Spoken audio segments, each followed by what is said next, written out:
we present Hugh Williams, Juno Tobin, and Einan Evans in Plaintiff in a Pretty Hat by Hugh and Margaret Williams, adapted for radio by Peggy Wells.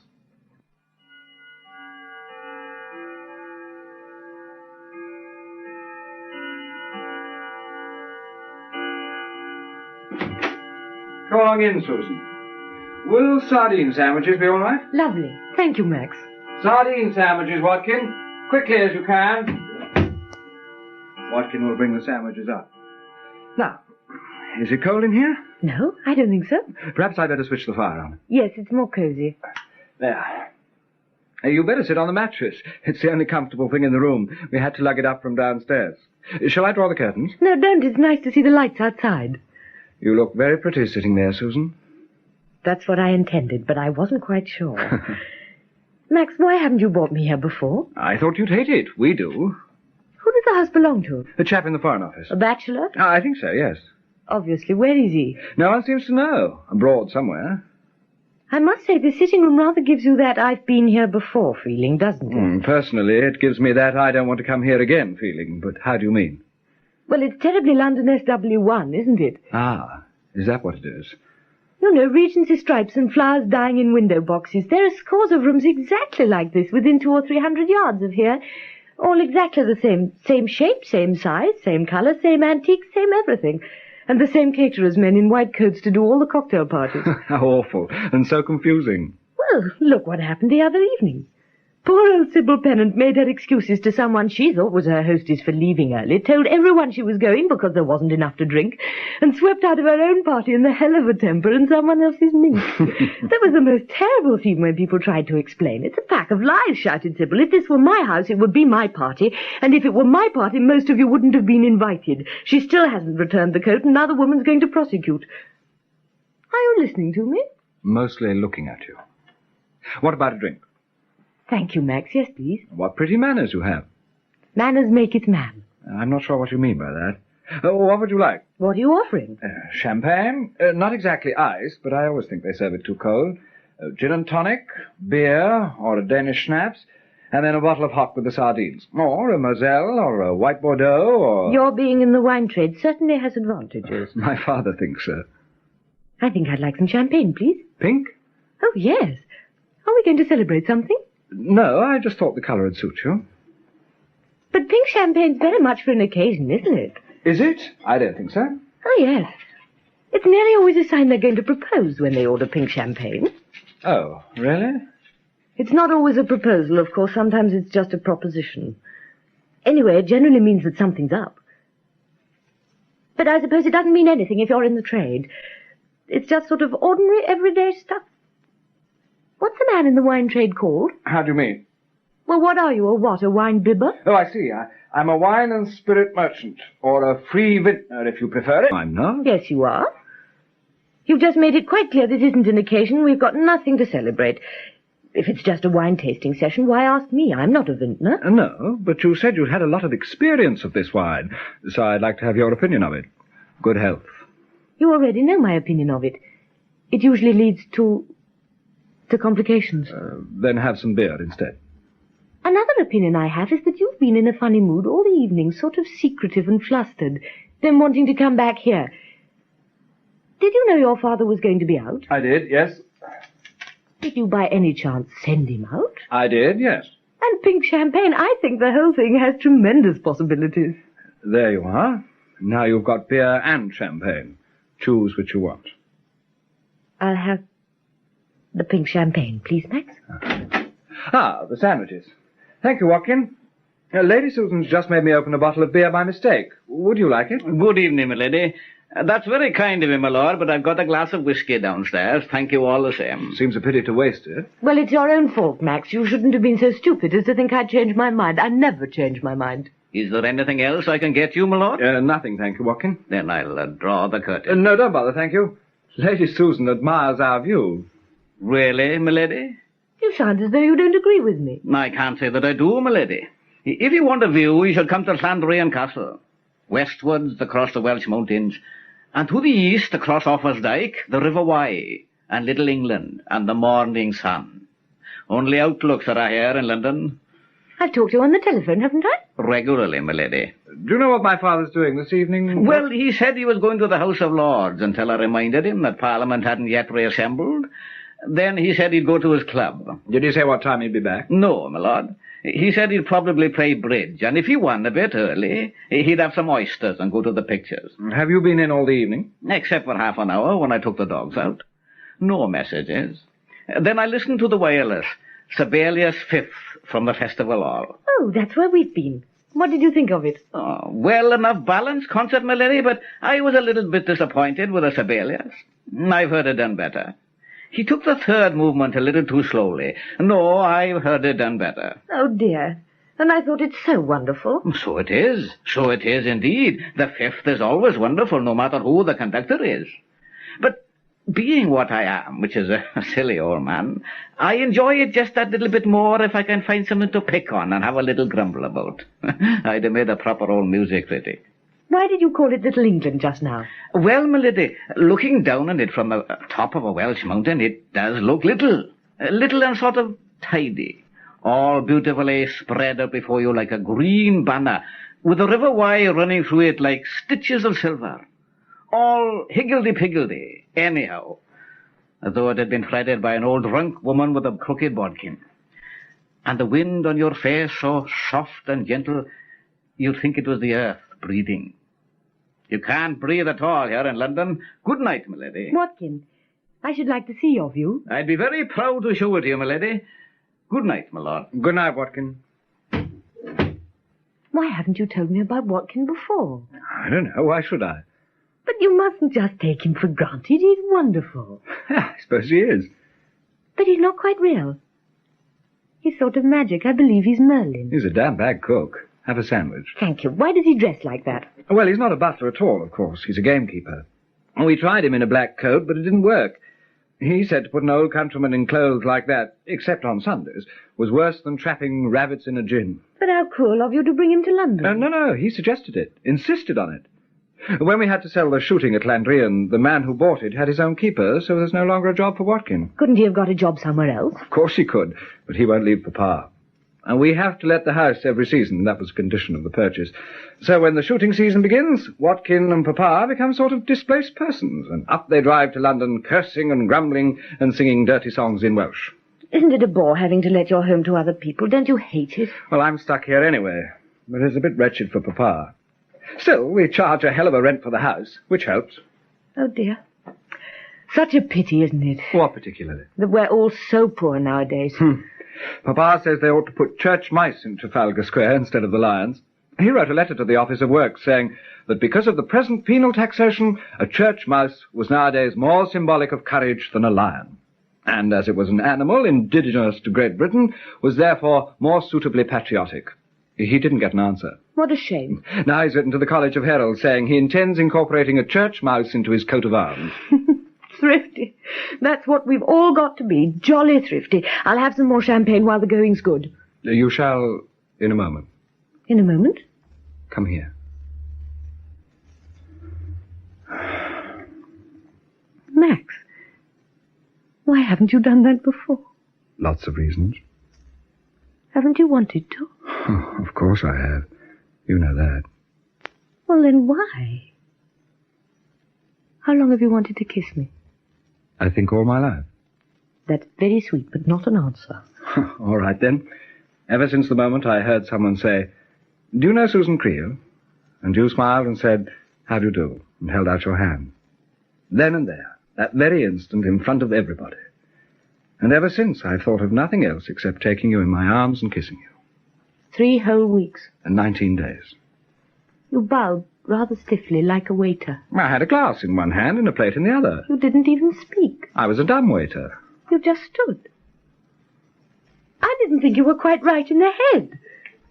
Oh, why have you waited 19 days? I've been so worried I kept thinking of those ghastly advertisements. Oh, Max, darling, Max, why have you kept me waiting? You see, I was right. I knew I was right. Oh, you wonderful pink magic, gorgeous stuff. You never fail, do you? But this time, thank you. Thank you, thank you, thank you. Now, half a minute. Quickly, darling, give me some more champagne. No, don't. No, I don't need any more, but you have some. Where's your glass? Please have some. Lots more. Open another bottle. Oh, Max, darling, I love you so much. Do you love me? Tell me you love me. Please tell me. I know you love me, so you might as well say you do. Yes, I love you. I love you very much. Oh, don't be so solemn about it. It's such an exciting, astonishing, gorgeous feeling. Perhaps you've been in love before. I never have.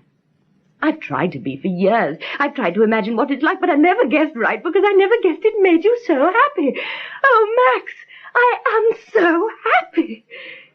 Tell me you love me again. No, first I've got to tell you something else. No, tell me you love me first, please. All right, I love you. That doesn't mean I'm just mad about you because you're pretty and attractive and desirable. It means I really love you. And because I love you, I want to marry you. Max. Now, don't interrupt.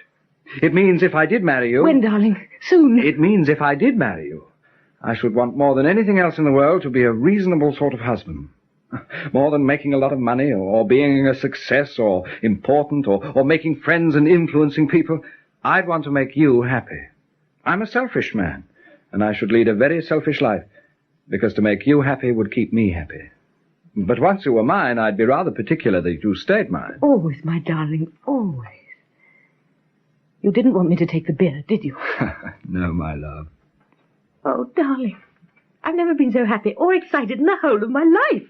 It's like Christmas Eve and Christmas morning rolled into one because you're still somehow excited and looking forward to something you've already got. Now, wait a minute. I wish there was someone to congratulate us. Let's go and tell Watkin. Come on. Now, wait a minute, please, Susan. There's nothing to congratulate us about yet. We just got engaged. That's enough, isn't it? We're not engaged. Not engaged? You've asked me to marry you, and I've accepted. That's getting engaged, isn't it? Usually, yes, but not this time. Why not? Because, oh, Lord, because you can't be engaged to two people at the same time. What did you say? I said you can't be engaged to two people at the same time. It's not criminal like bigamy, but I imagine it's illegal. You mean you're already engaged to someone else? I'm afraid so. Have you gone out of your mind? Jolly nearly, yes. I suppose that's why you thought I wasn't quite right in the head the first time we met. I wasn't really dumb. I just couldn't speak. I could only stare. I kept thinking, what have I done? That girl over there's the person I want to marry. And I've gone and asked somebody else. Oh, Max. When did all this happen? About 6 weeks ago. Only 3 weeks before you met me. Oh, darling, how could you? How was I to know I was going to meet you? I don't know, but you ought to have done. Were you in love with her? Yes. No, of course not. Well, I mean, I thought I was, till I saw you. Oh, Susan, darling, I'm so terribly sorry. Anyone can make a mistake. I don't really see it's your fault. Who is she? Do I know her? Yes, I think you do. She's a girl called Jennifer Wren. The journalist? Yes. Of course I know her. She's a darling. That's what she said about you, oddly enough. Oh. Susan, you do still believe I love you. And don't stop believing that, just because I'm engaged to someone else. No, I won't. But somehow it doesn't seem like Christmas anymore. Well, what happens now? Where do we go from here? Well, I thought I'd talk to Papa about it tonight. He'll know what to do. He always does. Oh, Susan, darling, don't look so miserable. It'll be all right.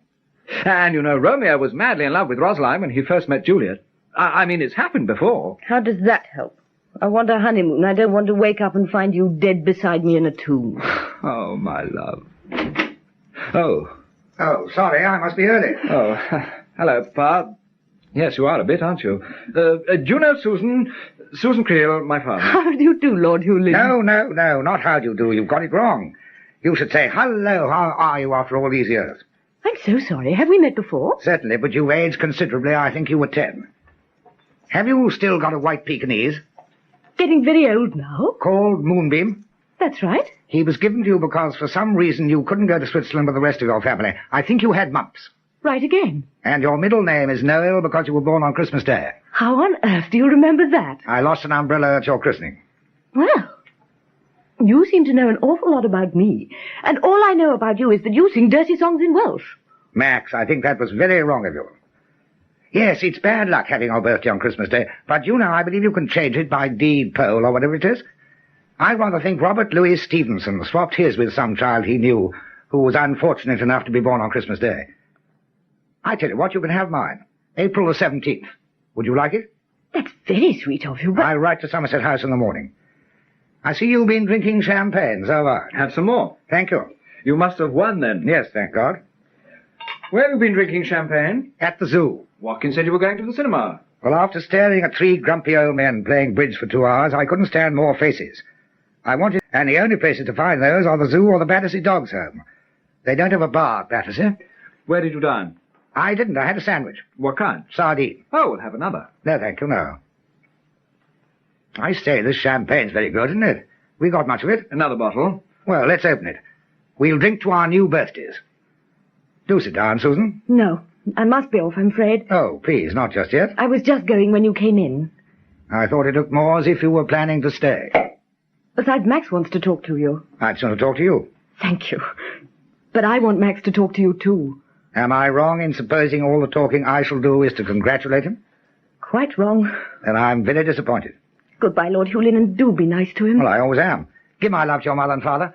Are they in London or up north? They come down next week. Max, telephone me in the morning, will you? I'll come and find a taxi for you. No, I'm going to walk. Then I'll come with you. To the front door, that's all. I'll send him back in a minute, Lord Hewlin. Thank you again. Whatever for? April the 17th. My new birthday. Will it make us older or younger? Whichever you like. I think older. Ah, I was afraid you'd say that. But certainly, most certainly, whatever you wish. I must say you're very obliging. We try to give satisfaction, my lady. We have a very pretty line in wedding days, if you're interested. Not today, thank you. Perhaps some other time. When we are married, we'll have sausages for tea. Sausages for tea. Sausages for tea. Pum, pum, pum, pum, pum, pum, pum. Well, Max, she's a pretty girl, isn't she? Yes, Papa. I think so. Oh, yes. Funny, she had no looks at all when she was 10. Come and sit over here and bring the bottle. I've got your drink here. Oh, good. I thought perhaps more of this champagne would comfort you if I should fail. Fill to the brim the sprightly bowl, naught but wine can cure the soul. I like sprightly bowl, don't you? Do I seem in need of comfort? Yes. Now drink up and tell me all about it. Well, I'm in a bit of a mess, I'm afraid. Well, who hasn't been at some time or another? Well, not a bit of a mess, really. A hell of a mess. Well, then we must get you out of it. That's my privilege. Yes. No, I mean that. I've always supposed that some day you'll come to me looking unhappy and muttering those well-known words. I'm very gratified and flattered that you have. And believe me, my dear boy, my anxiety at the moment is for neither the extent nor degree of the folly or felony you may have committed, but whether I shall prove competent to get you out of it. I'm hoping it's something simple and straightforward like grand larceny or incendiarism, but I've a horrible feeling it's something to do with Susan Creel. Yes, it is. I don't quite know where to begin. Well, you drink and I'll begin. She's in love with you, that's obvious. Are you in love with her? Yes. Seriously? Yes? You want to marry her? Yes, very much. Splendid. I think she's enchanting. Well, now, let's see. There won't be any objections from our parents. We haven't any money, but who the hell has? So what can be the obstacle? Why do you need champagne, comfort, and fatherly advice? Is she engaged to marry your greatest friend? No. No, I've seen no announcement. Oh, my dear boy. I think you're getting warm, Papa. You're secretly engaged to our sister. No, not her sister. But someone. Yes, that's it, I'm afraid. Well, I'll be damned. Well, I don't see what the hell's so funny about it. No, you wouldn't. So I think I must tell you. I never intend to do it. I really think I must. I was just about your age when I did the same thing. What do you mean? I tell you, I did precisely the same thing. What? But mine was far more tricky. The engagement was announced, so was the date of the wedding. It was to be a big wedding, a full treatment. What happened? I met your mother. Oh, how I wish she were alive. Heavens, how she'd laugh. Well, then what happened? My father got me out of it. I hope this sort of thing doesn't become a family tradition. How did he do it? Well, it wasn't easy. We got a couple of doctors to say that for the good of my health, I should go abroad immediately. I resigned my commission, renounced all thought of marriage, nobly released the lady from her promise, and went to Switzerland for a year. Your grandfather insisted I shouldn't waste my time doing nothing, so I was made to study the manufacture of cream cheese. I can't say the knowledge I acquired has been of any lasting value, but scandal was averted. However, just because you got yourself in the same soup that I did, I see no reason why you should follow my example quite as far as the cheese. Well, I'll be damned. That's the first time I've heard you laugh for a fortnight, Max. Oh, I'm sorry. Have I been a bore? No, certainly not. But it's been obvious something's been worrying you. I didn't ask any questions because I thought you'd probably tell me when you felt like it. It's extraordinary, isn't it?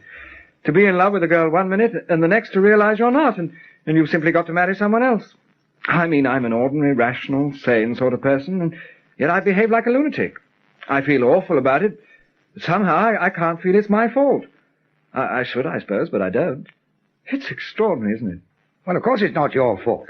And, of course, it's extraordinary. Falling in love has always been extraordinary. If it hadn't, it would have died out when the world was still young. Might have saved a lot of trouble. No, I can't agree with you there. If the human race had gone on reproducing itself without being inspired by love, just mating like animals at certain seasons, we'd never have got further than a duck-billed platypus. I saw one this evening. It was horrible. Oh, I don't know. It seems to me falling in love gets you into trouble. Causes unhappiness, problems, upheavals, suicides, the lot. Well, there's no alternative that wouldn't be quite unbearably dreary, and anyway, we're stuck with it, so why not enjoy it? I did. Well, I must say it's a hell of a relief to hear you did the same thing, Papa. Well, it must be. If I hadn't, you wouldn't be here. Now, tell me about this girl you promised to marry. Her name's Jennifer Wren. Jenny Wren. That sounds unlikely to start with. Did she make it up, or is it her own? No, it's her own. She's a journalist, Australian. A variation on an old theme. Say I'm growing old, but add, Jenny kissed my son and heir. I like Australians. How long you known her? Oh, 18 months, I suppose. Not well until this summer. She was staying with the Cuthbertsons in the south of France at the same time as I was. Ah, that moonlit Mediterranean. Yes. At the end of 3 weeks, I came home, and Jenny went on to Venice to cover the film festival. We were going to wait till she got back before we announced our engagement. I was going to tell you, of course, but I didn't have time. What do you mean you didn't have time? Well, the day after I got back, I met Susan. Oh, I see. And Miss Wren returned today? Yesterday. Well, my dear boy, the whole thing's perfectly simple. Huh? I can't see we want any doctor certificates or Swiss francs or anything else. Thank God, because how you get Swiss francs without English pounds is the kind of currency infringement I don't know much about. I could write to the Treasury, I suppose they'd know. But I can't see there'll be any trouble at all. The thing to do is to go and see Miss Wren, be perfectly frank, and explain. We'll say we realize you've behaved very badly, you're terribly sorry and distressed about it all, but there it is. You've fallen in love with someone else, and will she release you? Why, people are doing it all the time. No one thinks anything of it nowadays. I've done that. Well, what'd she say? She said she'd sue me for breach of promise. Oh. Oh, well, of course, that makes a difference, doesn't it?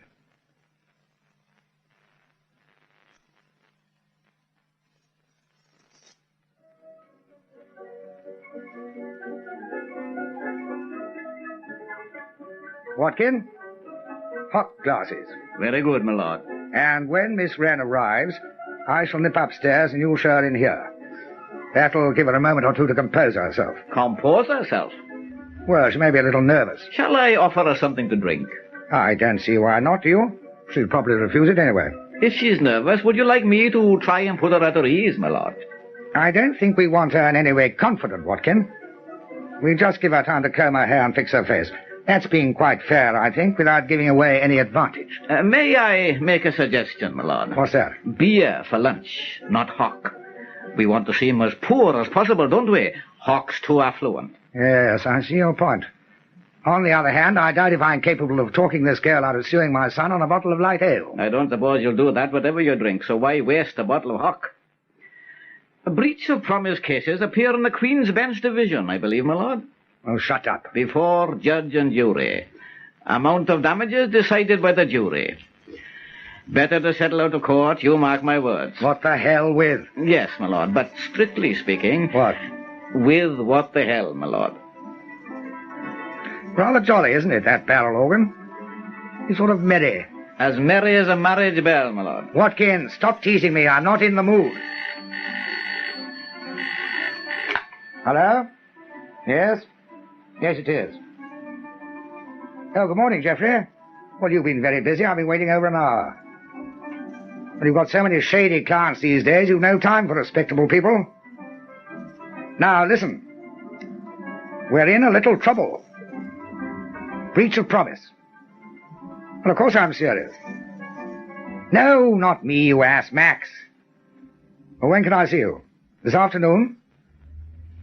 Well, let's say 3 o'clock. No, I can't make it before. I've got the girl coming to lunch. Well, the girl. One's going to bring the action. What? Very unwise? Why? Well, I want to see what she's like. I'm going to try and talk her out of it. Well, don't imagine I'm looking forward to it.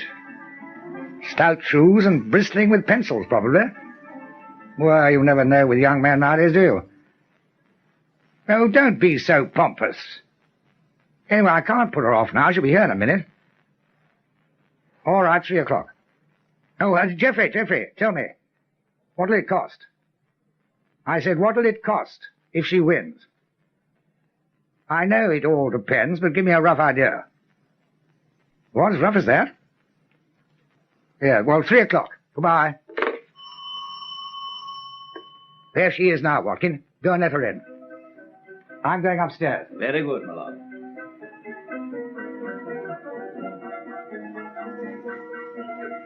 Oh, good morning, Miss Red. Good morning. I'll tell his lordship you are here. Oh, thank you, Watkin. You are Watkin, aren't you? Yes, miss. I thought you must be. I've heard a lot about you. May I get you something to drink? Oh, thank you, yes. I think I'd like a gin and tonic. Very good, miss. Oh, do you think I could possibly use your telephone? Certainly, miss. That is kind of you.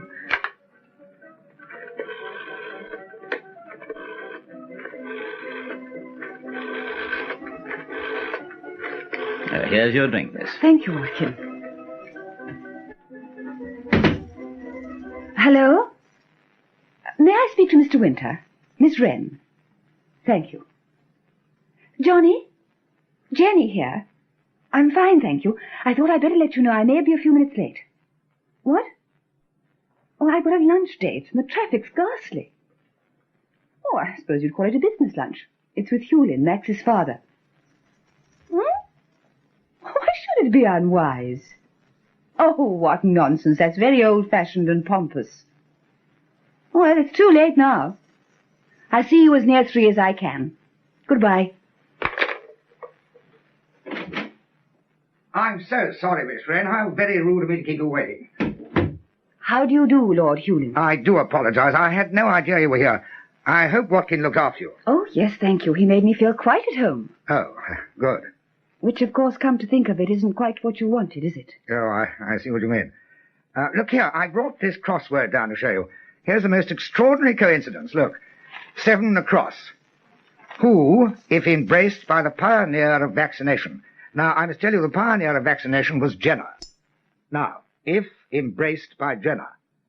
Jen, if, Do you follow? Yes. Jenner with if in the middle. Jennifer. You see? Yes. Well, isn't that rather odd, don't you think? Well, let's see how much you've done. 1 across, that's an anagram of is a flea fit, which is affiliates. Oh, is it? Oh, yes, of course. And that Milton quotation is saintly. Well, it fits, yes. It's Comus, isn't it?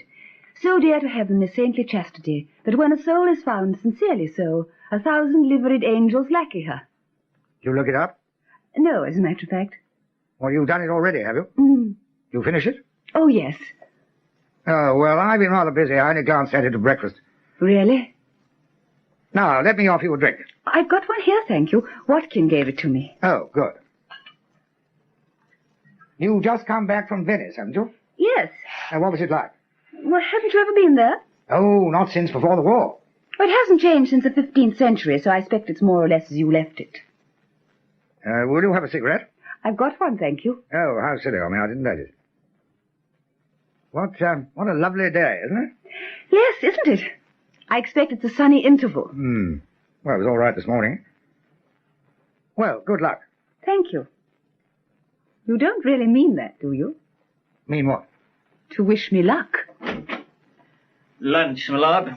Ah, Watkin. Now, what have we got in the stop press today?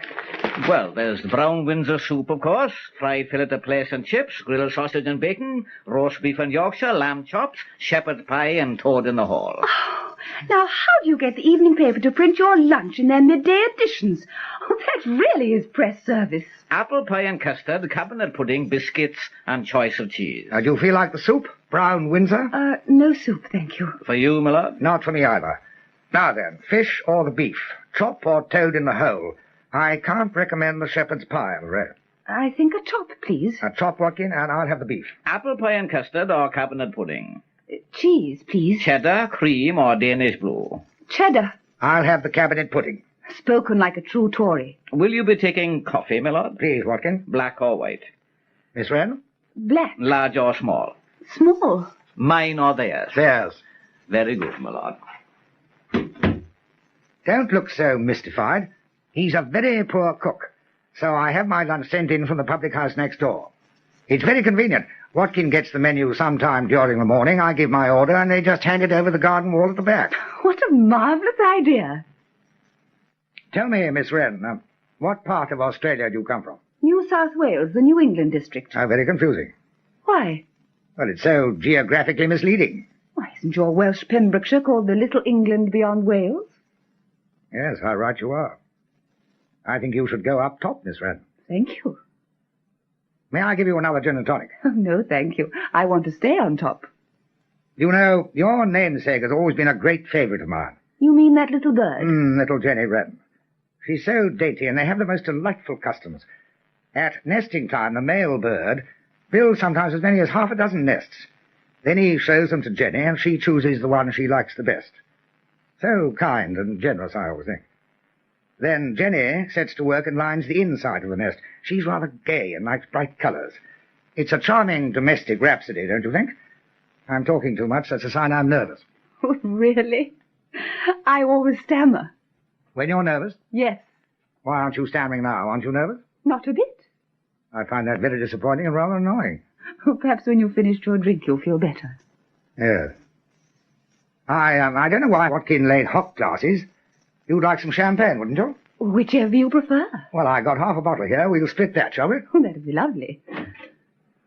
Ah, good. Here's our lunch. I'm sorry, my lord. Why is that, Watkin? A stupid mistake on my part. How's that? I understood you to say that you'd be drinking hock. Oh, that's all right, Watkin. We all make mistakes at times. So it appears, my lord. You needn't wait. We can look after ourselves. Very good, my lord. Lord Hewlin, why have you asked me to lunch? I wanted to see what you were like. I wanted, if possible, to find out what you were like. And I wanted to persuade you not to bring this action against my son. I see. Well, that's very frank. Well, now perhaps you'll answer me a question. Why did you get engaged to Max? What a strange thing to ask. Not at all. You're obviously not in love with him. Why do you say that? Because if you were, you'd want him back. And you wouldn't start trying to get him back by suing him.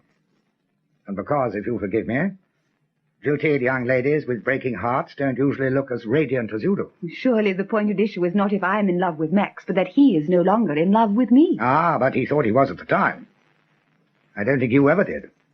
He's practically no money, so why do you want to marry him?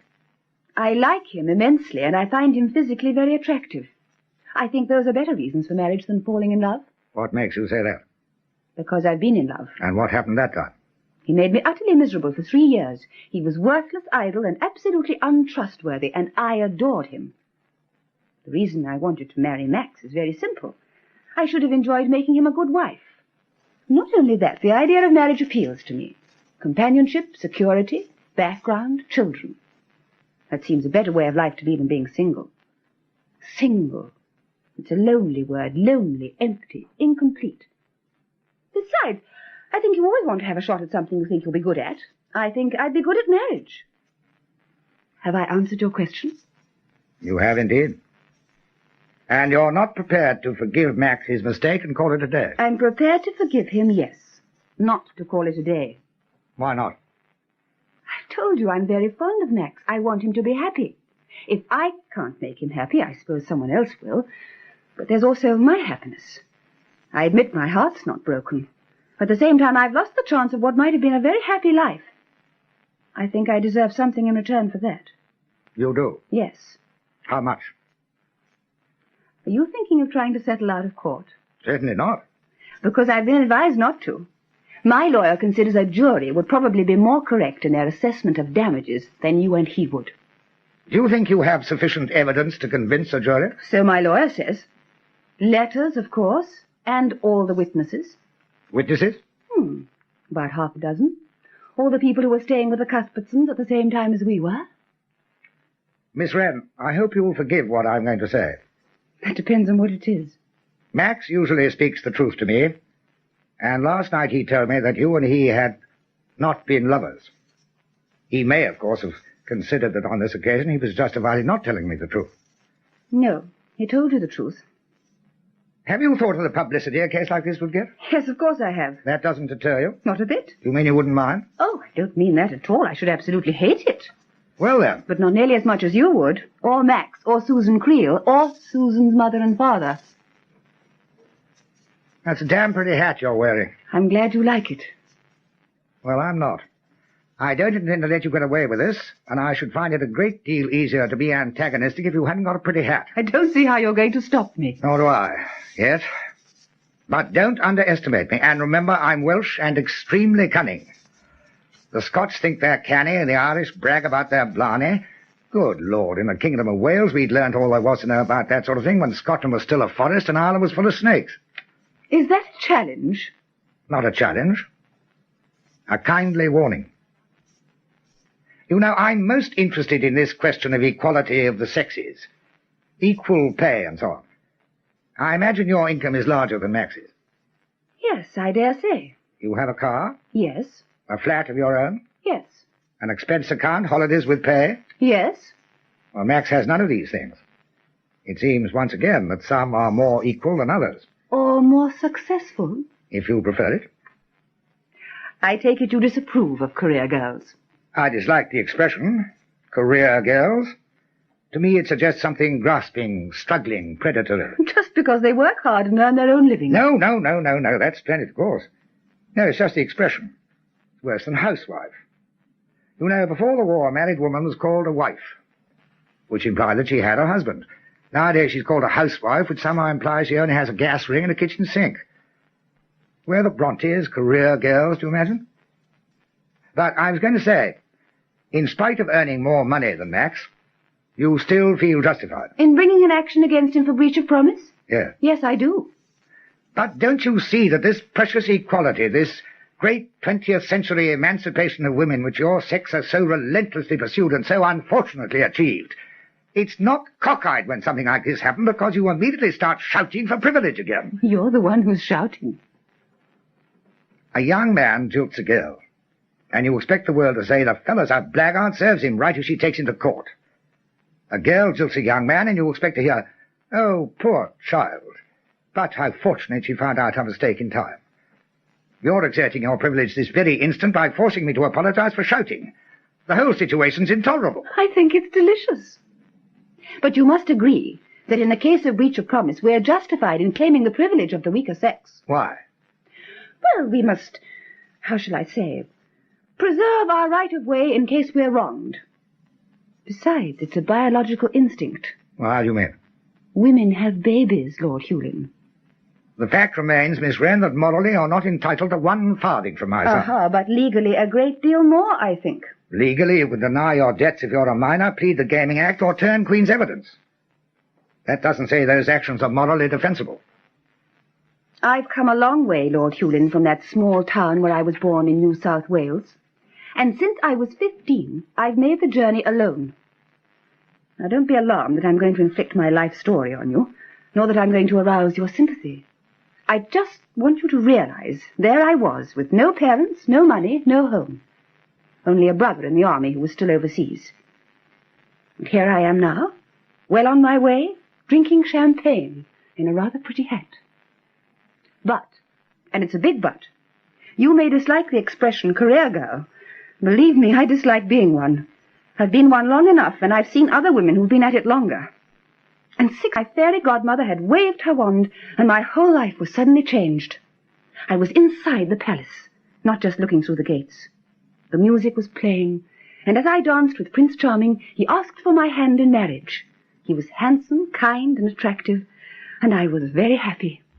And very proud, too, because I'd never had a fairy godmother to wave her wand. I'd done it all myself. I think both legally and morally, I'm entitled to compensation when Prince Charming changes his mind and decides to live happily ever after with somebody else. Cinderella's father was, of course, the Baron Stonybroke. However, that's not the point. The point is that when my father died, I had to sell 15,000 acres of my land to pay death duties. That's all right, that's fine. Tax the rich to help the poor. Perfectly right, and hurrah for the welfare state. But I'm in the hapless position of being accounted the rich, and am in fact the poor. By living economically and making certain personal sacrifices and letting my house for 6 months of the year, I just about manage to fulfill my responsibilities as a landlord. But I am by nature a rather self-indulgent person, and I make those sacrifices for my tenants, Miss Wren. Not for you. I'll tell you why. I have tenants whose families, generation after generation, have been paying rent to my family since before the Reformation. We've shared the same wind and weather, the same mists and rains, the shadows in the valleys and the sunlight on the mountains, the same sights and sounds and smells and seasons of the year, the same songs and the same silences, and the same churchyard when we die. And sometimes, when a girl was pretty, we've shared the same bed, which accounts for the fact that Watkin and I have the same dissolute great-grandfather. So you see, the little money I have is needed, and you can bet all you get hold of 1 penny of it if I can help it. You look very serious. What are you thinking? I was thinking how lucky it was for me you told me you were cunning. How disappointing. I had a feeling you were about to capitulate. Certainly not. But I think if we're going to bet, we should shorten the odds and reduce the stakes. I'll lay you a bottle of brandy to a bottle of scent. I beat you. It's a bet. I say we've let our lunch get cold. Oh, but that could never have been beef, surely, even when it was hot. That must be the toad in the hole. I expect the beef was off. Now, just to show you that sometimes I am kind and generous, you can have my chop. No, we can't eat that. This is a lunch party, not a suicide pact. Come on, we buy some sandwiches and have a picnic in the park. Oh, it might rain on my hat. Well, then what's the most fashionable restaurant? We'll go there. I'm not going to let you waste money on me like that. The little money you have is needed. It would not be waste, and it's still my money, Miss Wren. That's for the jury to decide. We'll go to the grill, where I can sign a bill, and we can have it on the expense account. Really? Do you mean that? Yes, of course. How splendid. Do you know, I don't think I've ever had a meal on an expense account. Then you're what's called a sucker, Lord Hewlin. How perfectly splendid. Well, the poor have soup kitchens. Why shouldn't business executives have their grill rooms? Now, come on, drink up. It's getting late, and I've got an appointment at 3. So have I. With who? Surely that's my business. Is it, by any chance, with your lawyer? As a matter of fact, it is. So's mine. Did you tell him you were lunching with me? Yes, I did. He was rather annoyed. But so was mine. He said it was very unwise. But that's what mine said. I told him not to be so pompous. But so did I. That's exactly what I said. Oh, Watkin, we don't want that coffee, and you can clear away. Isn't your lunch to your liking, my lord? He's had a better offer, Watkin, and we're going to take a free lunch off a press baron. Liberty, equality, and the expense account. Equality of the sexes. I don't see why not. I don't got no money for the taxi. Watkin, you got any money? I'm sorry, my lord. End of the week. Will this help? What? Oh, well, thank you, yes. Well, I owe you a pound. Come along.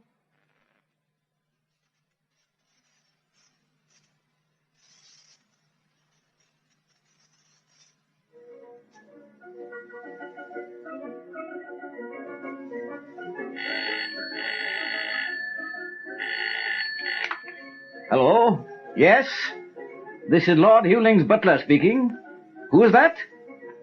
Oh, his lordship is not at home, I'm afraid. I can't say. No idea at all. Very good. Hello, Watkin. Did I hear you say Papa wasn't in? No, but he said he'd be back for lunch, my lord. Who was that on the telephone? One of the evening papers. Oh. That'll be the photographer back again. He's been waiting half the morning for you, swilling beer next door. A generous little fellow, though, mind. offered me a sovereign for a picture of you as a baby. Oh, you probably owe me £1 then. Oh, no, I don't. I couldn't find one of you, so I gave him one of myself. Oh, hello, my darling. Watkins just on his way down to let you in. Oh, I'll go, my lady. Hello, Watkins. Come along, darling. We thought you were a press photographer. Oh, Lord. Have you had them too? I bought you a red carnation. Oh, thank you, my angel. How very sweet of you. It's not sweet at all. It's just that I'm in love with you, and it's a lovely morning. Not that I've had one. A lovely morning, I mean. First Mummy, then Daddy, then both. Saying what? Quite a lot. Have you seen this paper? Listen. Quite London's gayest party last night was given by Mrs. Lansbury Gordon. Guests were not admitted unless they were dressed in red, white, and blue, which made the dance floor not only attractive and colourful, but so patriotic. Lady Susan Creel said it reminded her of Coronation Year. She's brilliant, that girl. Never misses a thing. Once again, she danced mostly with Lord Plinlimmon, and what a romantic-looking couple they make. Friends are expressing surprise. Their engagement has not yet been officially announced. That's nothing to what Mum and Dad are expressing. But you can expect it any day now, they say. Lady Susan was among the first to leave. She has to get up early to take her white Pekingese Moonbeam for his run in the park. How nice it is these days to find the younger generation with a real sense of responsibility towards their friends in the dog world. Now, isn't that the full up, Chuck? Nonsense, I think it's charming. And I know who wrote it, the son of a friend in the dog world. Don't laugh, Max. I'm sorry, my darling, I couldn't help it. The thought of you scampering across the green grass, the wind in your hair and the dew on the ground, Moonbeam with asthma and you with a hangover, to those who know and love you both, it's very funny. It's not funny, and I don't have hangovers. It's damn serious and worrying. I don't mind being made to look a fool in that sort of way, but I'm fed up with friends are expressing surprise their engagement is not yet announced. Yes. And the press ringing up and asking if we can confirm the rumour, and Mummy saying if you absolutely insist on marrying somebody without a penny piece, do, for heaven's sake, make him propose to you. It's high time, darling. People are beginning to gossip. And Daddy muttering, if you ask me, we'd better go back to Scotland and let the whole thing blow over. What are we going to do, Max? Oh, my darling, I'm so sorry. So terribly sorry about it all. It's all my fault, and I can't bear you to be unhappy about it. We ought to be so happy. So wonderfully happy, not miserable and unhappy. It's a month now, and what's happened? Nothing. Why? Why doesn't she do something? Jenny? She's been away for the last 10 days. Before that, she did plenty. In what way? Well, I've told you, she organised all this publicity for us and went... I don't believe it. But of course she has. She's got a hell of a lot of friends in Fleet Street. Everyone likes her. Of course she's organised it. And when she thinks the limelight's really focused on us, she'll come back from Brussels, pretend she hasn't seen any English papers and heard the rumours, slap in a writ for breach of promise, and let the whole story break all over the front pages. Oh, very clever. Very, very clever. Instead of being the nice little obscure couple we were a month ago, she's turned us into two well-known people. We're practically celebrities. And when the case is heard, we'll attract national attention and interest. My behaviour will appear perfectly infamous, the jury will be wildly prejudiced in her favour before they're ever sworn in, and she'll be awarded thumping damages. She's got the initiative. She knows we can't do a damn thing until she makes the first move. Supposing we said to hell with her and announced our engagement today. That'd be even worse. She'd get her friends to write up her side of the story and retire in headlines to a nursing home with a nervous breakdown. Then we'll have to make up our minds we've just got to jolly well pay. That's a split infinitive.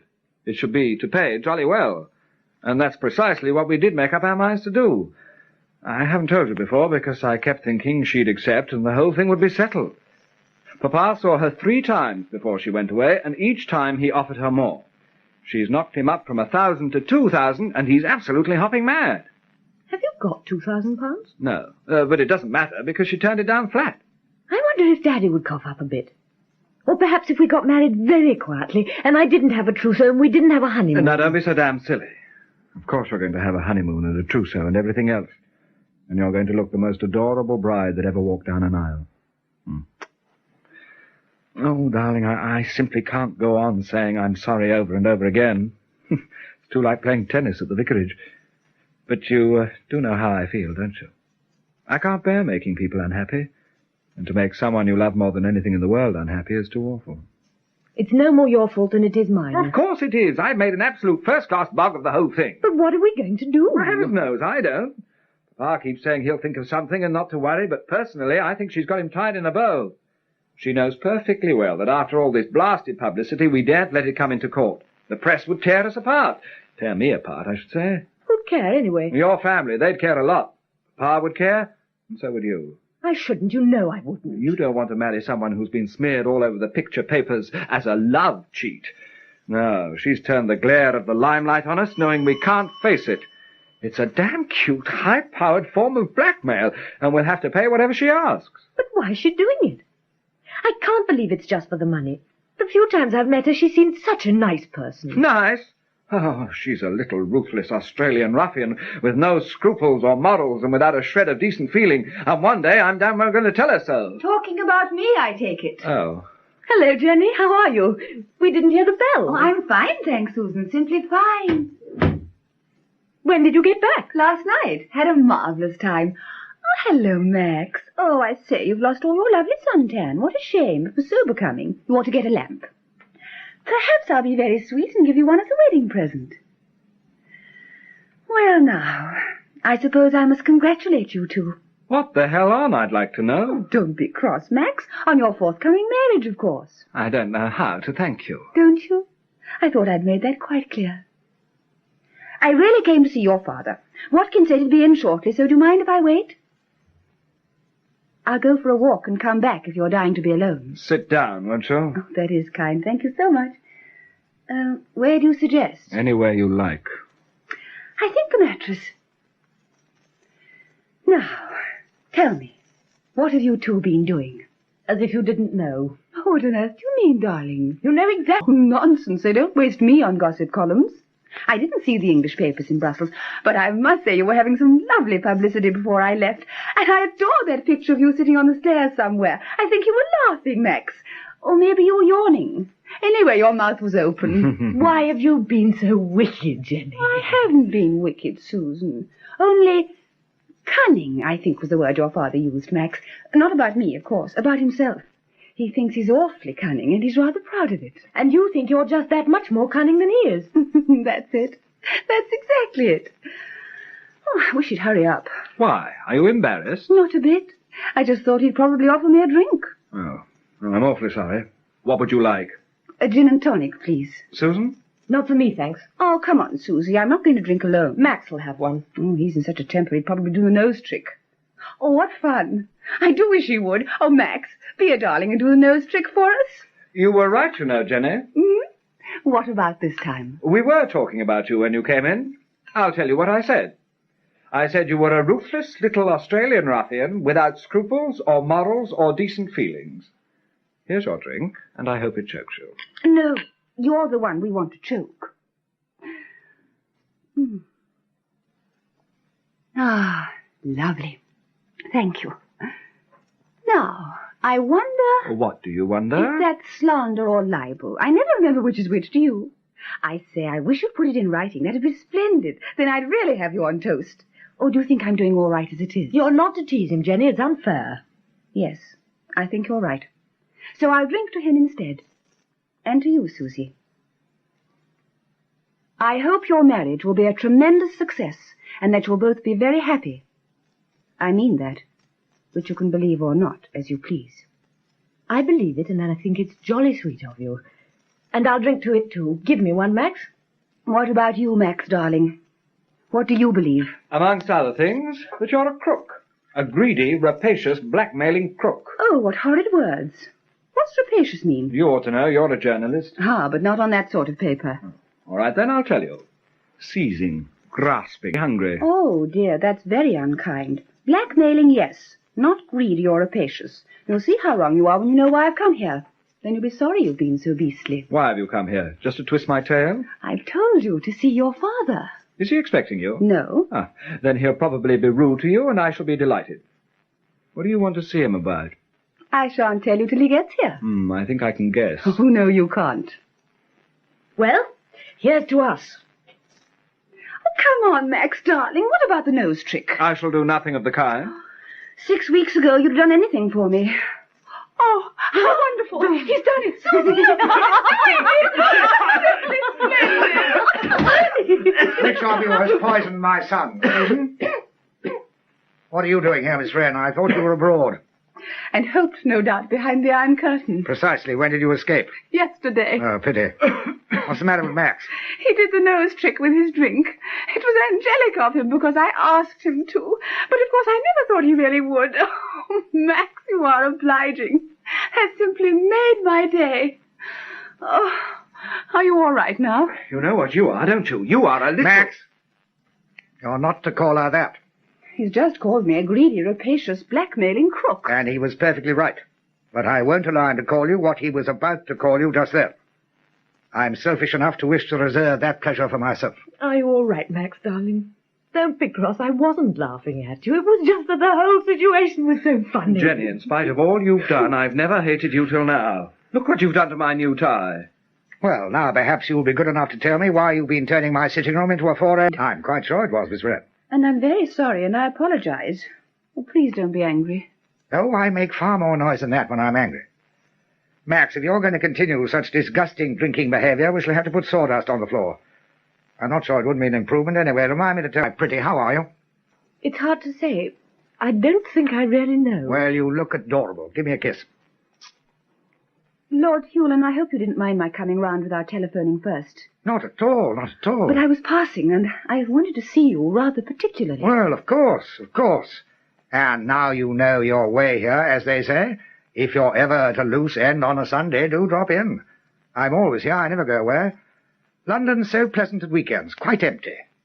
You know, I can't think why pedestrians don't live in the country and weekend in the cities. The road casualties have dropped 60%.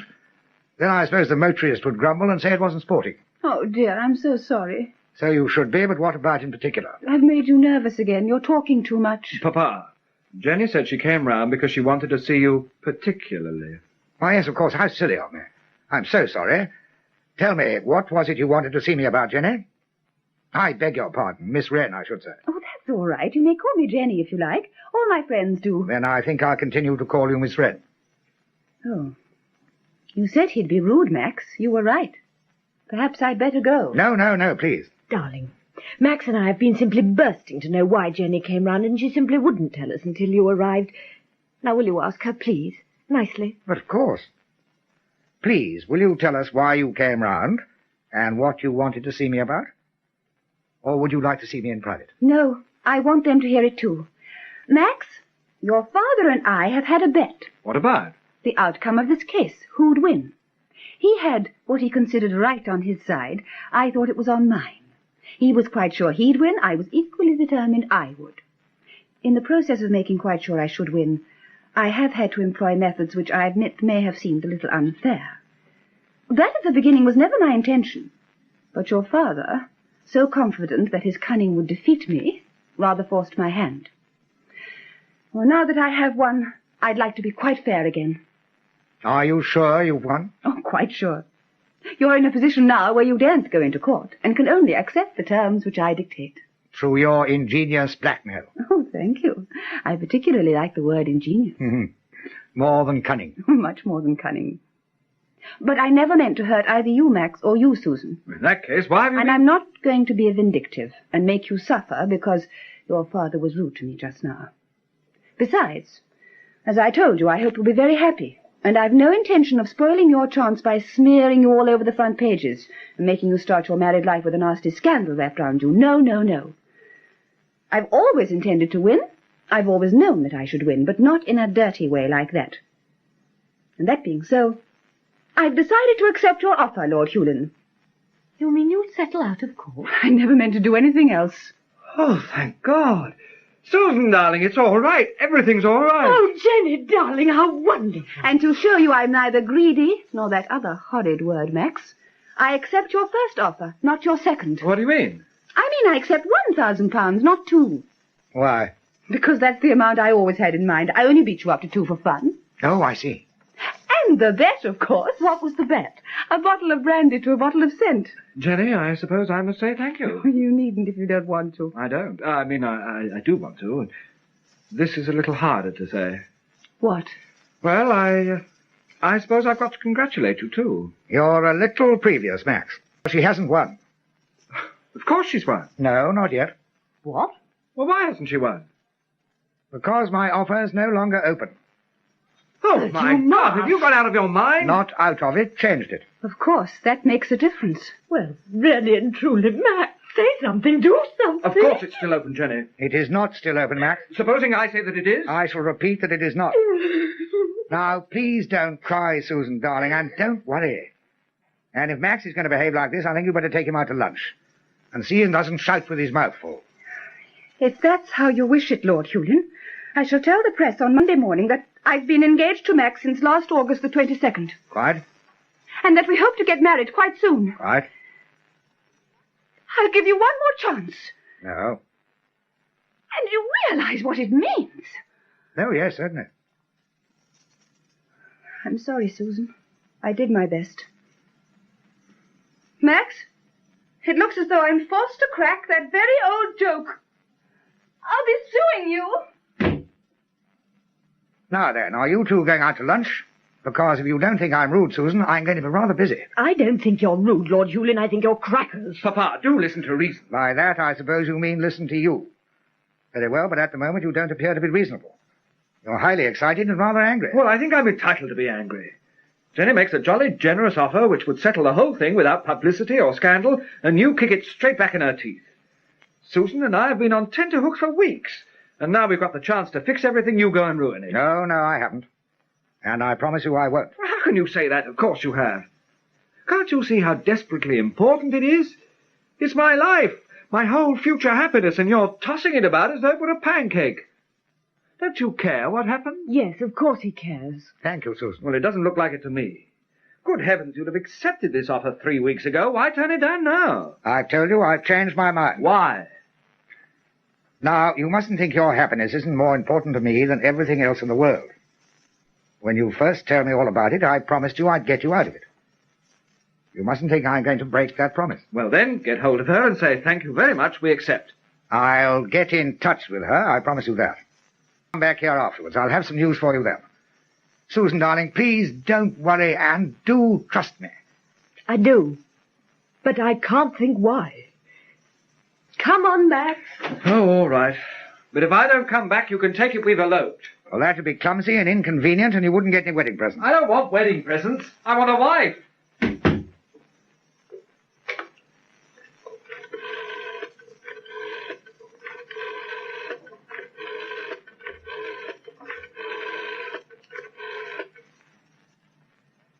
Hello, good morning.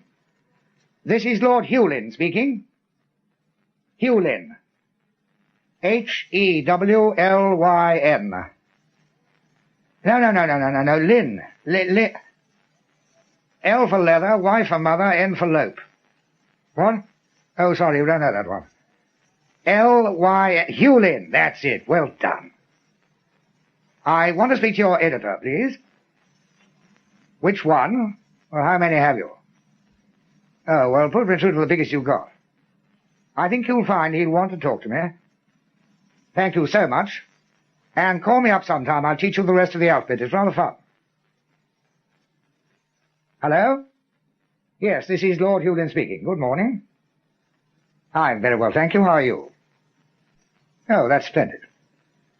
Now, you've been telephoning me up quite a bit lately. Yes, quite. Well, now, I thought you'd like to know that my son is going to marry Lady Susan Creel. What? No, I haven't told anyone else. Not yet. Not even them.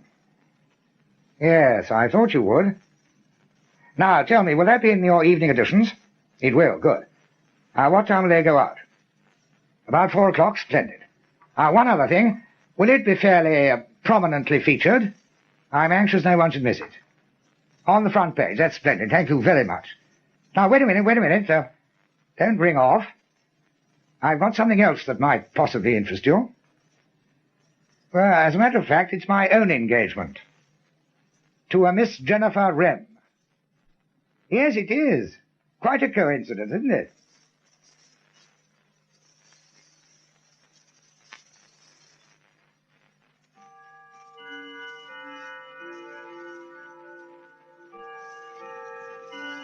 "7 o'clock. Where is he? What's he doing? Vanished without trace since lunch." Oh, please, darling, don't look so forlorn. I'm not forlorn, Susan. I'm frightened. Oh, dear. And this should be such a happy day. We're officially engaged. It's all in the evening papers. I can't help that. I'm terrified. I really think Papa must have gone off his head. It's the only possible explanation. Do you know, I've always trusted him so completely all my life. He's always been there to talk to about things and help and advise, and he's gradually made me think he's infallible. And now he does a thing like this. Well, anyway, it's in the papers now that we're going to be married. Surely that's something.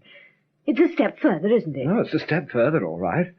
We've stepped right up to our middles in what must be one of the filthiest puddles since Dr. Foster went to Gloucester. I don't care. Nothing matters at all except that you love me and I adore you. I do, you know. Darling, don't try and cheer me up. I'm beyond it. I keep visualizing headlines. Pretty journalist engaged to both father and son. Plaintiff claims huge damages. Peer pleads insanity. Can't I have a headline, please? How about ex-Deb says love will find a way? I think that's really our only hope. What, love will find a way? No, insanity. We must get him certified. Lord knows it shouldn't be difficult. Oh, darling, we couldn't. Well, I don't know. It might be better than... Better than what? Well, I mean, I suppose what he's done isn't criminal, is it? I haven't a clue. I shouldn't think so. I'll ring up Daddy if you like. He'd know. No, I don't think that's a very good idea. Why not? He's awfully knowledgeable. Just because he judges sheepdog trials doesn't make him a legal expert, does it? I was only trying to help. They're still outside, you know. The photographers? Yes. When Papa comes back, if he does, he'll walk straight into them. I hope they took some good ones of us. Oh, you know, it's when you say things like that I really know how much I love you. Oh, my sweet. Why? Tell me. Because if anybody else had said it, I'd want to hit them over the head with a bottle. Don't be so beastly. I'm not. I'm being affectionate. Where on earth can he have got to? Oh, God knows.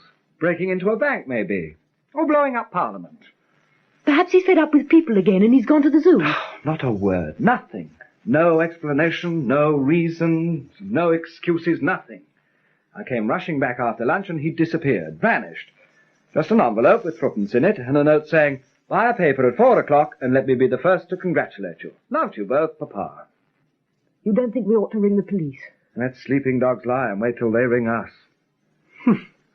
I can remember saying to him how I wanted it all to be wonderful and perfect for you, and how I'd mucked it all up and made a mess of it. And he said, nonsense, old boy, don't worry. We'll sort it out. He's certainly been sorted out all right. Any good trying to get him at his club again? He might have gone back there. Oh, well, I'll try. Wait a moment, I've got an idea. What? Supposing I go round to Jenny and try and talk to her. Oh, no. What the hell about, anyway? I could find out her reaction. Oh, no one's in any doubt about that. Vengeance is mine. I will repay. Oh, rubbish. She's not a bit like that. Excuse me, my lord. I thought you'd like to see the other evening papers. They've all got the story now. Front page, all of them. I got 3 copies of each. Nice for you to keep, I thought. Oh, how kind. Thank you, Watkin. That was nice of you. Be interesting for you later on. For the family records, I thought. Family records? It's a world record. It reminds me of the time your father went off to Switzerland. He was lucky. Lot of fuss then, there was. Oh, if that's a press... Oh, can you see from the window, Susan? No, it's not. It's Jenny. Jenny? Well, what can we do? We're trapped. Perhaps you'd like to go to my little sitting room downstairs, and I'll show Miss Wren in here. I expect she's come to see his lordship anyway. Come on now, quick. Thank you, Watkin. Come along, darling. Well, I must collect my things. Mustn't keep her waiting. Coming back. Oh, Miss Wren, I'm afraid his lordship isn't in. That's all right. I can wait. Yes, do come in and wait. You know the way, don't you? I'm sorry I wasn't quicker opening the door, miss. I had some milk boiling over. Doesn't really matter. Those photographers have been waiting there for a couple of hours, miss. What a life. Always hanging about where they're not wanted. Well, it's their job, after all. Worse than poachers, I reckon them. You can prosecute a poacher. You can't do a thing with these young devils. Do you want your picture in the paper, miss? No, Watkin, I can't say I do. Well, there you are. What's the difference between taking your photograph and taking your salmon? Both are your property. And to take them without permission must be stealing, and the law ought to be altered. Can I get you any refreshments, miss? No, thank you, Watkin. Well, I'm expecting his lordship very soon. You shouldn't have long to wait. I'm not in any hurry.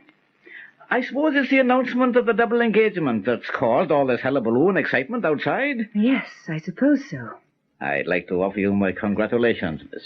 But if you don't mind my saying, it's his lordship, I think, is the lucky one. Thank you, that's very kind of you, but I don't think you quite understand the position. I dislike being made a fool of, And when I am, I don't expect to be congratulated about it. But you weren't to know, and it's not your fault. I didn't mean to say anything to offend you. If there's anything you want, will you ring, miss? You wouldn't like a nice cup of tea, would you? No, I don't think so, thank you. Give me a hand with these parcels, will you, Watkin? My lord, how did you manage to get into the house without those young, thieving, poaching devils flashing their lights in your face? Well, I rather thought they might be here, Watkin. So I stopped my taxi round the corner, went in the side entrance of the pub, and climbed over the wall at the back. Very simple, except for these packages. Well done. Well done, my lord. Good evening. Good evening to you. You don't appear surprised to see me. Oh, you're wrong, I am. And not only surprised, but delighted. I've just been round to your flat to deliver these packages, but I could get no reply. Now I can give them to you here. Well? Well, what? What have you got to say? No, mine can wait. You're the angry one. You better start. How dared you do it? I suppose because I'm very brave. Suppose I go straight to Fleet Street and tell them the whole story. What would you do then? Go abroad, probably. So would you, I imagine. In an opposite direction, of course. But I don't think you will, somehow. Go to Fleet Street, I mean. What makes you think that? Well, you'd look such an awful fool, wouldn't you? I mean, it's quite bad enough being made to look a fool in front of Susan and Max and possibly Watkin. You don't want the whole country laughing at you, surely. Why did you do it? You know, now I come to think of it, I don't suppose I should go abroad. The father who sacrifices himself for his son is always a sympathetic character, isn't he? I'd probably come out of it rather a popular figure, don't you think? Will you answer my question? Why, yes, of course. What was it? Why did you do it? Announce we were to be married? Oh, for a number of reasons. I think I'm entitled to hear one of them. You shall hear all of them. All you can possibly hope for is a short delay in the proceedings. You must have realized instead of bringing the breach of promise action against Max, I shall now bring it against you. Precisely. That was my first reason. Why? Because I decided I'd prefer you to bring it against me. At my age, any sensational publicity could only be beneficial. For Max, it would be harmful, and for Susan, hurtful. I wish to spare them that and make sure they'd be as happy as they deserve to be. Besides, aren't you forgetting... I came here this morning, wanting to be friendly and determined to be fair. You were rude and ill-mannered, and refused my offer, which in the circumstances I think was a generous offer. I agree entirely with all you say. Well, if you thought it a generous offer, why did you refuse it? Oh, don't tell me, I'll tell you. Because you couldn't bear the thought of my beating you. It would have been such a blow to your unbearable self-esteem. Ah, so you find my self-esteem unbearable. Now, I find your complete control of every situation, your usual complete control, I should say, not only unendurable and intolerable, but most unfeminine. I also decided I would no longer suffer the humiliation of being dictated to by you, and it was high time you were taught a lesson. How dare you say it's high time I was taught a lesson? How dare you? Who the hell do you think you are? Pontificating over people's behavior and expressing your damned opinions and judgments right, left, and center as if you're Solomon in all his glory. And if you think I'm unfeminine, it's because I've had to lead a man's life. Then you shouldn't be allowed to wear pretty hats. Oh! I can remember you telling me once you thought you'd be good at marriage. Not if you were militant and dictatorial and always on the winning side, you wouldn't be. Believe me, no husband's going to put up with an everlasting succession of crushing matrimonial defeats without ending up a wife-beater. That's the lesson you should learn, and I repeat, it's high time you did. Yes, teacher. If you'd taken my offer this morning, there'd have been no scandal or publicity, and Max and Susan wouldn't have suffered in any way. And you'd have got off cheap at £1,000. As it is, I'll squeeze every single penny I can get out of you. There'll be no question of settling out of court this time. This time I'm angry, and I'll put you right through the hoop, and I'll make jolly sure there'll be a lot of people to watch you jump. Really? You think I won't? Well, Lord Hewlin, you'd better think again. I don't really see how you can. And why not? Because before you can bring a breach of promise action against me, I must refuse to marry you. Well, you will refuse, so what? Oh, but I shan't. What do you mean? What I say, I shall not refuse. But you must. Why? Because it wouldn't be fair if you didn't. I'm stammering because I'm angry, not because I'm nervous. Who's talking about being fair, anyway? But you're supposed to be a gentleman. Who wants to marry you? How dare you say that? Ow! Oh, my foot. Because it's perfectly true. Are you Proposing to you, yes. No.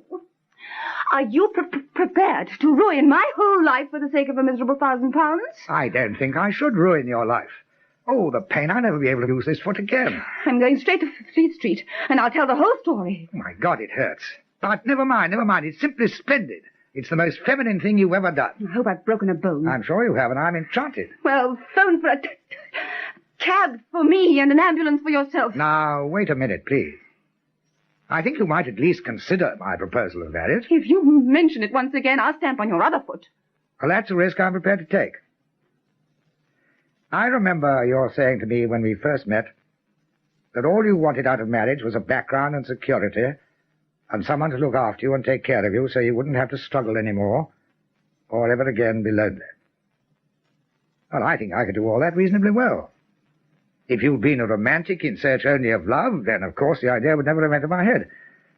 But as you're a business-like person wanting a practical marriage, I thought perhaps I might prove suitable. Now, as you already know, I haven't got very much money. However, I induced the trustees of the estate, by which I mean Max, to allow me a slightly more adequate income. Surely never before in this preposterous century has a father had to entreat his son to increase his allowance so he can afford to get married. I've also decided to send the 5th Earl to the United States. What on earth are you talking about? He was rather a hopeless sort of chap who fell at the Battle of Worcester. Well, slipped really, not fell. Being frightened, he fled the field and sought safety in the belfry of a church. Being also drunk, he slipped while mounting the stairs and broke his neck. Fortunately, before that shameful and ludicrous calamity, he'd been painted by Van Dyck. He'll leave a nasty patch on the library wall, but should fetch a sufficient number of dollars to provide you with a small income were I to make you a widow.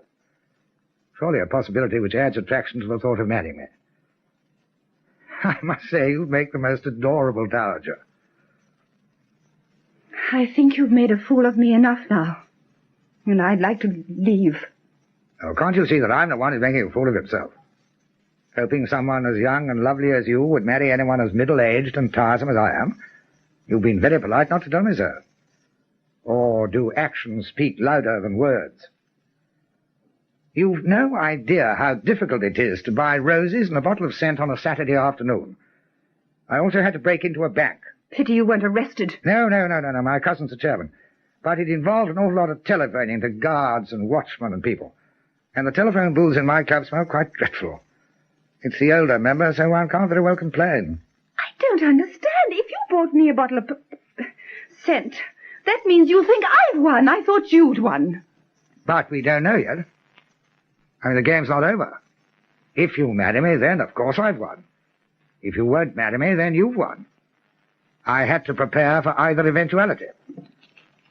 Now, these are what I had to break open the bank for. They're nice, I think. This would be your engagement ring. It belonged to my mother. We can have it reset, of course. What do you think? And this bracelet goes quite well with it. I'm afraid they want cleaning rather badly. On the other hand, if you will refuse to marry me, when you open this trunk full of roses, you'll find a cheque amongst them for £1,000. Then all you'll have to do is to put the roses in water, the cheque in your bank, wait 3 months and say the marriage between yourself and the Earl of Hewlin will not now take place, and please to put a penny in the old man's hat. I don't think you can say that's trying to make a fool of you. No. Well, that seems to be that then. And I'll take the roses and say goodbye. There's one other thing I have to tell you, which I've left to the last, because perhaps it's only important to me. What's that? When I first saw you, I thought you were lovely to look at. When you first began to talk to me, I thought your voice was sweet to listen to. And everything you've ever said has made me fall in love with you. Well, now I will get you a taxi. Is what you say true? Or just more of your Welsh cunning? Of course it's true, every word of it. And I don't know how I'm going to live without you. Then I don't want a taxi. Why not? Do you know something? Very little. The time has come when I've got to be honest with you.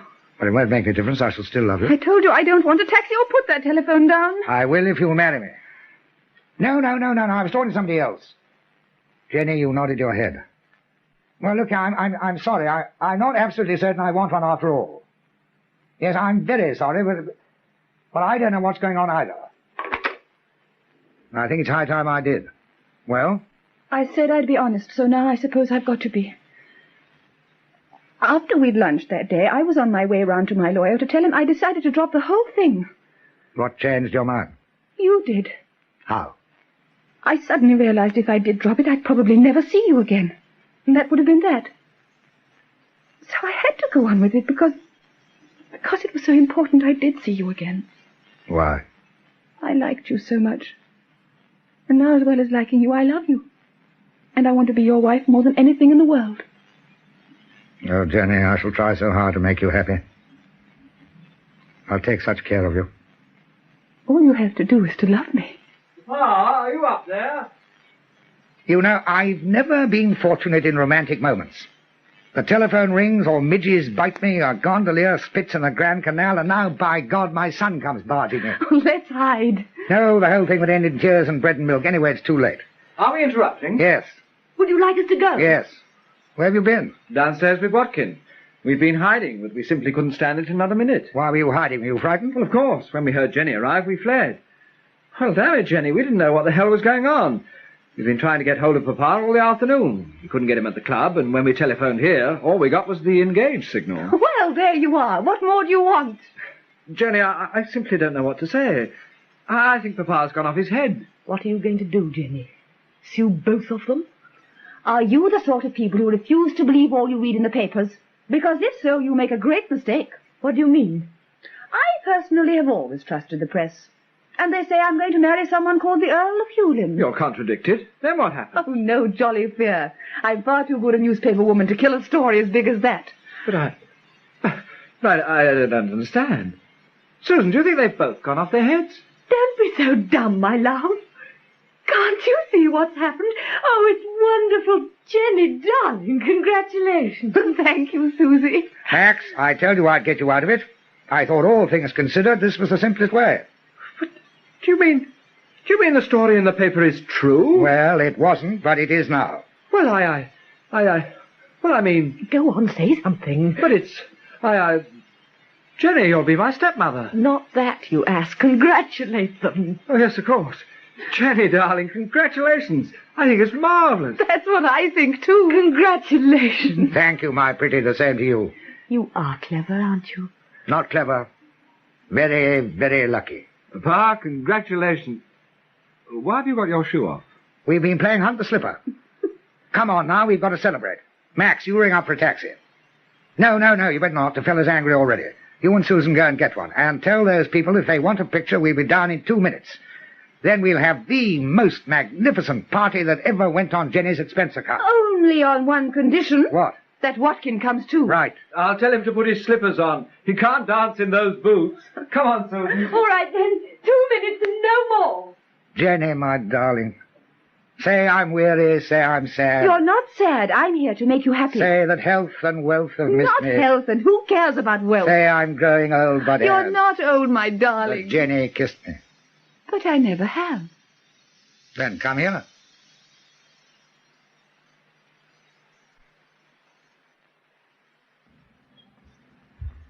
In Plaintiff in a Pretty Hat, by Hugh and Margaret Williams, adapted for radio by Peggy Wells, the part of the Earl of Hewlin was played by Hugh Williams. Jenny Wren by Juno Tobin, Watkin by Einan Evans, Lord Plinlimmon, Michael Spice, Lady Susan Creel, Penelope Lee. The play, which was recorded, was produced by Norman Wright. There's time to prepare yourself, though, during the feature-length drama, a complex political thriller harking back to the Cold War. Dogtooth. All right, then, come on. All right, now, easy. Keep his head up. Keep level. Yes, now. Hold him level. Yes. That's it. Down, gently. Come along. Is he still alive? Just... Hurry with the stretcher! Right, sir! Come on, we haven't got a moment to waste. Blanket. Oh, wait. No. He's dead.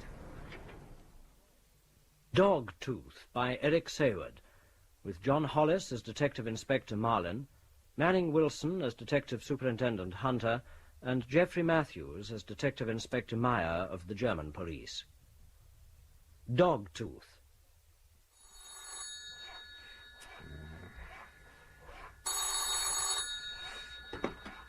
Inspector Meyer.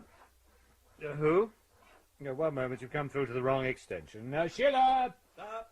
A Fräulein Harbour for you, again. Oh, thank you, sir. I'll take it on the other line. All right, you do that. How much longer are those workmen going to be, Schmidt? It's at least another week. Have you seen this, sir? Yes, sir. It's just come through from Traffic Division. Heinrich Zimker. Oh, do I know him? Now, here's his file. Oh, yes. Herr Party Secretary Zimker. Apparently, he went off the road at 140. Oh. Smack into a flyover stanchion. Is there an accident report? Only a provisional. The full lab report's not come through yet. Front near and offside blowout. Unusual for both tyres to go, isn't it? Well, at that speed, anything could have happened. Second tyre could have gone when he hit the bridge. That's true. Meyer. Yes, I'm looking at it now, sir. It seems like a straightforward accident case. Don't quite know why it's come through to us. Yes, I see. Right away, sir. Our fearless leader. What does he want? A word. Sit down, Meyer. Thanks, sir. What do you know about Heinrich Simker? Only what his file tells me. He's party secretary for the Federation Party for the Re-Germanization of Germany. Precisely. Sir? It occurred to me it might be useful if we had a look round Zimker's apartment before his colleagues got the chance to tidy up his personal papers. Well, are we looking for anything special? No, I just want to know if they're up to anything. Right, sir. Traffic police are withholding the news of Zimker's death until 11 o'clock. Oh, that should be sufficient time, I think. Yes. Make sure you're clear by then. I don't want any trouble. Your visit is strictly unofficial. Oh, I see. Take Schmidt and Schiller with you. I've arranged for a locksmith to meet you there. Right, sir. I've never seen so many books outside a library before. How many do you think are here? God knows. Thousands. We haven't got to go through this lot, have we, sir? No, we haven't got time. Well, it's incredible. He has absolutely everything. It's philosophy, economics, political theory, religion. Do you think he read them all? I should think he'd read the lot. Come on, let's get on with it. There's a locked filing cabinet here. Do you want it open, sir? If you can do it without damaging it. All right, sir. What exactly are we supposed to be looking for, sir? Anything that looks interesting. In other words, photocopy everything in his desk. Filing cabinet's open. What's in it? It looks like carbon copies of magazine articles. I'll leave them. All right, sir. What do you make of this, sir? What? This photograph. Where'd you find it? The back of the drawer. Can you read the inscription? No, my English isn't up to it. It says, to Heinrich, my mentor and advisor, with much love and affection, Jonathan. Zimker a homosexual? Oh, I don't recall that in this file. It isn't, is it? Seems we don't know everything about Herr Zimker, after all. Do you think that's his boyfriend? Well, it's certainly not his mother. Might be interesting to find out who he is. He's a foreigner. Immigration should be able to help. Not without his surname. Should be too difficult. This is the work of a professional. Yes, there we are. Conveniently franked on the back is the name of the studio, with an address in our own fair city of Bonn. Couldn't be easier. Telephone call should tell us all we want to know. Now get this through the photocopier and get on with it. We haven't got much time.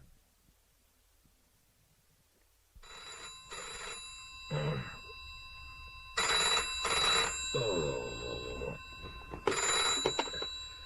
Yeah. What do you mean, where the bloody hell am I? I need bed, of course. Time? Oh, God, The clock stopped. Well, what time is it? Well, I'll be in half an hour.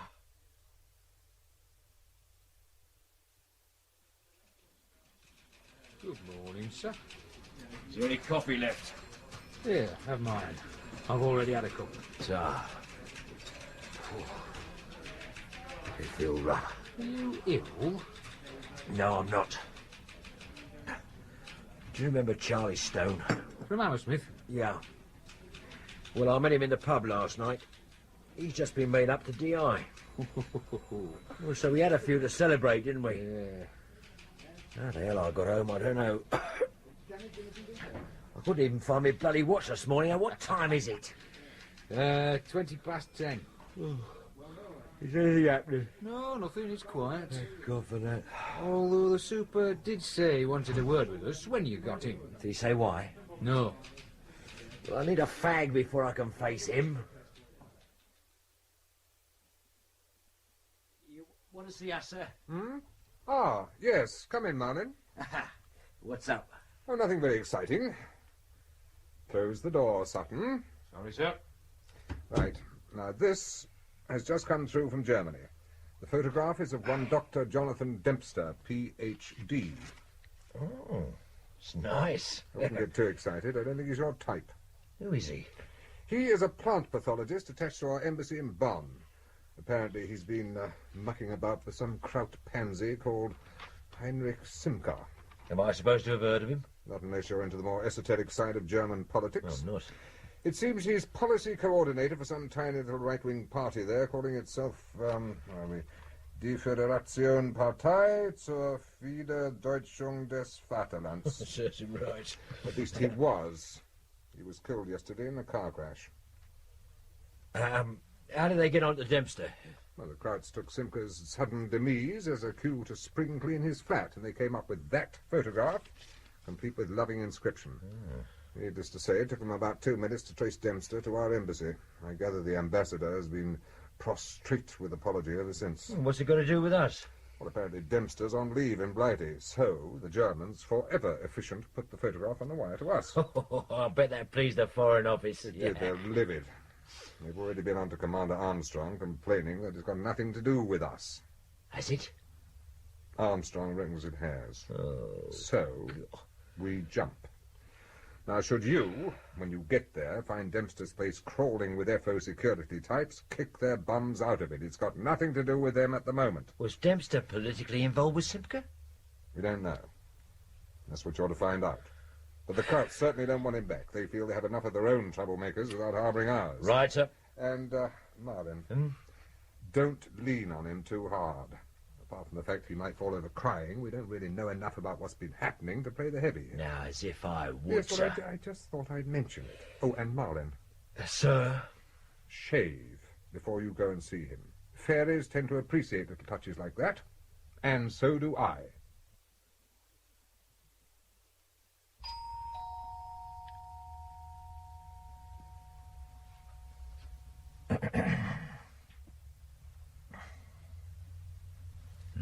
No one's at home. Try again.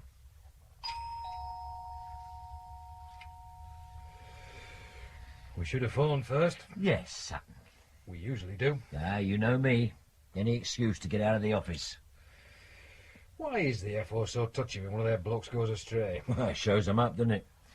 I mean, it's not very diplomatic to send someone to West Germany who's no sooner off the plane than he's having it off with the local Nazis. Do you think there's been a breach of security? Yeah, can't see it myself. Then what was he? An agricultural advisor. Unless we... What time is it? 11:48. Ah, well, there's nobody at home. It's a waste of shoe leather. Right. Oh, God. I'm absolutely shagged out. I'm glad Dempster isn't in. I don't think I could concentrate long enough to think of a sensible question to ask him. Come on, let's go and get an early lunch. Hey, did you hear that? Yeah. He's in there, the cheeky beggar. He probably heard every word we said. Come on, Dempster. Open up. This is the police. Look through the letterbox. Can you see him in there? Yes, I can see him. Get that bloody door open, quick. Right, Marlin, what's been happening? Well, Dempster's been beaten up. Yes, I know that much. Where is he? On his way to hospital. Is he bad? Yeah. Ambulance men were amazed he was still alive. I suppose he didn't say anything. Not a whisper. Have the forensic and fingerprint boys arrived yet? Yes, they're already at work, and I've got Sergeant Sutton coordinating the interviews of the other residents in the flat. Good, good. Marlin? Sir? Why is the front door lying in the hall? We had to break in. Yes, I can see that. What about all these courses you keep going on? Haven't they taught you how to open a door yet? Well, after careful consideration, sir, I decided the quickest way in was by brute force. Well, it's blokes like you that get coppers a bad name, you know. Any excuse will do for the chance to use a little brute force and violence. Yes, sir. Are we allowed to touch anything yet? The telephone, the kitchen, and that desk have been dusted. Right. I say, we haven't made all this mess, have we? No, sir. It was like this when we arrived. Either Dempster was a very messy person, or the bloke who brained him was looking for something. I say we didn't find it. Okay. What are you doing in there? I thought I'd make some tea, sir. This is not a picnic, you know. No wonder our success rate is... I was also taking the chance to have a bit of a look round while waiting for the cab. Yes, so go on, get out of here. Can I just show you this first, sir? What is it? It's this pine panelling. Well, what about it? Well, over here, the panelling's been mounted directly onto the wall, you see? So? Well, on this wall, it's on battens. It could be this wall's damp and they wanted to leave an airspace, but over here, behind the fridge, you see, there's a bit missing. I was just about to pull the fridge out, see if anything had been rammed up between the wall and the panelling. I'll give him a hand, Marlin. Right, sir. Come on. Yep. Hey. Yeah, I think I can reach that. Anything? I can't feel... Wait a minute. What? I think this bit's loose. Ah, very neat. Very neat.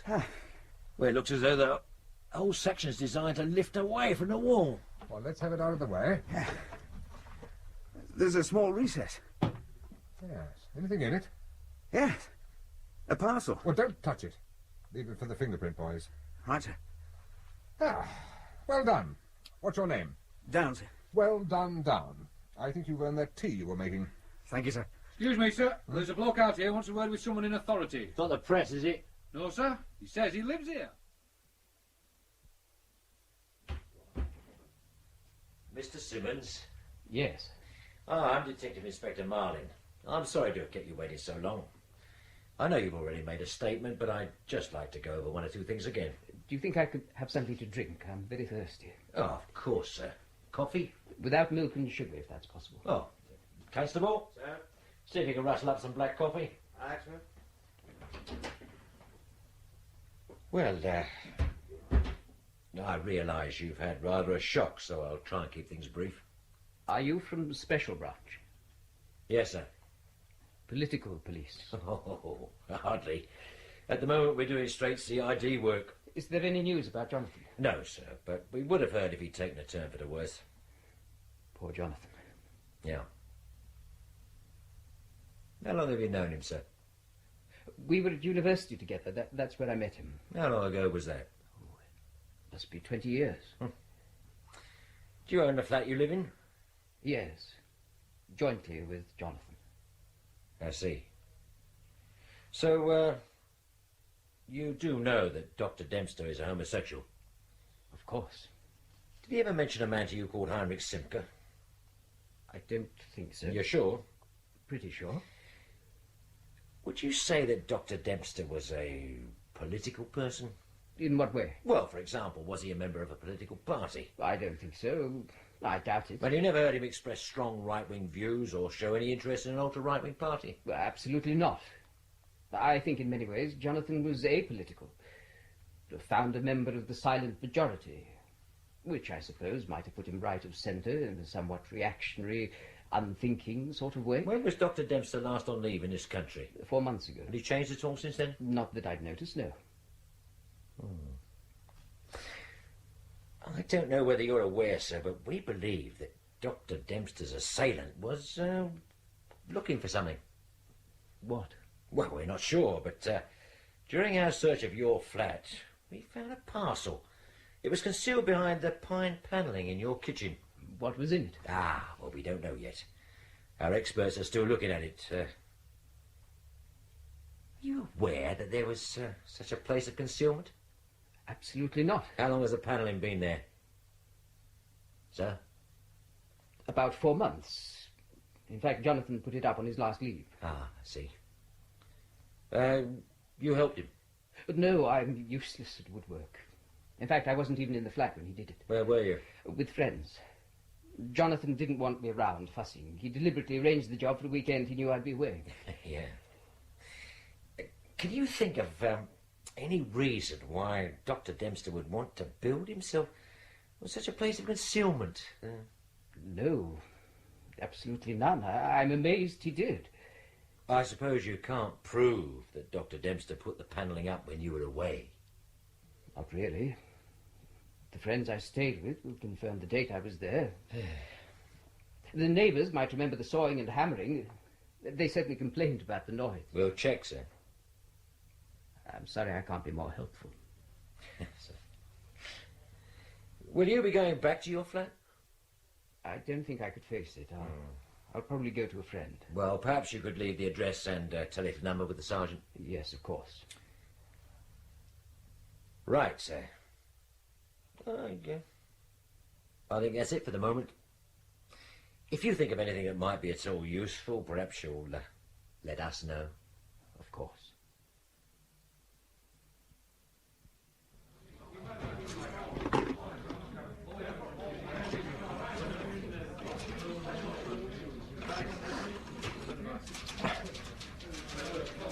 Oh, this is Inspector Marlin. Can you run a records check on Raymond Arthur Simmons? Yeah, Simmons. Address, flat 10, 22 Norwich Gardens. Yeah, it's to do with the Dempster case. Huh? Well, no, it isn't priority. I just want to see what he's been up to, if anything. Yeah. Ta. Yep. Oh, right, sir. Straight away. Have you spoken to Simmons? Yep. I've just finished with him. Anything useful? No. What about that hidey-hole? He says he didn't know anything about it. He said it was Dempster who put up the panelling when he was away. And you believe him? Yeah, I think so. Tell me, where was he when Dempster was beaten up? Bristol. He was there on business. What is he?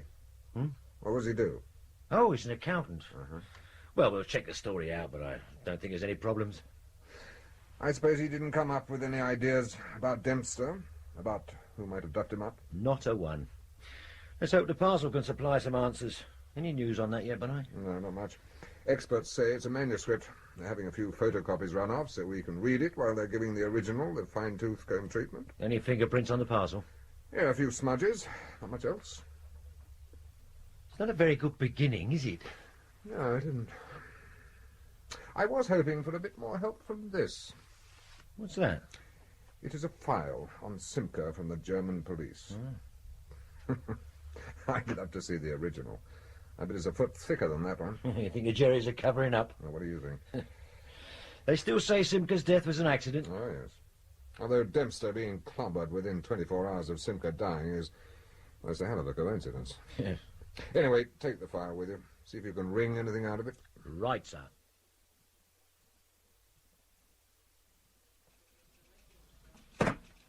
What's this? Manuscript from the lab. What are we supposed to do with it? I think the intention is that you read it, Sergeant. It's a very restrained answer, Constable. You should go far. Well, when he does, he can take that thing with him. Thank you, Constable. Sir? Oh, what do we want with this? It's a photocopy of what was in the parcel. We'd expect it to read it? Yes. There must be 300 pages. A reasonable guess. It'll take days. Not if you read it quickly. Yeah. Yes, this is Inspector Marlin. What? Oh, I see. When? What's up? Does the super know? Right. Dempster's dead. He didn't regain consciousness. Pity. Now all we've got's this thing, all 300 pages of it. Yeah. Was that why he was killed? By that thing? Or was it because he was Simca's lover? Yeah. Perhaps he was selling combine harvesters to the Russians on the cheap. We don't know anything, do we? Flipping heck. What? This manuscript. It's a story. You're joking. Oh, look, it's a novel. Well, who'd want to kill Dempster for this? The author? Yeah.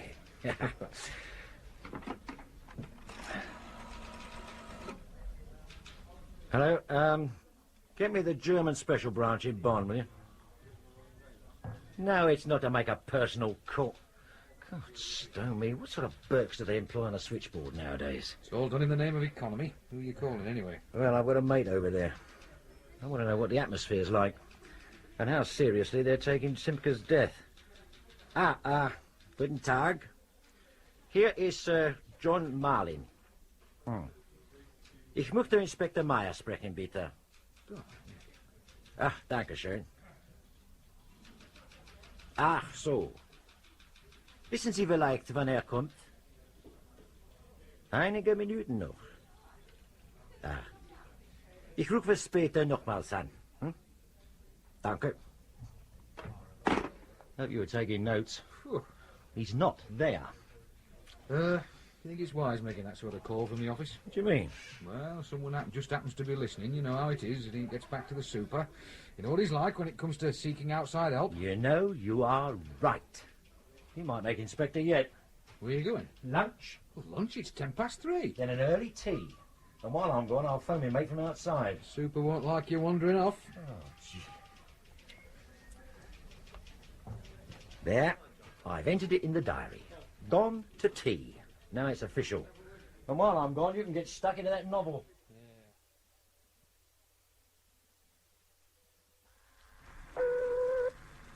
Polizeipräsidium, guten Tag. Ja, guten Tag. Konnte ich Inspektor Meyer sprechen, bitte? Einen Moment, bitte. Bye. Hello, Vim. It's John Marlin here. How are you, mate? John. Well, what can I do for you?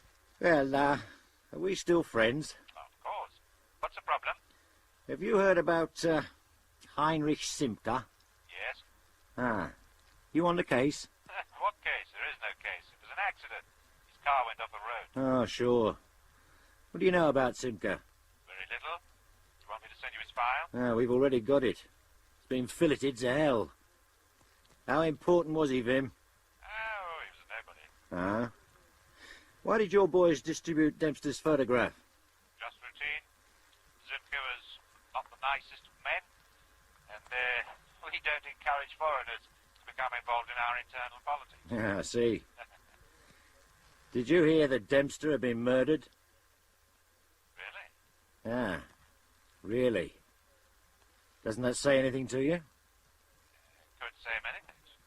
But you're happy to accept it as coincidence? I've not much alternative, John.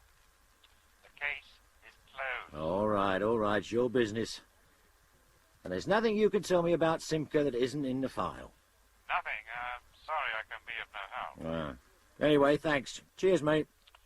Bye, John. Who was that? A friend. Seems he's having a little trouble. Tell me, Schmidt, did you ever see the final accident report on Simca's car? No, sir. No, that went directly to the chief. Well, it was nothing to do with us, anyway. True.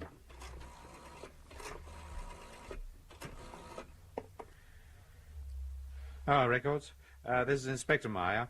Could you send up all the information you have on Heinrich Simca, including the accident report on his car? I'd also like the file on the Federation Party. That's right, Simca's group. Did you think you could let me have that at once? Thank you.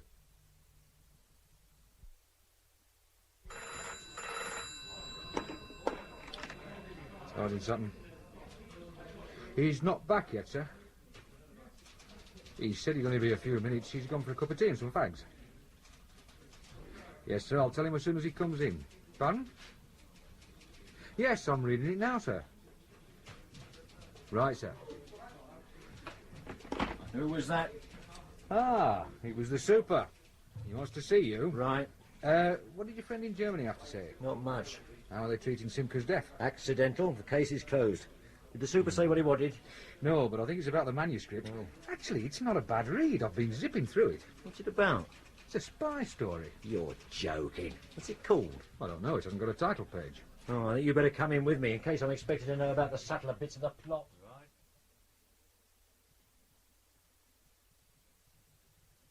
How's the reading going? It's progressing, sir. Mm-hmm.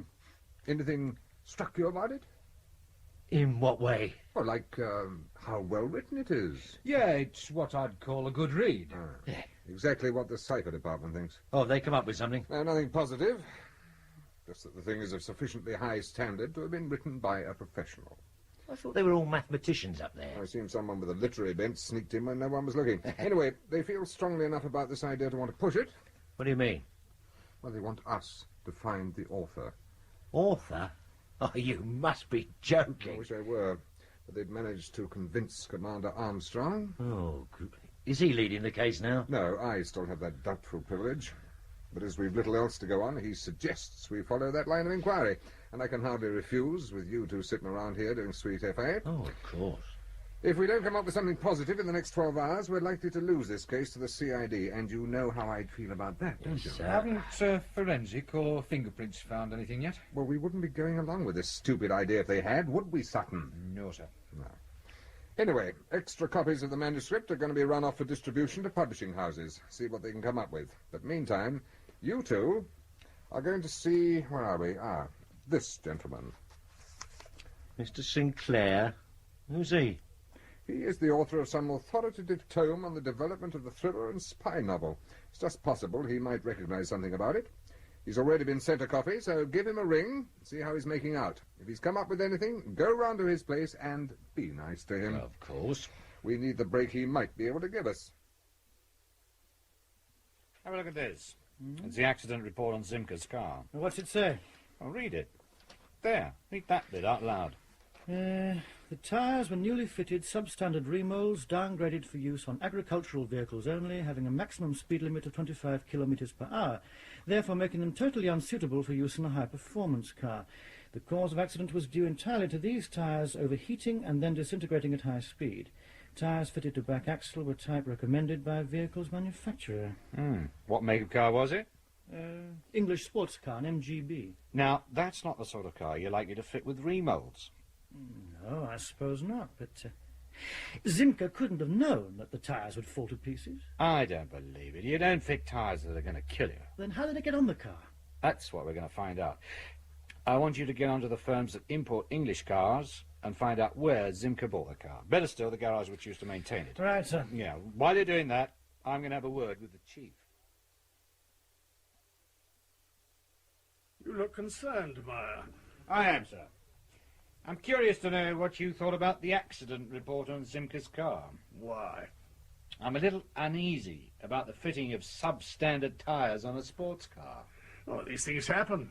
Don't you think we should try and find out how and why they were fitted? Oh, not particularly. I don't see why the standard of maintenance of Simca's car should concern us. It's possible if he'd chosen not to tinker with things he didn't understand, he might be alive today. I see. Did you know Dempster had been murdered, sir? Yes. Who told you? An informant. Although I would have expected to have been told about such a development. I didn't think it was important. I feel, sir, that with the condition of the tyres and the fact that Dempster died within 24 hours of Simca's accident, we should reopen the case. Simca might have been murdered. Then that is for criminal investigation, not us. I shall inform them of your suggestion. But as far as this department is concerned, the case is closed. And it will remain so unless a substantial piece of new evidence comes to light. What happened? It's got nothing to do with us. If Simca was murdered, it's now the responsibility of criminal investigation. Then what do we do? Have you been in touch with the car importers yet? Yes, he's going to phone me back. Yeah, well, you ring him in an hour. I want to know the name of that garage today. And meanwhile, I want to know everything there is to know about Simca and that damn party of his. Yes? Mr. Sinclair? Yes? Police, sir. I'm Detective Inspector Marlin. This is Detective Sergeant Sutton. Yes? I phoned, sir. We need to talk about the manuscript you're reading for. Ah, yes, come in, come in. Ah, thank you. Now, would you like some tea? Oh, thank you, sir. Mrs. Noakes! You know it is very good. Oh, please, sit down. Oh, thank you, sir. The manuscript. I've already read it twice. Frightfully good of its kind. Very good style. You know, Raymond Chandler had terrific style. Excellent characterization and some beautifully observed detail. Truly a master. Isn't Raymond Chandler dead, sir? Alas. You're saying this manuscript is the work of Raymond Chandler? Not at all. Oh, no, no. Then who, sir? Well, I'm not entirely sure. It certainly isn't a book I've read of his before. Sir? A very neat and compact writer. And, as I've said, with excellent style. Yes, his name, sir. I hope Mrs. Noakes heard. I'm sure she did, sir. He's very deaf. His name, sir? You must remember, I'm not 100% certain, but I think it's the work of a man called Richard Moore. Oh. He used at one time to write under the name of Sam Pestry. It's an anagram of master spy, which, I suppose, makes him a bit condescending towards the genre. Oh, yeah. But since he started using his own name, his work has improved greatly. Richard Moore, yeah, well, I've heard of him. Oh, it's quite likely. He used to be a very distinguished novelist in his day. I never understood why he took up writing spy stories, although he does do it very well. What makes you think it's Richard Moore? Well, there's a certain style, a feeling about the story. And, of course, there's the punctuation. What? Punctuation, Inspector. Let me show you. I've got another of his novels here. Ah, here we are. You see, he used a hyphen instead of the more conventional inverted commas to indicate conversation. Is that unusual? Certainly in this sort of book. It's also slightly pretentious. I think James Joyce originated it, although I'm not quite sure about that. The other thing Moore does is quote a lot from other writers. If you know the quote and the context as it appears in the original, it helps make the whole thing much richer. It's very much after Eliot, although I'm not for one moment suggesting that Eliot was at all pretentious. Of course not. I wouldn't dare to think like that. No, sir. Anything else? Oh, yes. For some strange reason, his main character nearly always has a name beginning with the letter M. In your manuscript, he's called Moncrief. In the book I showed you, he's called Mace. In another, it's Mason. I've yet to work out the significance of the M. I thought it might be because the author's name began with an M.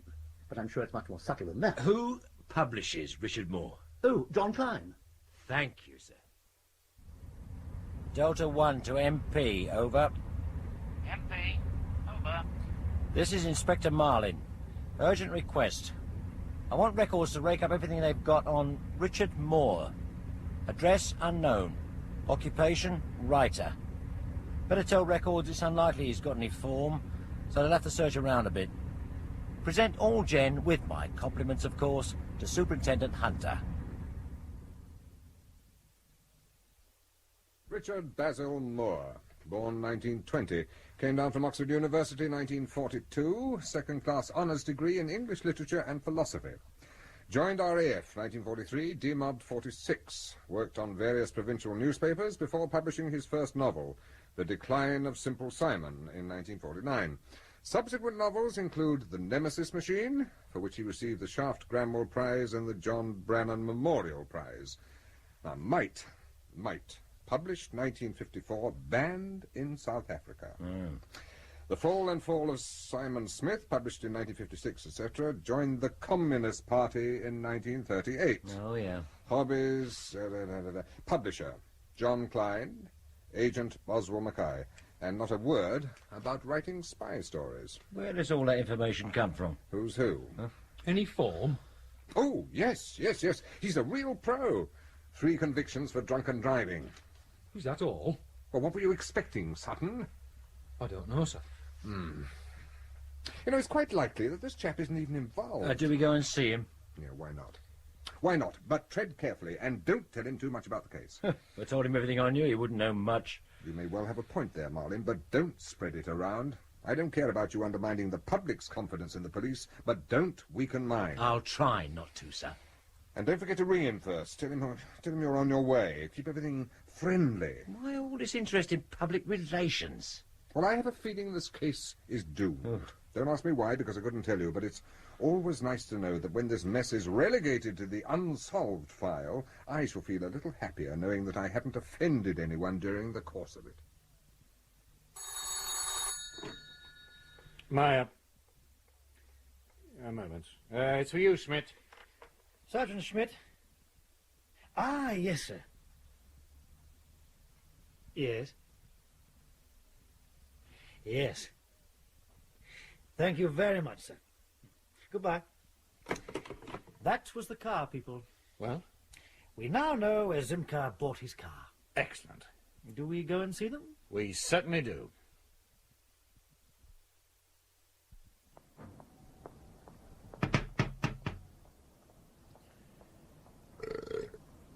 Oh, I don't reckon those ham rolls I had at lunchtime like 2 hard lumps right there. Shouldn't bolt your food. I didn't have much choice, did I? I had to eat while I was on the job. Lucky old you. Do you know, I've put on nearly a stone in the last month. Go to the gym more often. You must be joking. I always get paired with Roberts when I go down there. Have you ever been in the ring with him? No. He doesn't know the meaning of a couple of friendly rounds. You know, he even tries to chop you when he's wearing boxing gloves. The man's a bloody mess. Good afternoon, sir. Mr. Richard Moore. No, I'm his secretary. Come in, gentlemen. Mr. Moore's expecting. No, thank you. This way. Police have arrived, Mr. Moore. Oh, come in, gentlemen. Good afternoon, sir. I'm Detective Inspector Marlin. This is Detective Sergeant Sutton, sir. Please sit down. Thank you.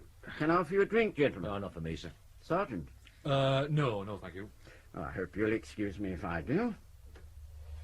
You know, Inspector, you are a very deceptive person. Oh, yes, sir. Well, here I sit in complete calm, waiting for a fresh-faced sergeant to visit me. But what should arrive? A full detective inspector. No deception intended, sir. I'm sure it wasn't.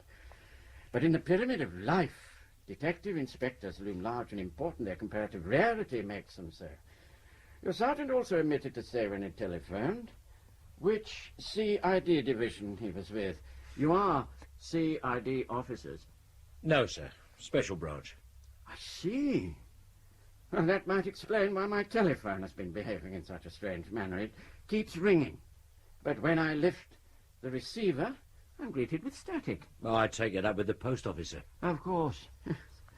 I only ask because the last occasion I had a conversation with a special branch officer, my telephone started to behave in a very strange way, clicking and clacking as though some manic hen was pecking at the line. Well, it must have been some years ago, sir. Ah, yes. Telephone tapping techniques have improved greatly since then. I'm pleased to hear it. And you're right. It was many years ago, in those heady days when the Cold War was a Cold War, and we all marched from Aldermaston with cannon collins to protest about the atom bomb. The special branch was very diligent then. One or another of them always seemed to be popping in for tea and chat.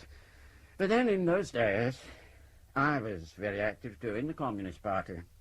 But not now. Well, I still have a dog-eared membership card somewhere. I'd like to think how many years back subscription I owe. Things have changed so much. I mean, in those days, we even had the odd comrade in Parliament from time to time. We seemed to be getting somewhere.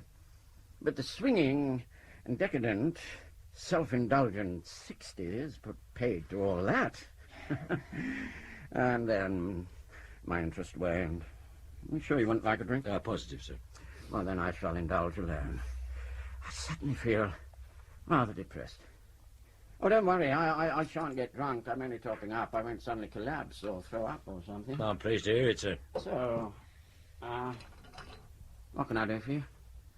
Well, I'd like you to look at this, sir. Oh, not without my glasses. Oh. Do you recognize that? Yes. Let me see. Do you write it, sir? Well, I certainly wrote the first paragraph. Is it a published work? Not yet. Ah, but it's due for publication. Well, of course, I don't write for fun. It's my latest book. What are you doing with it? Well, I'll come to that in a moment, sir. Does it have a title? Of course. What is it? Dogtooth. Dogtooth. Hmm. Do you know a man called Jonathan Dempster? Don't think so. Are you sure? Oh, I'm fairly certain. Well, can you offer any explanation as to how he might have got hold of your manuscript? None, although I would have thought that a question better put to him. Yeah, I wish that were possible, sir. Oh? He's dead. Oh. How did he die? He was beaten to death. By me? Well? I couldn't barely summon up the energy to leave the house, let alone involve myself in the clubbing to death of a man I don't even know. And what motive would I have? There's every probability the murderer was after your manuscript. Oh, my dear boy, this is incredible news. I thought I'd reached the pinnacle of my career when one of my books was reprinted in the same week of publication. But now, it seems, I have fans prepared to commit murder for a peek at a forthcoming attraction. The flippancy doesn't help, you know, sir. Oh, sorry. This manuscript was hidden in Dr. Dempster's flat. It was very carefully hidden. Now, there has to be a reason for that. Oh, sorry, I can't help you. What happens when you complete a new manuscript? Oh, I send copies to my agent and my publisher and leave them to fight it out. No one else gets a copy? No. How many copies are made of each manuscript? Oh, well, Peter, how many? I made the usual number. How many was that? 5. Do you still have a copy? There should be at least a file copy. Would you mind if I have a look at that, sir? Why not? I'll get it. Thank you. Inspector, how did you find me? This manuscript hasn't got a title author page. No, we had an expert read it, sir. He recognised your style. Really? God heavens. You mean I still have a style? Did you know? I was once considered a serious novelist, Inspector. Some critics have even been kind enough to say I could have been a great novelist. But that's all in the past. Nowadays I have to be dried out twice a year so I can write 2 books, spy stories. I dread the experience. I can't live without alcohol. So I write books that I can finish very quickly. Today I'm called a popular writer and grateful for it. For, as you see, it keeps me in some style. Oh, your friend has started to scribble in his notebook. I feel that if he's going to do that, I should be advised upon my utterances. No, it's just notes, sir, not a verbatim record. Oh, what a pity. I do so enjoy being quoted. Perhaps we could quote you on whether you know a man called Heinrich Simker. What? No. Oh, yes. Sir? Well, I've heard of him. He's a journalist. Or at least he was. I believe he's written 1 or 2 books on the virtues of a benevolent dictatorship. Needless to say, they're both very slim volumes. But you never met him? No. Now, what about his political party? Die Föderationspartei die Wiederdeutschung des Vaterland. What do you know about that? Only that it's full of ex-SS types who are dissatisfied with the general lack of Jew-bashing, have taken to grinding their gums and waving their pension books in the air. Do you know what Die Föderationspartei zur Wiederdeutschung des Vaterlands means in English? Well, I have a fair idea, sir. The Federation Party for the Re-Germanization of Germany. I mean, Gott in Himmel. It doesn't even make sense. I suppose you know that lot's affiliated to the Britain Forward for Freedom Party. No, I didn't. Well, no wonder Adolf Hitler said the British weren't Germany's natural enemies. We're all bloody fascists together. I found a copy, Inspector. Oh, thank you. And what were you hoping to find? I don't know, sir. You know, Inspector, I always thought a novel a good place to hide microdots. What do you think of all the I's, J's, commas, colons and the like that could so easily play host to a pinpoint of film? If you didn't know where to look, it'd take you weeks to find it. Oh, you've become agitated, Inspector. Have you found something? A secret, perhaps? It's nothing very exciting, sir. Oh, what a pity. I was at the very least expecting cost analysis of the Prime Minister's off-licence expenses. Your manuscript has been copied. Look, you see the typeface is different. Oh. Well, who said the master sleuth only exists in fiction? Well, is it possible it could have been copied at your agents or your publishers? I suppose so. But why? And why my novel? Well, we might be able to answer that when we find out what it was used for. Useful? Hey, who was this Jonathan Dempster? Well, he was a plant pathologist. Well, that sounds like a crime in itself. Does he also happen to be a spy? I don't know, sir. Well, it would be awful if my manuscript was tied up in some sordid little case of espionage. Good God, I may no longer be much of a writer, but I feel my work deserves better than to be abused in this way. May we take this copy of your manuscript? I suppose so. It's possible that my superintendent might want to have a word with you later, sir. Well, I shall not go into hiding or leave the country in spite of the disgrace. I shall be here. Oh, thank you, sir. Yeah, tell me, the man who recognized my manuscript by its style. Style. Sounds a man of rare talent. I'd like him to have this. What's that, sir? Well, it's my latest publication, a novel of doubtful merit. I shall inscribe it for him. What was his name? Malcolm Sinclair. Well, you tell Mr. Sinclair that for a moment he made an old drunkard. Very happy. Yes, style. Oh, I hope you don't mind being an errand boy, Inspector.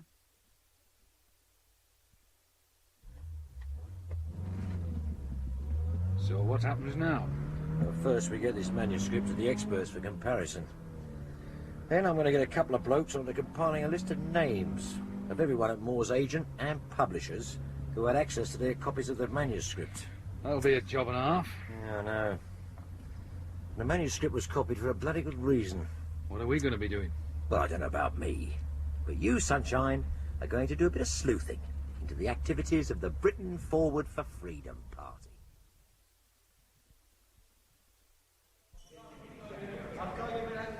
You Herr Muller? Yes. I'm Inspector Meyer. This is Sergeant Schmidt. Gentlemen. Herr Muller? The showroom manager tells me you're the workshop foreman. Oh, that's right. I'm making inquiries concerning a car owned by one of your customers. Heinrich Zimke. Ah, yes. Got the details of the vehicle here. Do you know the car? Yes, of course I do. When was it last serviced? Day before yesterday. Are you sure? Of course. I've still got the work card here. Just a minute. Here you are. Oh, thank you. Is this all the work you did on his car? That's right. Just a 10,000 kilometre service. Anything wrong? Was there any work done on the wheels of the car? No. New tyres weren't fitted? Well, it's not on the worksheet. Have you always serviced this car? Yes. So you would know if new tyres had been fitted since the car was purchased? Of course I would. Well, have they? Yes, look, 4 months ago. Would that be a complete set? Yes. Would the car's tyres be checked at normal servicing? No, yes, we always check for excessive damage to the tread and wall of the tyre. And this check would have been made the day before yesterday? Always, without fail. What's that? That costing sheet. You see, I work out the time and materials used on the car. Then it goes up to accounts for invoicing to the customer. Yes, is this the sheet for the last service? Yeah. You can see there's no charge for tyres. Indeed. Do you ever fit remold? Oh, no. No, never. You can't risk it on a high-performance car. You would always advise against it? Always. Do you keep remolded tyres in stock? No, I wouldn't touch them. And if by some chance Zimke's car had been fitted with the wrong tyres, your mechanic, he would have noticed, wouldn't he? Without a doubt. Look, we're a quality garage, Inspector. We're very thorough. Well, I'm very pleased to hear it. What's this charge here? Delivery charge? Yeah. Oh, that's quite normal. That's for returning the car to the customer. A lot of our clients are very busy people. They drop the cars into the garage in the morning. We return them to their home or office. Saves them having to come back here. And that's what you did with Zimke's car? That's right. Where was it taken? Herr Simke's home. In fact, Willy dropped it off on his own way home. And who is Willy? One of the old boys we employ for the job. Oh. Is he here now? No, didn't come in today. Strange that. He's usually very reliable. What's his full name? Willem Rikers. Rikers. Do you know his address? No, the personnel should have it. Willy isn't in any trouble, is he? That remains to be seen. Well, what happened? Heinrich Zimke is dead. You going to bring Rikers in for questioning? Not until I've spoken to the chief. You forget, this case is officially closed. He's not going to be very happy. Well, that's his tough luck. He could still argue that Zimke fitted the tyres himself. He can argue what he likes, but Zimke no more fitted them than you did. Good tyres were on that car when it left the garage. Rikers supposedly returned the car to Zimke on his way home. The following morning, Zimke drives his car onto the autobahn and is killed. If Rikers didn't actually fit the tyres himself, he knows who did. And he might also know why someone wanted Zimke dead. Shall I come with you and see the chief? No, you go to records and see what they have on Rikers. Right. See you later. You mind if I have a word with you, son? Oh, by all means. Come in, Meyer. Oh, actually, I've been looking for you. I've someone here I'd like you to meet. Yes, sir? This is Herr Baumann. Really? Inspector Meyer? Yes, I asked him to have a word with you as you seemed doubtful about Zimke's accident. Yeah, with justification, sir. I noticed from your diary that you and Schmidt had gone to the garage. Oh, by the way, where is he? Records. For the file on Wilhelm Rikers? Yes. You have done well, Inspector. Hardly. Any intelligent child could have found out what I have. Perhaps. But you needn't concern yourself about Rikers anymore. We already have him. Ah. Since when have you been allowed to operate internally in this country? Your function is purely defence. Internal security is handled by the civil police. You're quite right. And at the same time, you've answered your own question.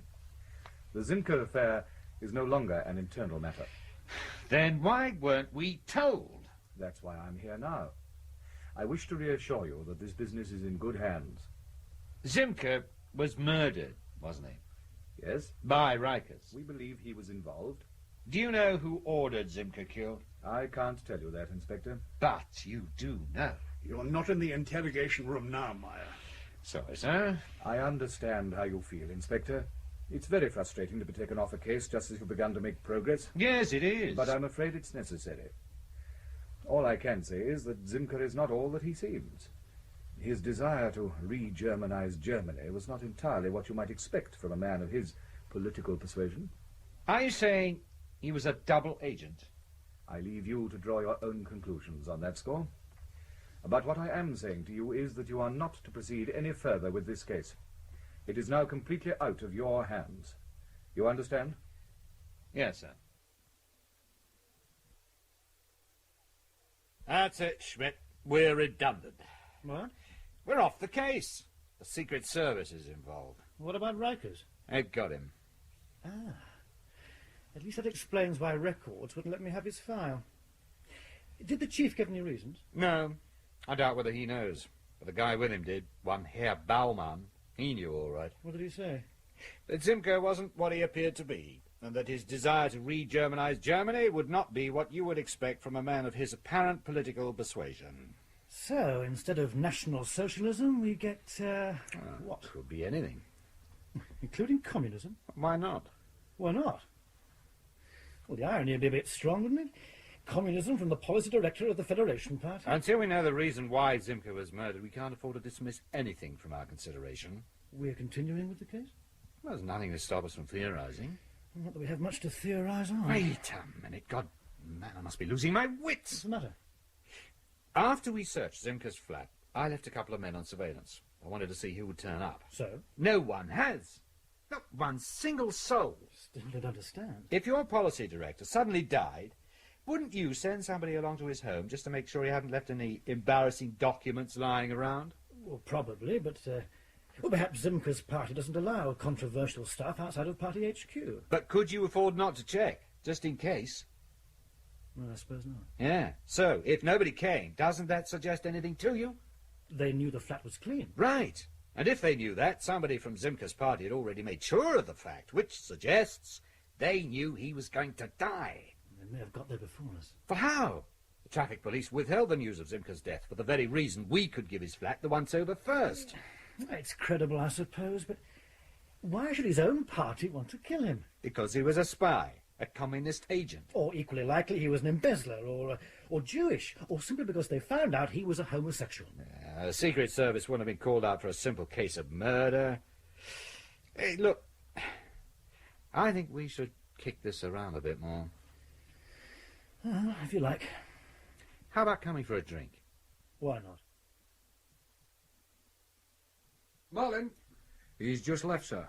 Oh, no, it doesn't matter. It'll keep. Have the experts come up with anything on the manuscript we brought in? You must be joking. Those idiots work even slower than you do.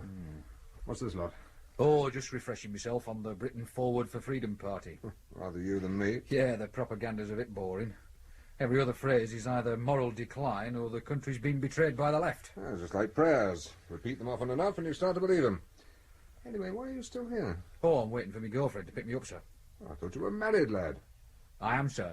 But at the moment, we're what you might call a bit estranged. I moved out a couple of months ago. Well, nobody tells me anything around here. Good night, Sutton. Good night, sir.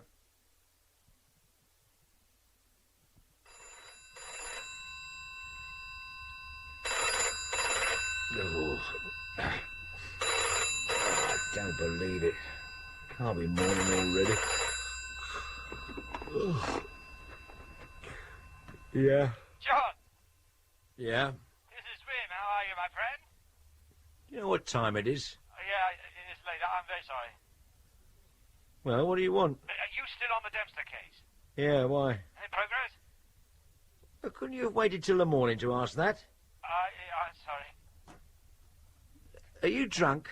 A German never gets drunk, though it's true. I have been celebrating Oh, why? my redundancy. You're what? Lord, knock it off, Vim. I want to go to sleep. I'll phone you tomorrow. No, John, this is important. It's about Simca. What about him? Secret Service have taken over the case. You're joking. I am drunk, John, but I'm not joking. Then you better be careful what you say. You might wake up regretting this conversation. I don't think so. There's something else I should tell you. Simca was murdered. Are you sure? Of course. Look, Vim, I think you better sober up before you say anything else. As far as I'm concerned, we haven't had this conversation, all right? I'll call you tomorrow. If you want to tell me again, that's fair enough. But for the time being, go to bed.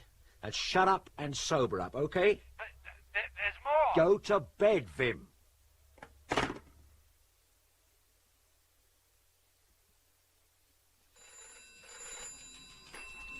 Sergeant Sutton. No, sir, he isn't here at the moment.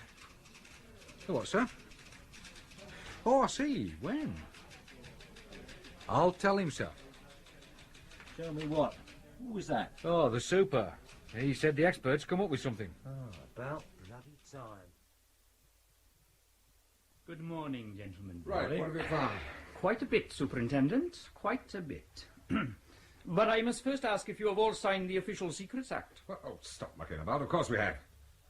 Haven't we? I have. Well, there you are. Good. Then I can proceed. When Inspector Marlin brought the second manuscript in, the one from Mr. Moore, we decided to run a straight word-for-word comparison with the one found at Dempster's flat. And the first thing we noticed was the difference in typeface. Brilliant. Bloody brilliant. 7,500 a year this bloke gets. Please don't be facetious, sir. I also happen to be worth every penny. Now, as you can see, the copy found in Dempster's flat has been typed on an ordinary machine. Inspector Marlin's copy, obviously, on an electric model. Now, the next thing we found was much more interesting. Here's the list. As you see, a total discrepancy in the names of characters in the two manuscripts. Now, I wish to reserve judgment on the names in the Dempster copy until I put them through the computer. But I tell you this, one or two of them are very well-known real people in the business world. How long before you can check the names? A few hours, but there's more. Now, look here. This is page 112 from Inspector Marlin's copy, and this is the same page from the Dempster copy. You see? An additional paragraph in the Dempster copy that to the casual reader is part of the story. It's so neat. So simple. Well, what does this extra paragraph tell us? What does it mean? It means absolute chaos, Superintendent. What's he talking about? In the chapter containing the additional paragraph, the author describes a coding machine. In fact, it is not unlike the Mills coding machine being used by our embassies at the moment. In the additional paragraph, there is a key word mentioned, to all intents and purposes referring to the machine described in the book. And that means chaos? When I discovered the paragraph, I got on to the head of cipher at the Foreign Office to see if he could make anything of it. Yeah? I was still in the middle of reading the keyword when he fainted. It was for real? Precisely. It is our current keyword. Anyone who has access to a Mills coding machine would be able to decode any information being passed between London and any one of our embassies. As easily as that? Indeed. How many people know the keyword? In this country? Yeah. Head of cipher, of course. A few civil servants. Probably the Foreign and Commonwealth Secretary, if he was interested. Same with the PM. What would be the chance of guessing it? A 12-symbol conglomerate of letters and numbers. I should think 1,000,000 to 1 chance. Does Commander Armstrong know what you found? Of course. Did he say anything? Only that he wanted to interview Richard Moore himself immediately. Do you think Moore's mixed up in this? We'll soon find out. Taking his time? Yeah. Have a look through the window. Right. Oh, my God. What's up? Come and see for yourself, it's Mr. Moore. Get that bloody window open.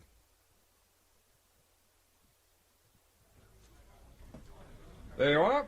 The pathologist's report on Richard Basil Moore. Sleeping pills washed down with brandy. But why did he kill himself? It was that or go inside for the rest of his natural. Ah, but why didn't he run? I would have. Yeah, he's a sick man. Where could he run to? Gin factory. He handed over the manuscript knowing he'd have to kill himself. Well, wouldn't let it worry you, Sunshine. Start thinking about the new angle his death brings to the case. What's that? Why was Richard Moore, a communist, tied in with Simker and Dempster? A couple of fascists. Oh. Yeah. Yeah, he's here. It's for you, son. Hunter. Yeah? What? Is it important? I'll be straight up. They've completed the check on the names in the manuscript. They reckon they've got something. Identifying a list of names without any other information is rather difficult. Yes, but you have succeeded, right? Not entirely to my satisfaction, Superintendent. You see, I had to make rather an important assumption. What was that? That all the names belonged to the same group. That is, that they were all successful businessmen. Anyway, this is what we came up with. God, there's pages of it. Do these names have anything in common? Nothing really conclusive. Several of them were at Cambridge at the same time, but that doesn't necessarily tie them together. As with the fact that a lot of them share the same club. Which one's that? Blackets.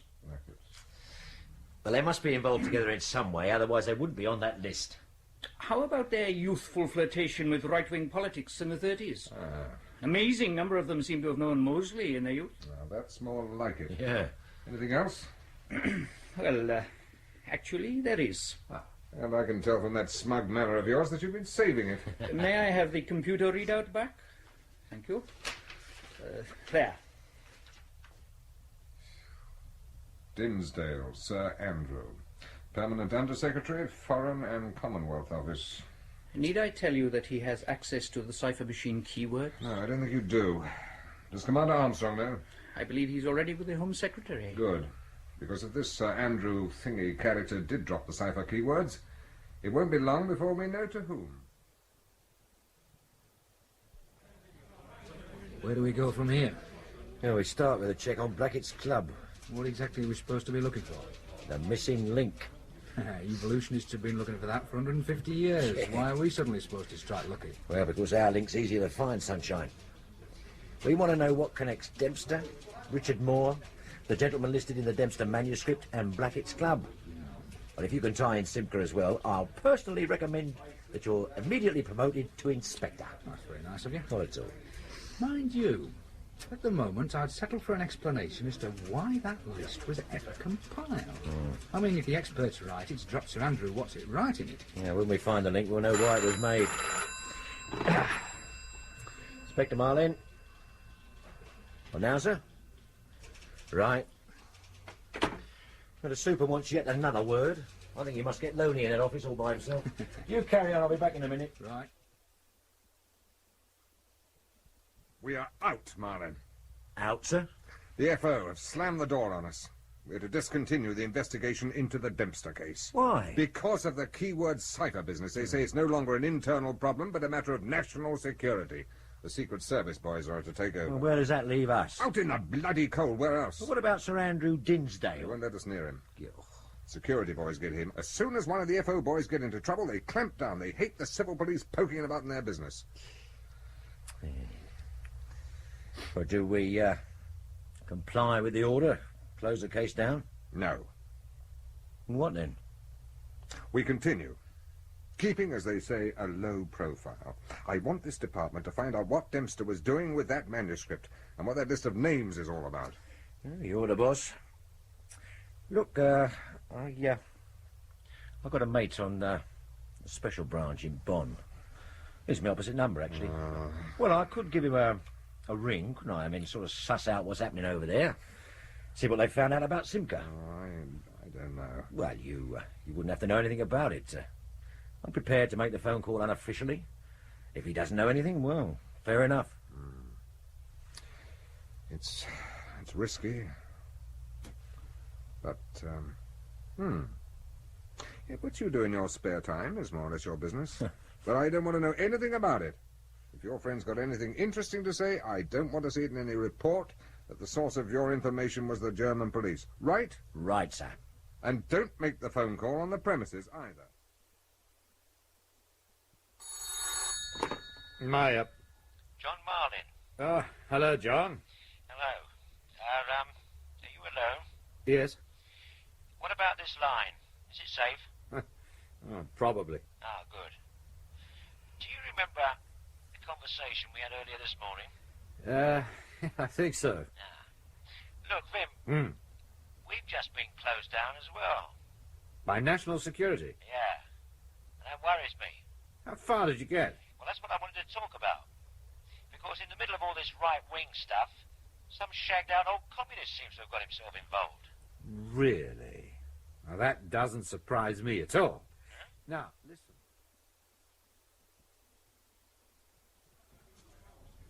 Oh, yeah, where have you been? Out. It's a bit unfair, you know. I'm up to my eyeballs in paper, and all you do is keep wandering off. One of the privileges of rank, Sutton. But don't fret, lad. I've not been wasting my time. What have you been doing?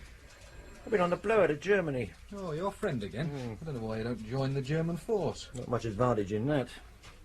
They're suffering from the same problems as us. Oh, have they been closed down as well? Yeah. But in spite of that, our conversation was very interesting. Can you trust your bloke? Yeah, I think so. No doubt about it. No. His car was fixed. But why? Well, what if I said it was because he was a spy? A double agent. A communist who'd infiltrated the Federation Party. I'd inquire which pub you made the call from and how many you'd had while you were there. Yeah, none, more's the pity. How official's all this? Well, the death bit's for sure. The spy bit's pure speculation. But it's speculation that begins to make sense of this case. Because if Simca is a communist, then Richard Moore slips in nicely alongside, eh? Yeah, I suppose so. Well, we know for a fact that Moore allowed his manuscript to be used as a carrier for highly secret information, right? Mm-hmm. The manuscript turned up in Dempster's flat. Destined for where? Well, we've assumed Simca. Yeah, with Dempster as messenger boy. Yeah. Now, contained in that manuscript is a list of names. Some of them we know have strong right-wing convictions. Well, who'd benefit most from a list like that? Someone wanted to cause trouble. Right. Who'd want to cause trouble for the extreme right? Well, anyone with any sense. Don't be a jerk. That manuscript was destined for the Kremlin, or thereabouts, along with the cipher keyword. I suppose it's possible. Possible. Sod's on, lad. Ah, I'm not so sure. I've lost money on bets like that in the past. What we still don't know is who compiled the information for Moore and where he got it from. What about Dempster? I don't see it myself. He's hardly ever in the country, is he? I mean, the person who got that lot together, he'd spent a long time building up contacts. I mean, that sort of stuff doesn't just fall into your lap, does it? Unless your lap was in the right place, that is. What do you mean? Suppose there's a Simca in the Britain Forward Party lot. Yeah, it could be. Well, in that case, it could mean that this list is of all special members. The elite. The ones who don't want it known. Yeah, but most of the party's top brass have been there for years. I can't see one of them having that sort of change of heart. Then it must be a younger man. Relative new boy in the party. And he'd probably be a member of Blackett's as well. And one who knows Richard Moore. And there can't be many of them. Well, we better get on with it. Just one question. What information did you exchange to get this stuff on Simca? Why do you want to know? Well, it's just that when I come up in court for contravening the Official Secrets Act, I'd like to know what the secrets were. I told him about the manuscript. On an open line? It was an STD call from a British phone box. So don't worry. I got you some coffee, sir. Oh, thanks. Have you heard Wilhelm Reichers has been released? No? They said there wasn't enough evidence to charge him. What the hell is going on? Now, you tell me. I also heard that Reichers was in the SS during the war. Well, that doesn't surprise me. Neither would the fact he was a member of the Federation Party. You're convinced that Simca was murdered by his own party, aren't you? Yes. But why? I mean, where's the motive? Look, if you were a member of a right-wing party and you found you'd made a communist spy your policy director, how would you feel? But we can't know for certain Simca was a spy. I just had a phone call from a friend. Apparently, a manuscript has been found in, well, somewhere, and destined for Zimker. It contained what's believed to be a membership list of the most influential members of a group probably affiliated to the Federation Party. Now, if Zimker was collecting that sort of information about other groups, there's every reason to believe he was doing the same with his own party. But what would he want with the list? All information's useful when you're out to cause trouble. Now, look, I want to have another look at Zimker's papers. What, those are just flat? Yes. If we were caught, my God, we'd be for it. That's why I'm not asking you to come. But do you think it's worth the risk? Yeah. All right. Well, when do we go? This evening. Oh, could we call it a day? No. I can't concentrate anymore. I must know more about Blackett's than any man alive. Have you got any fags? Yeah. Tar. I mean, we don't even know what we're looking for, do we? No. Well, gentlemen, how is it going? It isn't. We don't even know if we're looking in the right place. Oh, we are, Sutton. Did you ask Records to run a check on Dempster's flatmate? What, Simmons? Yeah, routine check. I asked yesterday. I am still waiting to hear. Well, his file came to me by mistake. It's been sitting in my in tray since yesterday afternoon. Feast your eyes. Parking tickets? Right. Look at the top three. Look, where he was given them. Maston Avenue. Does it ring any bells? Yeah. That's where Richard Moore lived. That's right. Simmons was Moore's accountant. Who says? Moore's secretary confirms it. I've just come off the blower to him. Simmons is our man. So it seems. He is also accountant to Blackett's and the Britain Forward for Freedom Party. Bloody hell. We had him right here. That's right, and I want him back. Well, would you like to go and fetch him? Won't the Secret Service object? Most strongly, I should think. But I noticed that a couple of these parking tickets are overdue for payment. I'll have a word with the traffic division, see if they wouldn't mind us popping round just to remind Simmons about them. How long do you reckon it'll take? Oh, I don't know. The thought of going through all those books could take weeks. Oh, we won't need to. If Simcoe's consistent in how he transmits his information, we should be looking for a manuscript. Do you remember the carbon copies of the magazine articles in Simcoe's filing cabinet? Yes, what about them? We'll start there. But what have we been looking for? Names. Information that seems out of place in the articles. Huh, is that all? Surely you wouldn't want it any easier. Pull over, let us not pass.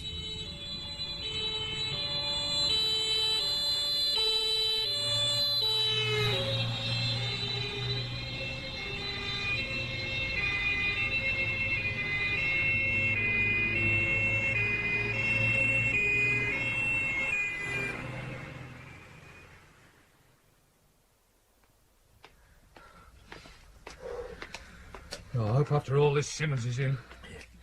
You're a physical wreck, Sutton. Oh, it's just stairs that knock me out. Don't know why. Well, whenever there's a tall block of flats, the person we want to see is always on the top floor. Yeah. With the lift out of order. Every time. I'm cursed, you know. I believe you. Can't help it. Are you all right now? I'll do. You realise Simmons may not want to answer our questions. He may want to fight instead. I'll be ready. I won't let you down. Good. Because I'm depending on you. Oh, at least someone's in. Yes. Good evening, sir. We're looking for Raymond Arthur Simmons. I believe he's staying here. Yes, well, he was. That is, he moved some of his stuff in here yesterday. Where is he now, sir? Oh, he's gone away for a few days on business, I believe. Where to? Well, I don't know. Who are you, anyway? Police, sir. Ah, yes, he had some trouble, didn't he? Is something wrong, sir? What? No, why? You seem rather nervous. Oh, well, Are you alone, sir? Alone? Oh, yes, I am. Really? Step into the hall. Come on, move! What's all this about? Why the guns? Special branch over by the wall, hands last night. Frisk him, Sutton. Look, I haven't done anything wrong. He's clean. Handcuff him. Now, sir, who's in the flat? Look, it's no one. It's just a few friends. Why did you lie? I don't know. I'm sorry. Is Simmons in there? No, that's the truth. Right, lie down. Come on, hurry. Go of me. Now lie very still and shut up. Call the heavy brigade, sir. No. No, we'll risk it. I'll go in. You cover me from the door, right? Right. Ready when you are. Okay. Now! Hold it! Oh, my God.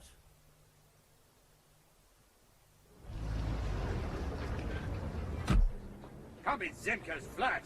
The fire chief's over there. Hey, get back on the other side of the barrier. Please, Inspector Meyer, what's happening?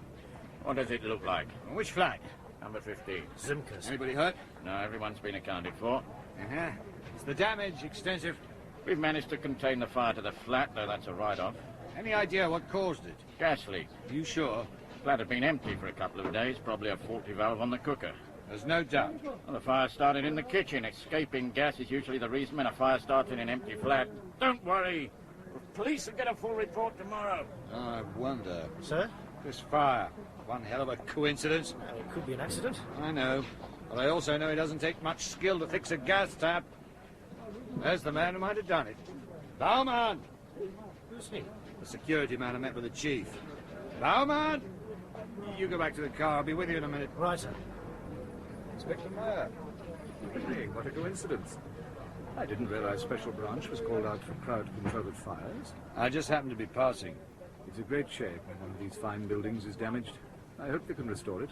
May I ask what you're doing here, sir? Take that tender out Like of you. here. I just happened to be passing. On my way home again. Ah. You realize it's Zimker's flat on fire? So I gathered. A great shame. Even more so, as the Secret Service won't be able to examine Zimker's papers. Is that so important? There's a rumor going round. Zimker was a communist agent. Rumor?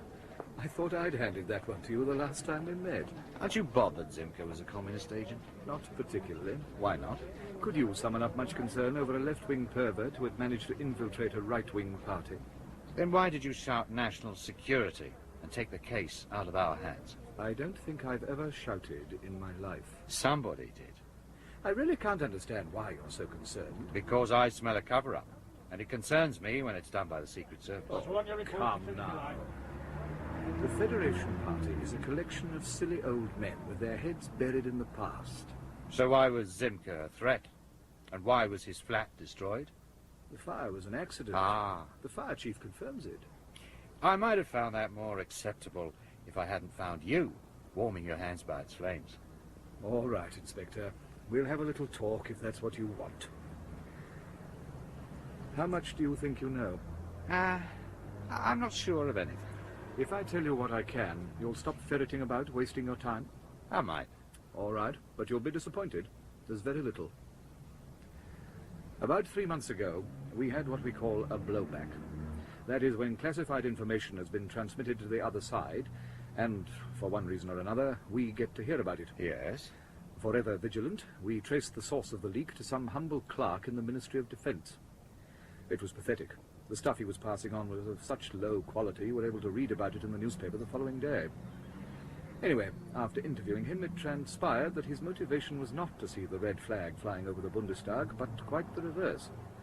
He was a fully paid-up member of the Federation Party, and the contact he passed his information to was also a member of that party. Zimker? Correct. So what did you do? We kept an eye on Zimker for a while, and found that all his sources were as pathetic as the defence clerk. And they all believed they were helping the Federation Party in their fight against communism? That was the sad mockery of it all. Then why didn't you arrest Zimker? To be honest, we didn't think it was worth it. The effort in collecting enough evidence to secure a conviction wasn't worth the man-hours involved. So instead, we decided to knock him from his perch, hoping at the same time to throw the Federation Party into a paroxysm of paranoia by leaking to them that their policy director was a communist agent. Neat. Neat? We laughed ourselves sick over the irony of the situation. And then sat back and let them murder Zimker. Not quite. Things just got out of hand. We thought they'd just kick him out in disgrace, and at very most all he would get was a working over from some of the more enthusiastic members. Well, you know how it goes. We didn't expect them to kill him. Ah. That still doesn't explain the national security scare when they did. We had blundered. If we allowed you or the criminal police to investigate his murder, you might have discovered our involvement. And we have our pride. And then we remembered that Zimker was a spy. And sometimes spies get killed. It's what you might call an occupational hazard. So we decided to close your investigation down, to avoid any unnecessary embarrassment. I see. Do you actually expect me to believe what you've just said? Take it or leave it. It's all true. Oh, it's true that Zimker was using his position as policy director to gather classified information. But the scale he was working on, now that's a lie. I know for a fact he had at least one contact in London who was passing him high-grade information. Oh, you have been busy. I also know that one important British civil servant has been arrested, and that Jonathan Dempster, Zimker's associate, has been murdered. Now, that's not small scale, that's international. So why the cover-up? You tell me, Inspector. Because you're scared. Zimker's London contact had compiled a list of important people. Perhaps, like the civil servant, they were all prepared to pass on high-grade information, believing it was going to help the cause of the right. But all the time, Zimker was slipping it through a chink in the Iron Curtain. That is in Britain. Perhaps we are less gullible. Oh, I think not. I believe you got onto Zimker via one of your so-called blowbacks of classified information, but I think it more likely that you were horrified by the quality of it, and that when you finally traced Zimker, you were even more horrified when you realized that so many important Germans were prepared to give so much for that particular cause. You certainly have a very fertile imagination. Rubbish. On Zimker's murder alone, you have enough to bust the Federation Party wide open, but you didn't, because you were scared of what you might find, the important names that might come to light, and that's why you've destroyed Zimker's flat. You didn't want to see what was there. Times have changed, Meyer. The extreme right is harmless. The new bogeymen belong to the left. Men like Zimker, who exploit diehards, like the members of the Federation Party, develop their own revolutionary ideals. They're the men you should be watching. They're the sort of men who offer the real threat nowadays. You're a good detective. You've scratched around and found out a lot. We need more men like you. Your only problem is your reasoning is a little out of focus. You're placing the wrong interpretation on what you find. Am I? I don't think so. You just don't want a scandal. It's not good for our international standing to announce that even one of our major industrialists still hankers after the good old days. You're wrong, Meyer. What would you do if I found a membership list of this neo-fascist group? It would be embarrassing. If it were published, we'd be forced to act on it, of course. The public would demand it. But there are always problems about lists of names. You can never really be certain how a person gets onto them. I mean, on closer examination of your list, we might even find your name. You what? Or that of your parents, or a close friend, or even your wife. It's politics, Meyer. We don't want to know any more about Zimker. The case is closed. Forget about him. And in return, I might forget about this conversation. So, it's all true. Go home, Inspector. You've had a busy day.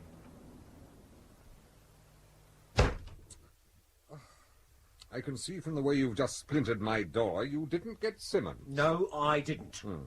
I charge into this flat, waving my gun like John Wayne, and what do I find? 3 poxy transvestites sitting around drinking coffee. I am sick to death. We don't meet normal villains nowadays. I went along expecting to arrest a communist agent. Well, don't they get you down, Marlin? Simmons has been found. Oh, where? East Germany. Oh.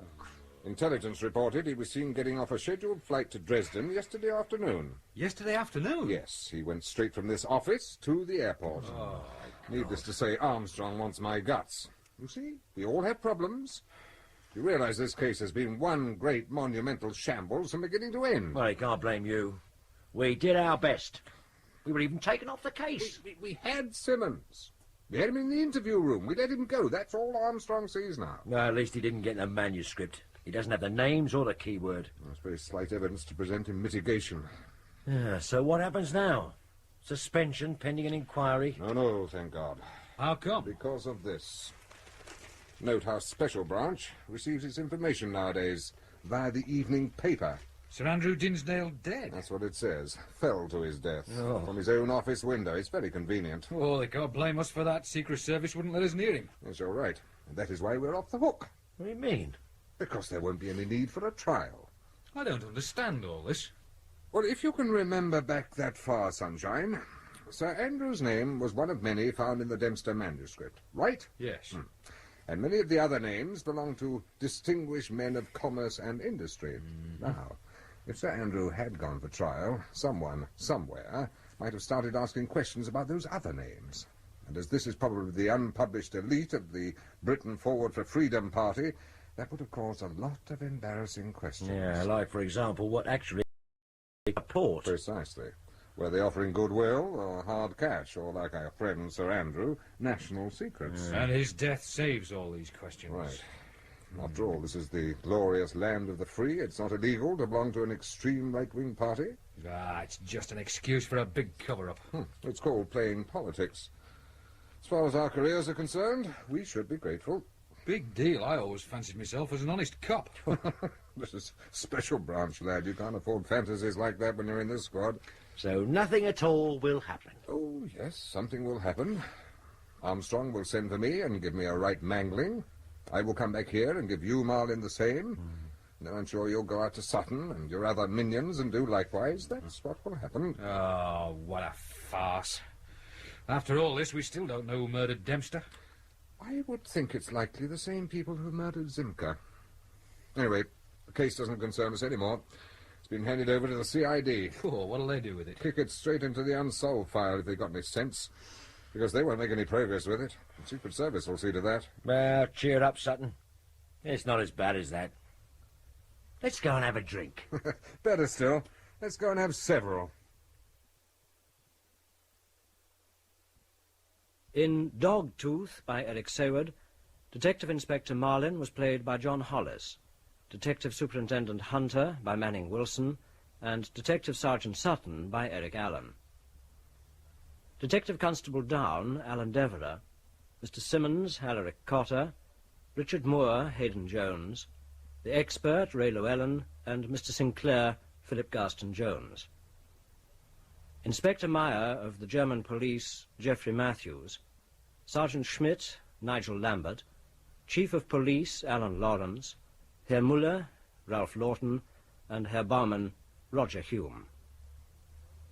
The play was directed in our Birmingham studios by Roger Pine. Comes from Wales.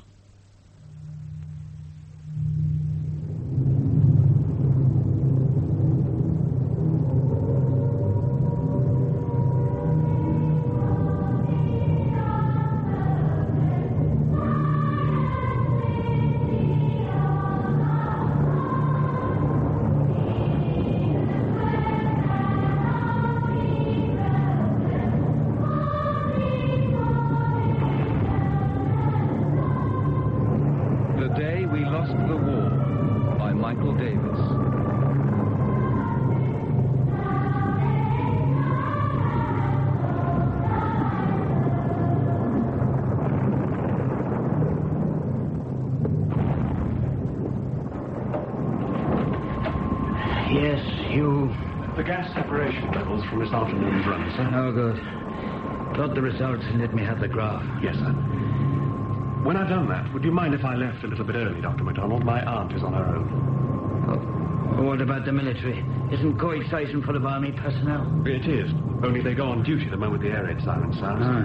And my cousin Owen is a fireman. Yes, all right, Hugh. We'll be shutting the lab down in a little while anyway. Thank you, Dr. MacDonald. Good night, sir. I'll see you in the morning. We hope.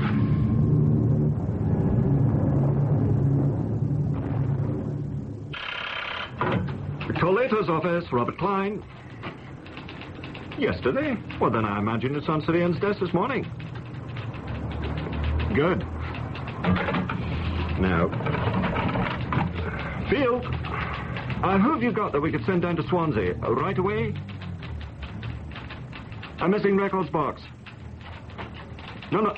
Oh, I do appreciate that. Well, have a bit of a deco and call me back.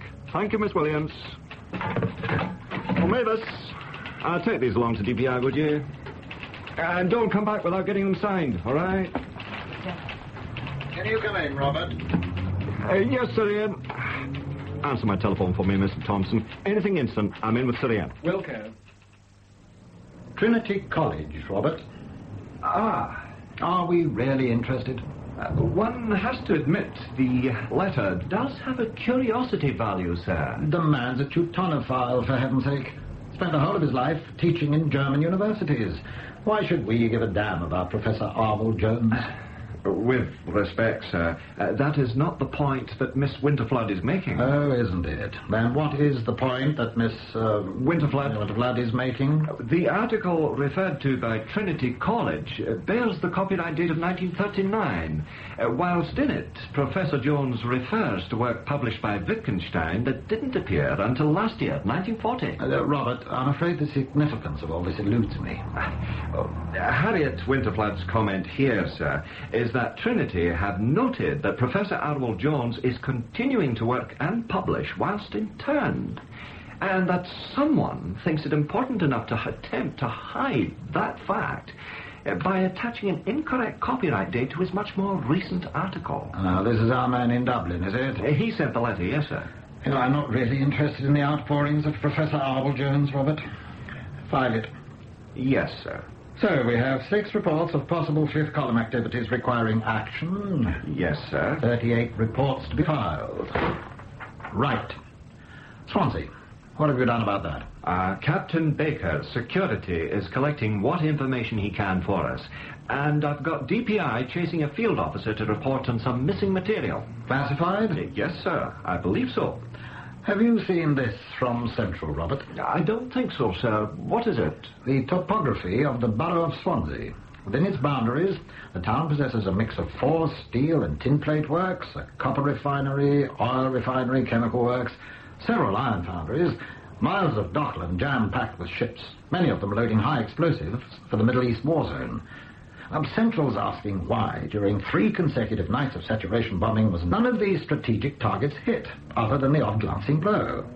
The whole force of the attack was concentrated on the town centre and the surrounding housing estates of Town Hill, Manselton and Landor. Leaving 500 dead and 7,000 homeless, I believe. Terror tactics or something else? Something cleverer, do you suppose? I'm sorry.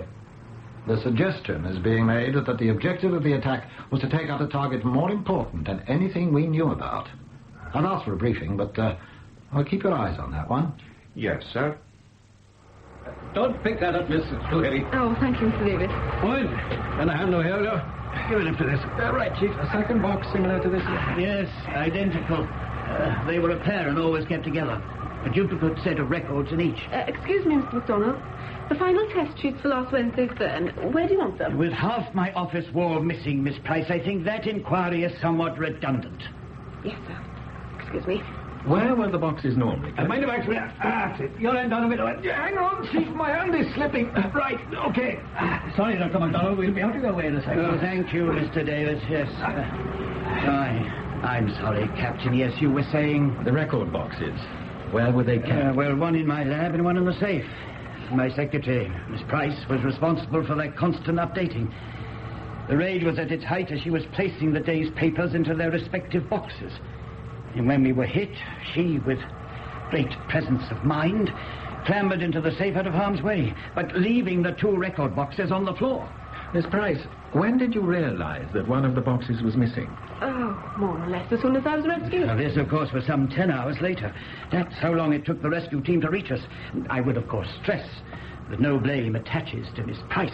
Oh, of course. Is it possible to have a word with whoever rescued Miss Price from inside the safe? Well, yes, sir. I imagine so. Hugh, can you spare a moment, please? This young man had a very lucky escape, very fortunate indeed. He left the building to go home to look after his aunt only moments before the bomb struck. Good morning, Captain Baker. Good morning, Hugh. I thought perhaps it was you. So, this is where you work. Oh, you two know one another? I'm billeted at Coed Sizen with Hugh's aunt, Mrs. Tresida. Oh, yes, the famous aunt. When did you realize that one of the record boxes was missing, Hugh? Oh, it was Muriel, Miss Price, who realized that. I only reported it missing.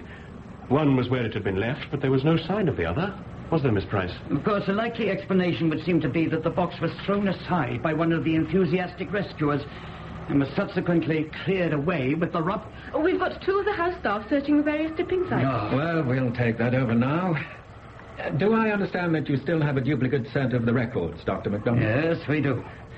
The danger is that the missing copies might fall into wrong hands. Yes, we are aware of that. Well? Well, what? Is Sir Ian interested? Am I to go on with it? Is Sir Ian interested in what, Miss Winterflood? Professor Arwell Jones and the letter from Trinity College, Dublin. No. Sorry, Harriet. He's filed it. I believe so. The man lacks both subtlety and imagination, Mr. Klein. Maybe so, but we receive up to 500 reports a day, any one of which could be vital to the continuation of the war effort. And with a staff of only 25 officers, this department needs someone who lacks both subtlety and imagination to make the essentially arbitrary decisions as to what we actually investigate. And for that job, Sir Ian Maxwell is ideally suited. Well, I think he's wrong. Oh, he's paid to be wrong. What do you think? Excuse me. Robert Klein, yes? Ah, Miss Williams. Who? Major Cunningham. Right, thank you. No. He's worked for us before. That's fine. Ask him to seek out Captain Baker in Swansea, will you? He's securities man there. Thank you. We are sending a retired major to work under a young captain, Miss Winterflood. Poor old Baker. What am I going to do about Arwell Jones? What you're told to. Nothing. Bloody ridiculous, Hugh! They'll never find it amongst this lot.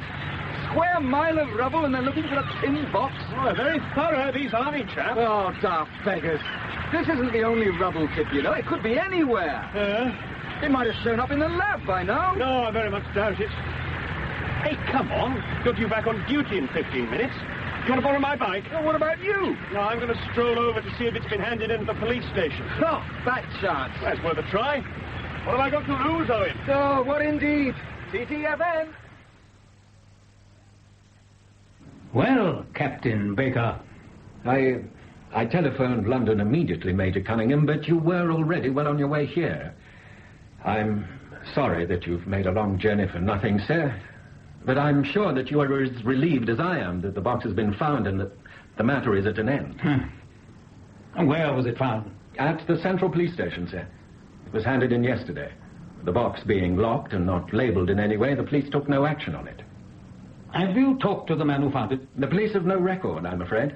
However, I've spoken to Dr. MacDonald, the man in charge of the laboratory. He says that none of the paperwork is missing. I'd like to see that box, Baker. Yes, sir, if you think it's necessary. And I need somewhere to stay. Food, freshen up. I'll see what I can arrange, Major Cunningham. Intelligence in London believes that the attack on Swansea targeted the town centre. All else was ignored. And this laboratory is within the area of maximum saturation.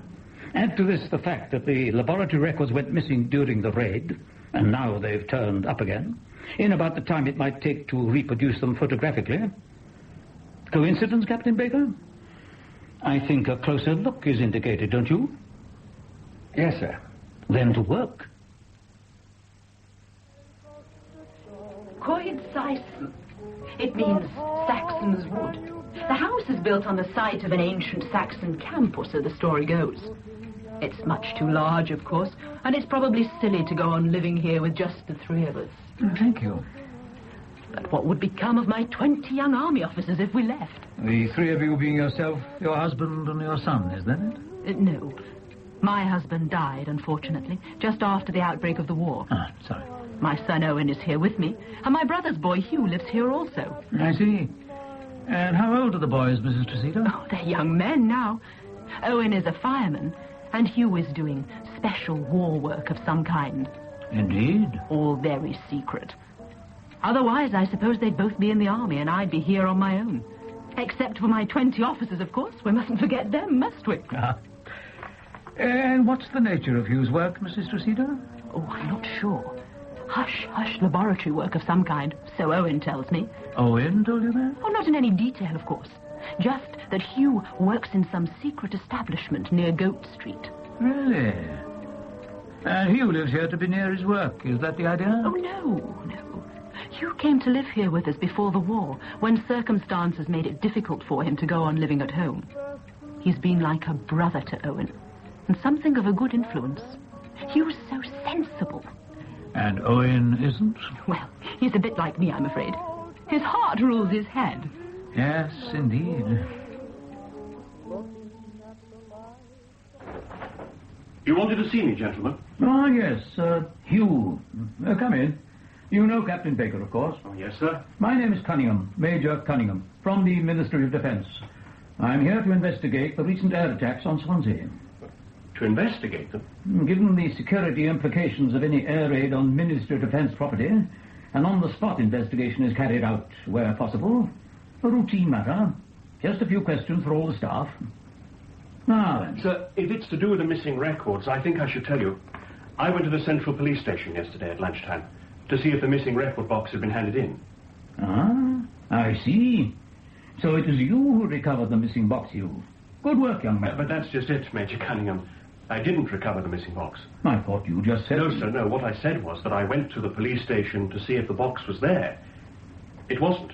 Someone had beaten you to it and had already collected it. Well, that's what I would have assumed, sir, except that according to the sergeant on the desk, no such box had been handed in. There was certainly no mention of it having been collected. Captain Baker, I understood you to say that the box was found at the police station and that they had no record of the person who handed it in. That is what we were told by the officer who returned the records to the laboratory, sir. Who is this officer? Do we have his name? We do. It was leading fireman Alan Davis. Fireman? Yes, sir. Not a policeman? No, sir. I see. I hope I did the right thing mentioning this to you, sir. Yes, Hugh, I think we can say that you did the right thing. Do we know anything about the man who returned the records to the laboratory? Davis? No. Only that he was involved in the rescue operation at the laboratory. And 36 hours later, he returns with the missing records. Well, Captain Baker, I think we should organize an interview with this hero of the hour. Right away, don't you? Yes, sir. Yes, sir. Now, Hugh, stay a while, please. Sit down. That's it. Now, tell me, have you ever discussed the nature of your work with anyone at all outside the laboratory, Hugh? No, sir, never. What about girlfriends? Or the chaps at your local? No, sir, I never talk to anyone about my work. Family? My immediate family know that the work is highly secret, and they know that I work here in Goat Street. It would be difficult to keep that level of information away from them year on end, wouldn't it? But that's all. That's Mrs. Tressida and Owen, your cousin, of course. Yes, sir. The fireman. Yes, sir. Thank you, Hugh. No need to mention this discussion we've had to anyone. All right? Miss Winterflood, I really am most awfully busy. It will only take a minute, see, and you see, there's information here I think you should be aware of. And since the work has been done, you might as well take a look at what I've come up with. Your line manager is Mr. Klein. But he's only interested in what you tell him to be interested in. That is why Mr. Klein is considered a high flyer, Miss Winterflood. Arwell Jones graduated from Aberystwyth University in 1919 and went immediately to Keele University. Must I listen to this? Where he undertook postgraduate research into Celtic minorities. In 1921, he married a German girl called Helga Fischer, who was a half Jewess, her mother's maiden name having been Rosenthal. They had one son. Arwell Jones remained at Keele University and became a professor in 1931. He and his wife were interned at the outbreak of the war. I'm not interested in the fate of Professor Arwell Jones. He has chosen his bed and must now lie on it. Do you wish to continue? Yes, I do. Very well, young woman.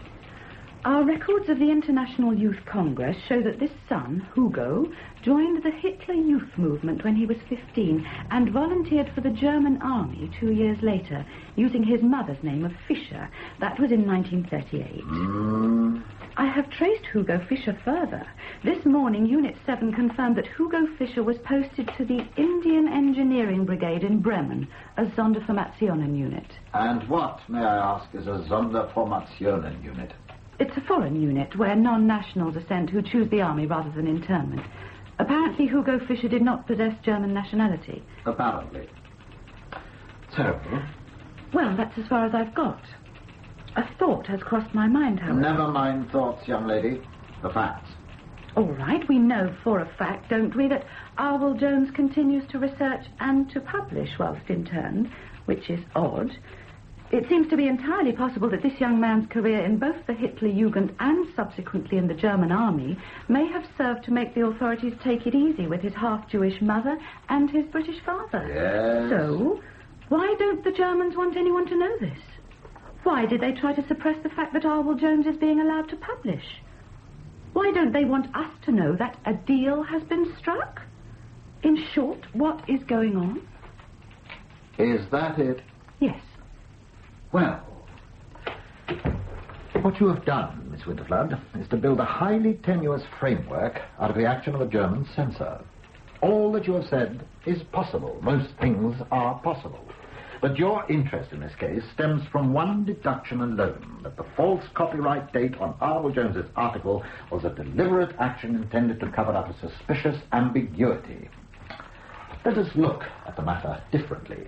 Let us suppose the printer made a mistake and appended the wrong date, or that Arwell Jones appended the wrong date, or that Jones saw an advance copy of Wittgenstein's work, or that the German censor mistakenly thought the news of Arwell Jones's continued work important. Then your whole edifice crumbles. There. 4 explanations that fit the facts, and each is more likely. Am I right? Yes, sir. I hope you don't have a hunch about this one. No, sir. Because I do not employ researchers who have hunches, do I, Miss Winterflood? No, sir. Right. Now, go and do what you're paid to do. Missing persons are part of my brief, sir, Ian. Arwell Jones is not a missing person. We know where he is and we know what he's doing. Just find me the facts, young woman. That is what you're paid to do. Facts, not fictions. Good morning. I told you. He not only lacks subtlety and imagination, he insists on certainties. He's an empiricalist. Not my word for him. How do I resign? You enlist in the WAF. Oh! Robert, a word, please. Swansea. Who did we send down there? Major Cunningham, Sir Ian. Any progress? Cunningham has asked for information on leading fireman Alan Davies, and we traced him. It seems Davies once stood on a platform with Sir Oswald Mosley at a meeting in Swansea, in 1935, to be precise. Remind me of the significance of this man Davies. He's the chap who handed in the missing laboratory records, claiming to have brought them from the police station. Cunningham established that this is not so. The inference being that this former blackshirt stole the lab records under the cover of an air raid. Yes, sir. Well, having done that, why should he run the risk of returning them? Possibly to establish confidence within the laboratory that security had not been breached. Well, that's crude. However, if Davies is a fifth columnist, then the Germans want us to continue with the Swansea project. How important, I wonder, is this work being done in Swansea? Extremely important, sir. It's all in security's memorandum.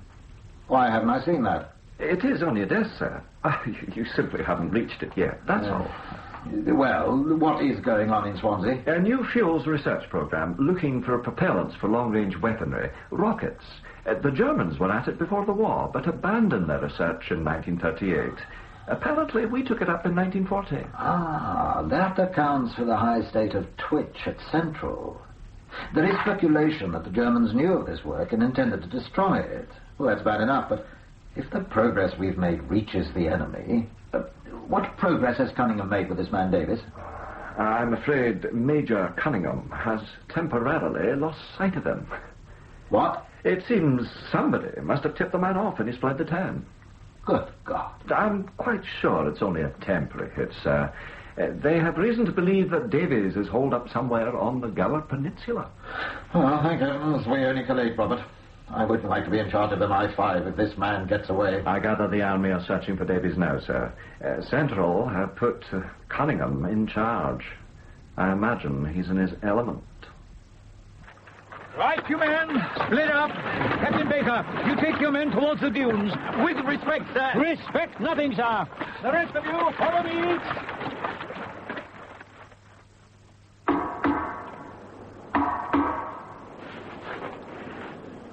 Who's there? Who is it? Who is it? It's me. Hugh. Hugh. Oh, thank God. Wait a moment. I'll open the door. Quickly, close the door. Place is alive with soldiers. Where the hell have you been? I thought you'd never get here. I don't understand. What is going on? Someone shot me, Hugh. They came to my digs. A sergeant and 2 men in plain clothes. I made a dash for it. I see. What about the copied records? Did you manage to take them with you? Yes, I've got them here in this waterproof bag in case I have to swim out to the boat. Well, what's the plan? Will I be picked up by submarine? No, there's no sub. Well, what then? Are you coming with me or are you staying behind? No, I'm staying here. It's you they're after. So when do I leave? Is it a boat? Well? Sorry, Owen. There isn't going to be any boat. You're not going anywhere. What do you mean, no boat? I don't understand. This is as far as you go, I'm afraid. What the hell are you talking about? Instructions from Catha. Huh? Orders, I'm afraid. Sorry. Orders? Hugh,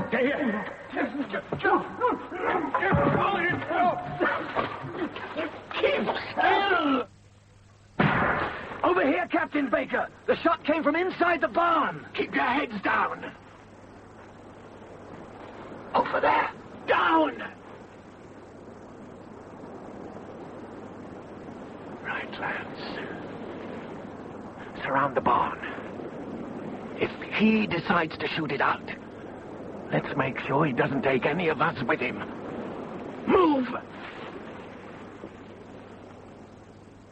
How are you making out with our Hugo Fisher? Turned up anything interesting in the valleys?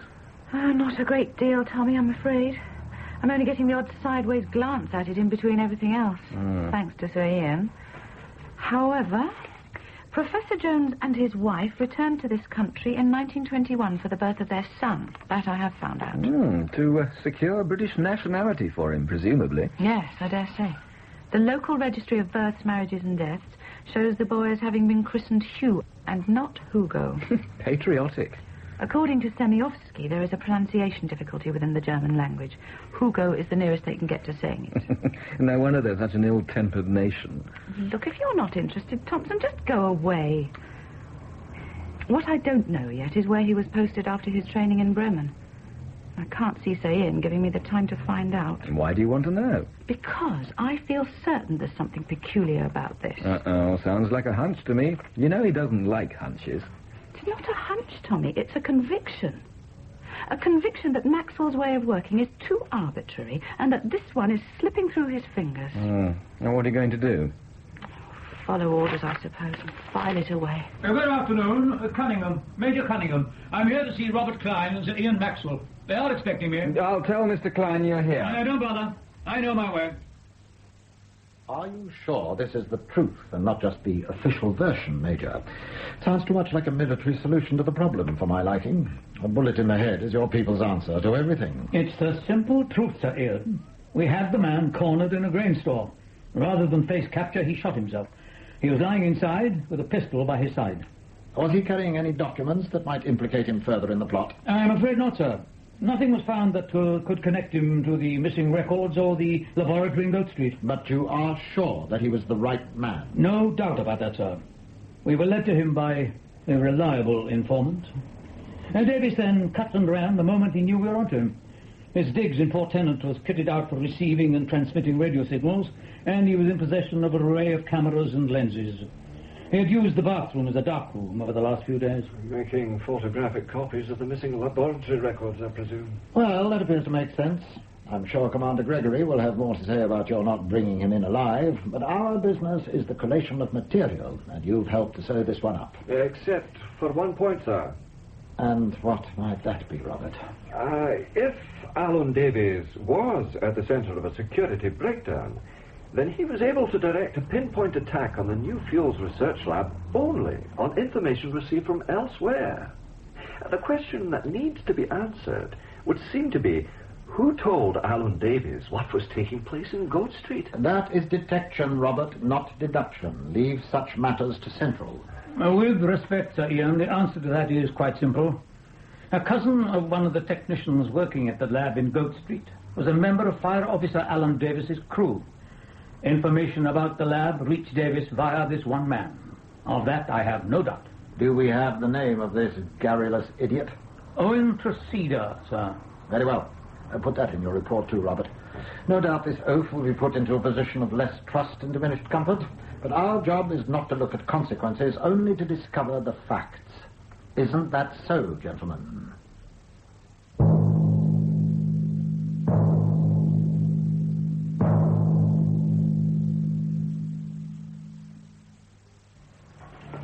What seems to be the trouble, Mr. Mizzen? Well, they won't listen, sir. They know best.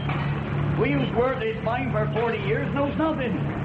Steel curlers ain't the answer, sir. Stone's the answer, the stone itself. Not a pot nor a shim nor nothing of the kind. We're down here before they come to tell us how to do it. Well, let them be and see what happens. Who are they, Mr. Mizzen? You army fellows. You know nothing about cutting stone, and that's for sure. Don't include me, Mr. Mizzen. I don't belong to the engineers. I'm interested in the security of this place, that's all. Been down here digging this old mine since 1937 they have, and they still haven't learned nothing. 5 years hard at it, and some to go. Well, between you and me, it's the some to go that's worrying the government, Mr. Mizzen. They want this project operational, and I gather they want it quickly, hence the girders. He sees to the purpose of it all. You could get the whole of London down here. Not quite. Is that what's behind all this mass evacuation? I've no idea. Your security, though. But you don't need to know secrets to stop them getting out, Mr. Mizzen. Well, they'll have to bide a while. We got to cut a 2-mile tunnel from here to connect the mine with the GWR. That'll take all of a year, I'd say. Even if you fellas let us do it the way it should be done. Quite so. I am sorry, Mr. Mizzen. I've just seen a man I think I recognize. Would you excuse me? Yes, of course. Yes, isn't it? So it's the leader. Hello, old chap. How are you? Hello, Captain Baker. It's nice to see you. How are things? So, this is what they've got you at. Well, well. How long have you been here, Owen? Oh, the best part of the year, sir. They transferred me here from the fire service in March of last year. Lost my exemption, I'm afraid. Oh, dear. How are things at Point Sidon? Is your mother well? Oh, yes, I'm fine. And what of your cousin, Hugh? Where's he now? Oh, Hugh's in Bristol. They moved the lab from Swansea and he went with them. He's been out of Tilton for a couple of months now. I see him for a pint at the weekends. He's got himself engaged to Dr. MacDonald's secretary. How about that? The girl in the safe. That's splendid. Give them my regards when you see them, Owen. I will do. I must dash, old chap. You'll probably see me about from time to time. I'm with security here. Oh, jolly good. When I write home, I'll tell them I saw you.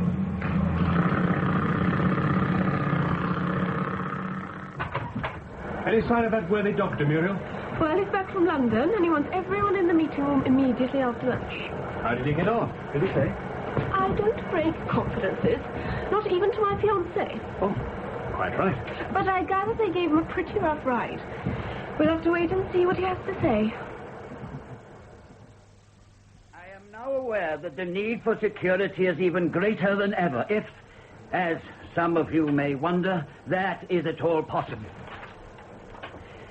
Maximum effort from everyone is the only way we will win the race. We have the advantage of momentum from our sustained efforts, whilst the Germans are, well, relatively new to the game. How long have they been working in this field, sir? Do we know? Well, they restarted their rocket research program 6 months ago. You mean they were working on long-range weapons previously? They were developing new fuels for rockets before the war. That work was abandoned on orders from Hermann Göring, who, perhaps not surprisingly, favored the development of a long-haul diesel engine for bomb-carrying aircraft. We took up the research in 1940. The sad irony, of course, is that the long-haul engine developed by Göring enabled him to reach Swansea and cripple our laboratory last year. So how far are we ahead of him, sir? This is a matter that I find deeply distressing. Intelligence in London says that the Germans restarted their program not where they left it in 1938, but where we'd taken it to in 1941. How could that be possible, sir? Security. We have to accept the fact that a complete record of all the work we did in Swansea reached the enemy. And obviously, we cannot allow such a thing ever to happen again. So be on your guard. We're all on trial here in Bristol. Our head of department this morning introduced me to a most unpleasant man named Gregory. And it has been made clear to me by him that any further breach of security will put my head on the chopping block, and possibly yours as well. Right. Back to work. And please remember what I've said. Would you stay for a moment, Hugh? This is for your ears alone, Hugh. London reasons that the fireman Davis couldn't have been operating alone. It's feared that someone within our laboratory was passing information to him. And it is for that reason that our original team has been broken up. However, you and Miss Price are being kept with the project. I gather Major Cunningham told of the assistance you gave him in the detection of Alan Davis. Well, that was decent of him. What about Miss Price? I'm sorry, Hugh. They're happy for her to continue with the project. Well, she's a secretary, Hugh. Anyway, that man Cunningham will be arriving here during the next few days. He's asked to see you. Personally, I'd rather not have him on my back, so I want you to give him all the help you can. Cooperate totally, hold nothing back. Will you do that? Oh, yes, of course. You can rely on me, sir. Thank you. With London sitting on my neck, you've no idea what it means to me to have someone I can trust. To the point, Miss Winterflood. I am sifting as no man has sifted before. Mr. Klein, I think I know why we've not been able to locate Hugo Fisher. Oh, really? Who is Hugo Fisher? Professor Arwell Jones's son. He took his mother's name of Fisher when he joined the German army. Oh, my God, Harriet. You're not still jitterbugging around with that one. Do you want to know what happened to him, or don't you? No. As I recall, Sir Ian filed Professor Jones in a very pointed manner over a year ago. However, it will waste less of my time if I listen. So tell me, what became of Hugo Fisher? Briefly. He deserted. It's on this list here. Hugo Fisher disappeared from his Sonderformationen unit in Bremen in August 1939, having been in the army for just under a year. That explains why we couldn't trace him further. The parents were arrested 2 days later. I'm visiting the sins of the son unto the father. Unless that arrest was simply to confirm the impression the Germans wanted us to form, i.e. that Hugo had deserted. Too labyrinthine. Where is he now? Not known. Interested? I reckon he'd do one of two things. He might have decided to stay in Germany because his parents were imprisoned there. And risk being shot? Or he would have headed for Great Britain. Or he'd aim for a neutral country. America, Switzerland, the Gold Coast, Sweden. But this was just before the declaration of war, remember, and he did have a British passport. Okay. Check it out with immigration.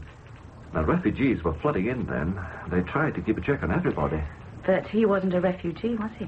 He was simply a British national returning home to his own country. Even so, give it a spin. Don't tell Sir Ian. I sanctioned this. Yes, Jones. Hugh Jones. Or Fisher with a C, Hugo Fisher. Yes, it would be the same man. And that is why I chose you, young man. You will be my eyes and ears while I maintain this watching brief. I see. You've no idea, Hugh, how good it is to be back in harness again. Swansea could have been a disaster, but it's turned out well for me. Whitehall was pleased with the outcome. I'm transferred to security. That's a reward, as I see it. Out of the hands of administrators. Back in the field. Congratulations, sir. And the Alan Davis spy ring? What of it? Well, I take it you're investigating that. It's been taken care of. Former members of the British League in South Wales will be uncomfortable for a while. Now, tell me. Tell you what? Your observations on Dr. MacDonald's operation. What can I say? You have the instinct for security. A man has it or he hasn't. Those who have, notice, suspect. So, start at the top. At the top? Dr. MacDonald, tell me what you think of his administration. Well, he is rather absent-minded. Yes. And is not very well organized. Yes. But that's all. Except that he does take paperwork home, which is absolutely against the rules, Major Cunningham. No documents should ever leave the laboratory. Does he indeed? Precisely the same sort of thing was happening in Swansea. Go on. No, but apart from that, he works hard and is totally dedicated.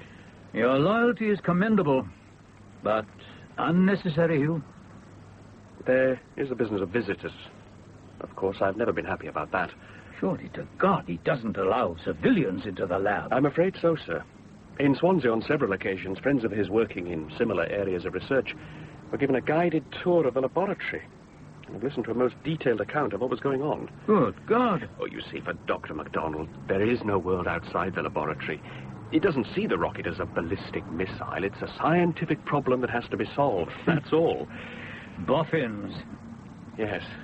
Hugh, I'm going to ask you to do something for me, and you don't have to agree to do it.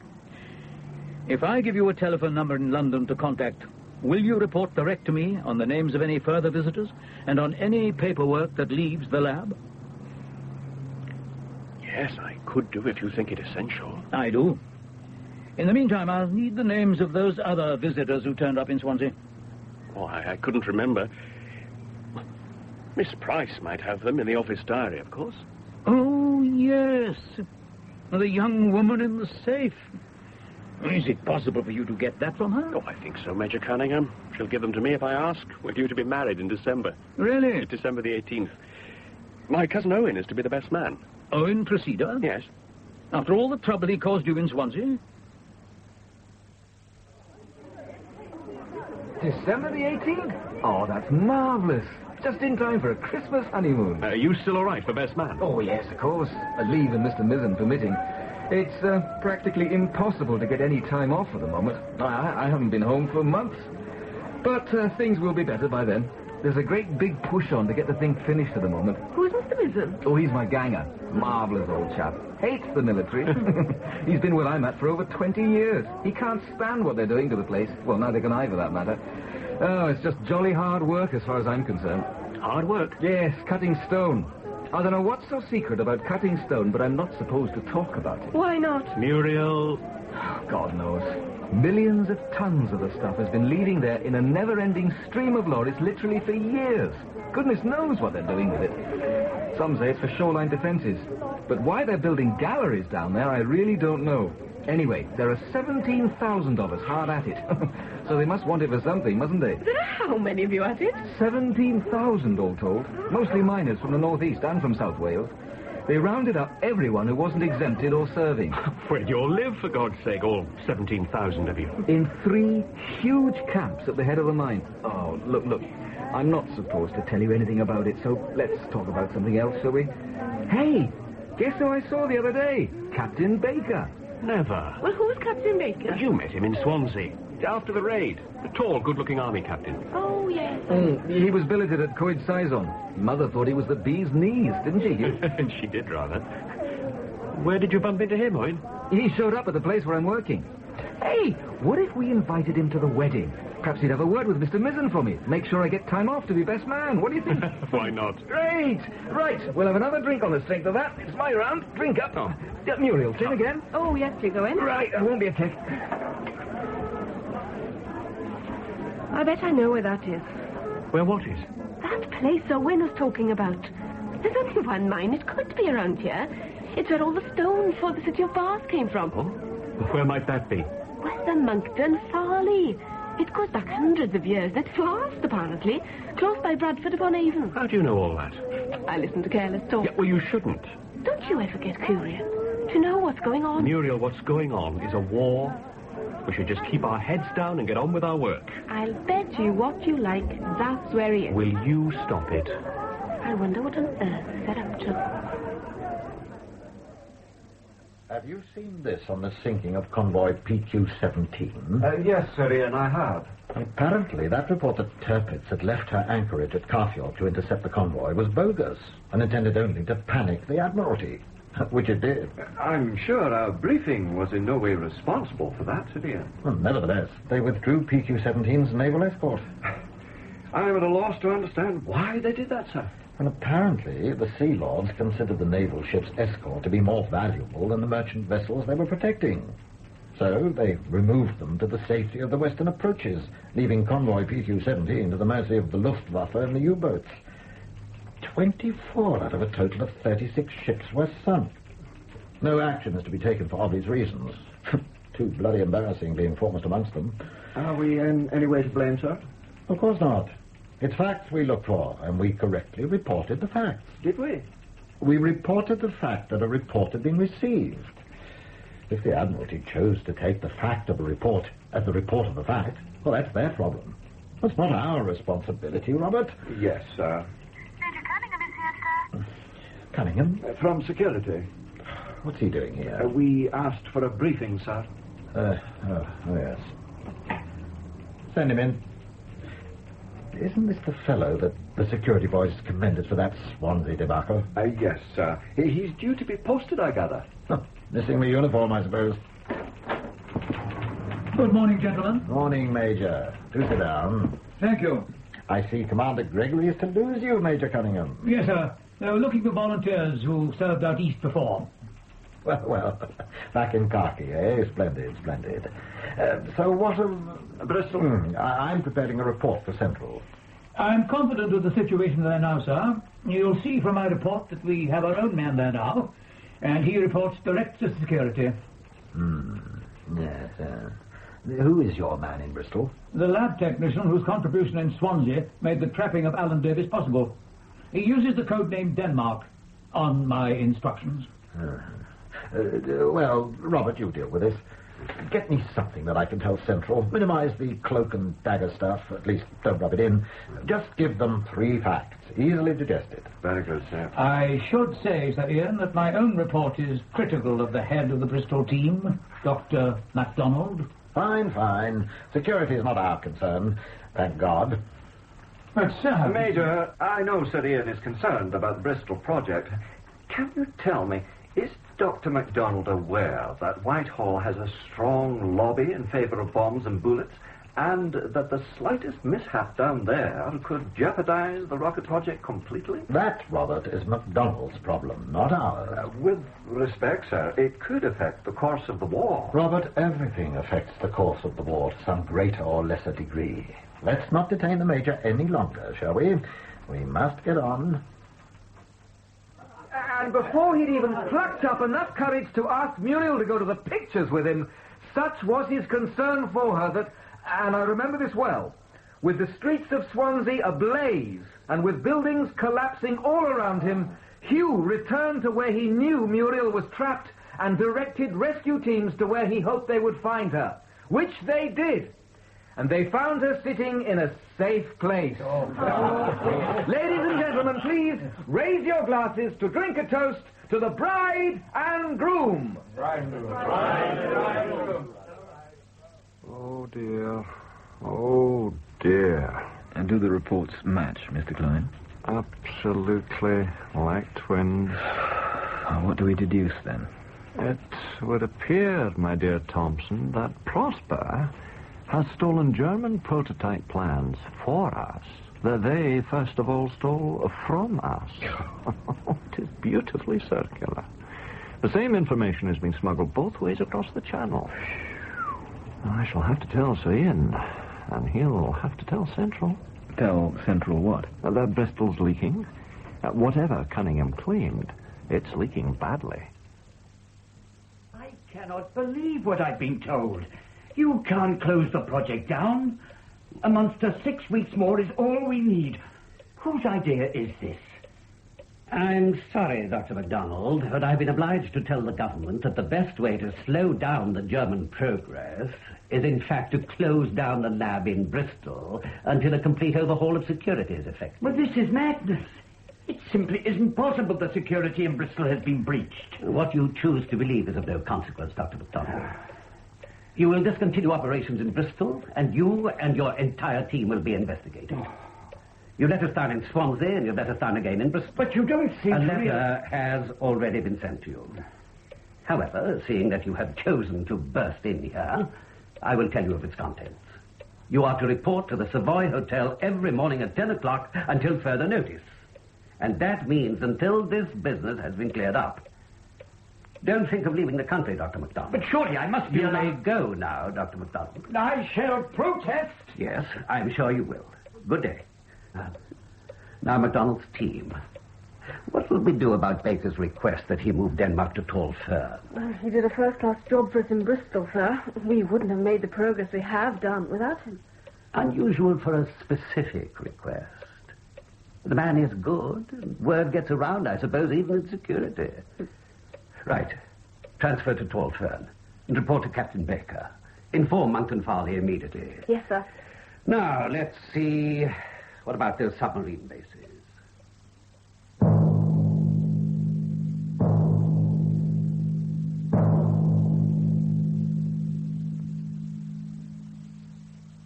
You are here to persuade me to take more of the military than I'm already doing, Miss Winterflood. Then this time I really must be firm. Coit-Syson is bursting at the seams with the Army Medical Corps at the moment. There is simply no more room at the inn. Can I offer you a cup of tea, Miss Winterflood? Do sit down. Oh, thank you. And no, thank you, I won't have a cup of tea. And no, I'm not here to ask you to accommodate more Army personnel. Oh, thank heaven for that. Well, shall we sit anyway? Yes. So, Miss Winterflood. Well, part of my work involves the tracing of missing people. Really? And that can include people who were trapped on the continent at the outbreak of war, of whom we've lost sight. According to my research, before your marriage, you were Eleanor Jones, is that correct? Yes, I was. How very clever of you. Do go on. You lived in the village of Dunvant, which is 5 miles west of here? Yes. I have relatives living there still. If I have the right family, you were the sister of Arwell Jones, who was Professor of Celtic Studies at Kiel University before the war. How on earth do you do it? How long is it since you had news of your brother, Mrs. Tresida? Oh, well, there were 1 or 2 letters early on in which he and his wife Helga were being terribly brave and cheerful. But nothing for a long time now. They were taken forcibly from a Spanish merchant ship that was about to set sail from Kiel for Newcastle. They were trying to escape. That was in August 1939. Do you know of their whereabouts, Miss Winterflood?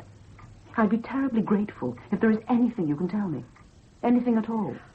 Well, we know that 2 days before their arrest, their son, Hugo, deserted from his regiment. But despite this, and despite the foiled escape plan you mentioned, your brother has continued to work and publish up to the latter part of 1940. That we know. But that was more than 2 years ago now, and there's been nothing since. At that time, they were being held at an Untersuchungsgefängnis close by Kiel. That's a detention centre for non-criminal offenders, and considered to be quite a soft option when compared with other places of detention. Oh, good. I am relieved to hear that. Orwell was such a kindly, gentle man, in no way capable of withstanding brutality. But what of their son, Hugo, Mrs. Tresida? Do you know what became of him? Oh, yes. Do you know where he is now? I do. Are you in touch with your nephew? Oh, yes. He writes regularly. We've been in constant touch ever since he arrived home from Germany in 1939. What? You must realize that the boy is British and not German. He was born right here in Dunvant, like the rest of us. He was christened Hugh and not Hugo, you see. He is British to the core, Miss Winterflood, and proud of it. I see. And where is Hugh now? Oh, the place he was working at in Bristol closed down for some reason or other a month or so ago, and he was moved elsewhere. I have his address here somewhere. Would you like to have it, Miss Winterflood? He would be so pleased to have news of his parents. Yes. I would rather like to get in touch with him, if I may. Yes, here we are. Now, they're staying with a Mr. and Mrs. Mism in the village of Monkton Farley in Wiltshire. Number 7, Bank Row. What Hugh can be finding to do living out there in the countryside, I can't imagine. Tell Sir Ian, Miss Winterflood. Hugo Fisher is in Monkton Farley, sir. Who is? Hugo Fisher, a German national, also known as Hugh Jones, is working at Monkton Farley, Sir Ian. He's where? In the mine. But that's where Tall Fern is. Precisely, sir. My God. What's Tall Fern? An arms bunker. Vast. It's where they're storing the armaments for the forthcoming invasion, but he can't be, Robert. Not actually in the bunker, surely. At the moment, no one knows exactly what he's doing in Monkton Farley, but I think we should waste no time in finding out. How the devil did he get there? No idea, sir. Oh, dear. What we do know is that Hugh Jones is Hugo Fisher, a deserter from the German army. And he's in Winston's bunker. Been there for some time, sir. Well, you better get hold of security immediately. They can alert their man at the mine. Yes, do that, Robert. Better not keep it to ourselves. Yes, sir. Let's hope you haven't left things too late, Miss Winterflood. Hasn't it taken you rather a long time to uncover this fact? I was nicely on the trail of the Jones-Fisher business, too. You were saying, Harriet? Nothing, Ian. Nothing.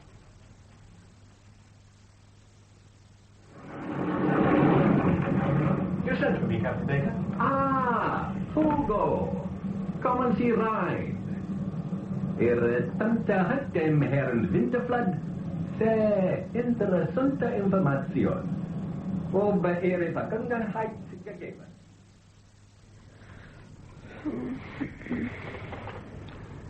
Are you awake? I'm fine. Hugh, what is it? Hush now. Go to sleep. Won't you tell me? Please? It's nothing. Well, it's just that I've never told anyone about my having been brought up in Germany, that's all. And now they've found out about it. Suddenly I find myself classified as a security risk. Threatened with being kicked out of here. Why should you be? You came home to Britain to do your bit for your country. Now, what's wrong with that? Nothing that I can see. But who knows what others might think? What others? Security people. I'm a former German soldier, and I'm working in the largest arms dump in the world. It covers an area of more than 10 square miles underground. There are 12 million tons of high explosives stored beneath our very feet. 3,000 men working down there at any given time. I had no idea. Can't see the security people letting me go on working there, can you? You've done nothing wrong, though. No? It's hardly your fault you were brought up in Germany. So what does it matter? Well, I'm vulnerable, I suppose. I've sworn loyalty to the German state. But you were a child then. Yes. But when you become a man, you don't always put away childish things, even if you try. They stay with you. What things? Loyalties. My loyalty. It's made me do things I regret. We grow up. See the consequences. Then put it all behind you. You're in Britain now. Yes. Why not talk to Captain Baker? Perhaps he'll be able to help you. Yes. No, sir. The man's reliability and patriotism are beyond question, Commander. His sole aim is to contribute everything he possibly can to the war effort. His work underground at Monkton Farley is, I believe, faultless, and the assistance he has given me in day-to-day security matters has been invaluable. You asked for him, Baker. Yes, sir. And he's given me no cause to regret that request. Were you aware that he had dual nationality? No, sir. Or that he'd served in the German army? Deserted, sir. No, I'd no idea. However, when I told him that we were aware of his identity, he offered to resign and to leave the mine immediately. Why hadn't he told you? It's not something he is proud of, sir. We are dealing with emotions here. He felt sure that to tell of his forced conscription into the German army would result in possible detention or internment of some kind. He desperately wants to help his country, sir. As such, he makes an excellent operative. How long has he been at the mine, did you say? More than a year, sir. Yes. To be honest, Baker, I don't like it. You have no suspicions? None, sir. And his young wife is pregnant, sir. He fears separation. Oh, come, Baker. This is not a civil service. Would you stake your reputation on him? That's the question. Yes, sir. My function at the mine would have been a great deal less effective if it had not been for the contribution of Hugh Jones. A bit hard, don't you think, sir? If we were to penalise him simply because his father chose to work in Germany before the war. My sentiments entirely, Commander. Very well, Captain Baker, keep him, but I want him investigated. Thank you, sir. Who recruited him? Oh, Major Cunningham from the Collator's office, sir. Memo him to see us, will you? Major Cunningham is out of the country at the moment, sir. He's debriefing prisoners in the Middle East, I believe.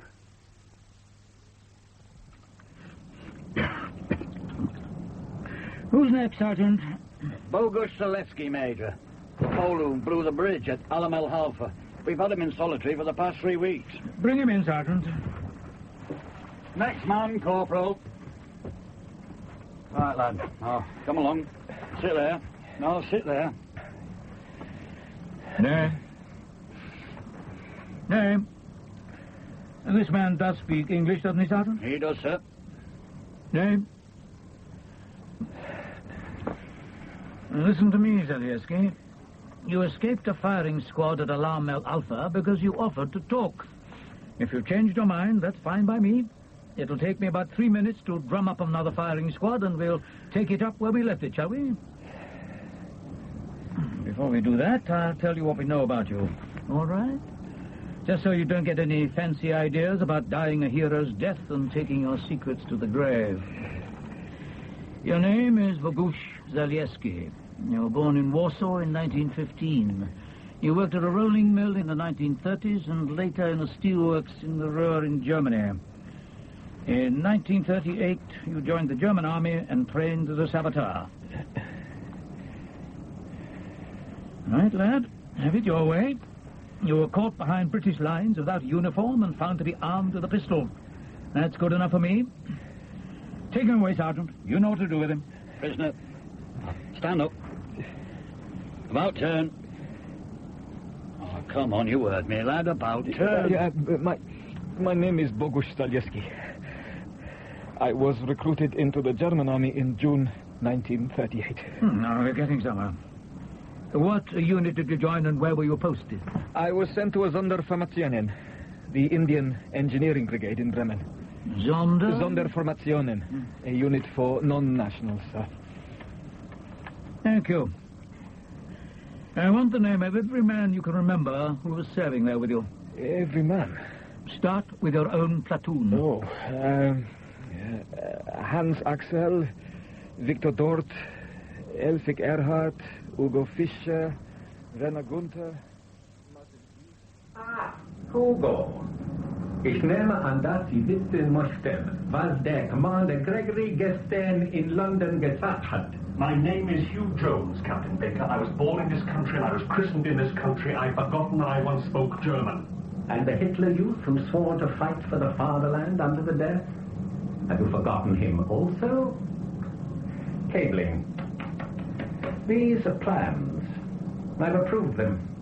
Please run a multi-core to all galleries. Schnell. Paperwork, Sergeant. Yes, sir. The army fights for a day and writes it up for the rest of the week. Do you know where it all goes? No, sir.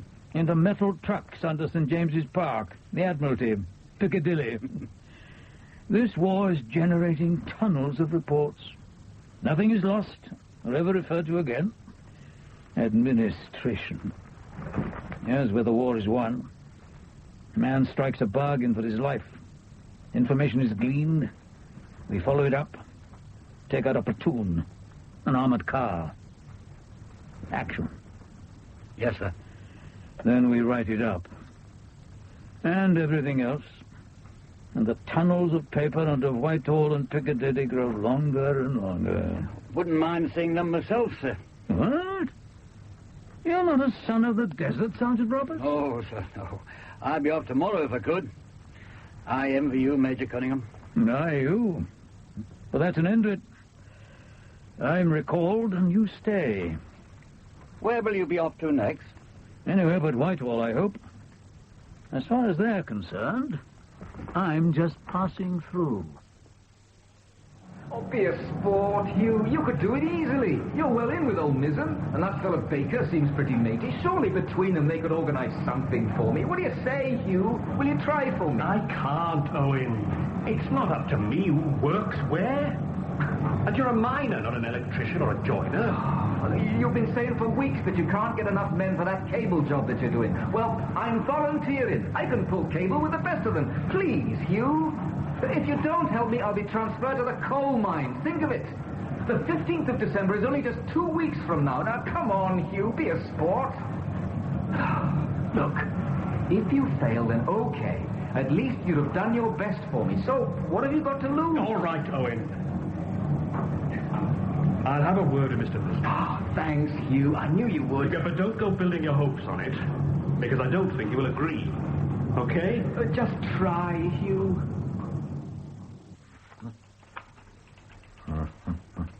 It was in this morning's bundle, Sir Ian. Hugo Fisher, that's our Hugh Jones, trained in Bremen with a man who was taken prisoner at Alam al-Halfa. Mm-hmm. Now, this man, Zaleski, he was interrogated by... Major Raymond Cunningham. Ah, yes. All the facts already known to us fit perfectly, sir. Have you seen Miss Robert? Yes, sir. What was the unit? The Sonderformationen, sir. Have we come across that before? Sir? The role of such a unit. What was it? Well, we believed it was just a corps of foreign nationals fighting for the Germans, but according to Cunningham, their main function is espionage and sabotage. Sabotage behind enemy lines. Our lines, that is. Meaning that Monkton Farley has a trained enemy saboteur on its staff? Yes, sir. Have we alerted security? You may remember we informed them, sir. They contacted their man there, and he gave Hugh Jones a clean bill of health. Must be mad. Oh, well, as long as we've reported the facts, there's nothing more we can do. Come and see Rhine, Hugo. I'm sorry, Captain Baker, but a joke really is wearing a bit thin. If you want to talk to me, then do so in English, if you please. It's no joke, Hugo. It's quite the reverse. Things couldn't be more serious. Or more dangerous for both of us. Don't understand. The work you've been supervising, is it completed? Yes. All galleries and sections are now interconnected by telephone on a ring circuit cable as instructed. You ran the multi-core cable? Yes, sir. How many pairs of cable did you use in hooking up the telephone? 98 as specified. Leaving 2 pairs of unused wires, is that correct? It is. Why the spare pairs, do you suppose? If a line goes down, we have spares already run. A nice thought, Hugo, but not the reason, I'm afraid. I'm sorry, Captain Baker, but I'm afraid I don't understand. 1 spare pair of wires will carry a detonator circuit. Detonator? Yes, indeed. They will arrive shortly, and you will install them yourself. What the hell are you talking about? Why should we be installing detonators? To understand that, you'll have to ask yourself some simple questions, Hugo. In 1940, when you'd passed information about the location of McDonald's laboratory to Alan Davis, And the Luftwaffe had raised the centre of Swansea in order to destroy it. And you implicated Davis as instructed. Who let you go before sending in the troops to find the man dead in the barn in Gower? I don't understand a word you're saying. Die hast ihr Kommandant. What is the name of your field commander? I have no idea what you're talking about. Qatar. How? No one else could know that. Yes, Hugo. Me. You were handed over to me in 1940. Since then, I have controlled and organized your activities in this country. Who was it told you to shot Davis to Cunningham and MacDonald to Cunningham? You? Now, your new orders. We are to blow up the Mountain Farley Arms Complex. What? And the most difficult part of that operation has already been completed. Namely, the running of cables throughout the mine to link up detonators. You did a first-class job, Hugo. And right on time. Captain Baker, there are 12 million tons of high explosives stored down here. Will the men working underground be given time to get out? Get out to where, for God's sake? This will be the biggest explosion the world has ever known. We'll blow a hole so big the city of Bath will tumble in at one end and Devizes in the other. We're going to blast the south of England out to sea. But you and I will be safely gone well out of the way when this happens. Of course. A shell has already been manufactured that contains a timing device that will give us 30 minutes to get away before the lid comes off this place. Where is the shell? There aren't any detonators yet. There will be. All will be delivered and installed well within the time we have at our disposal. Think about it, Hugo. All the Allied eggs are here in this one basket. The invasion of Europe will come at any moment now. And with the Allied forces stretched across many fronts, we will remove their armaments at one fell stroke. The entire invasion force on land, sea, and in the air will be left with hardly a bomb or a bullet between them.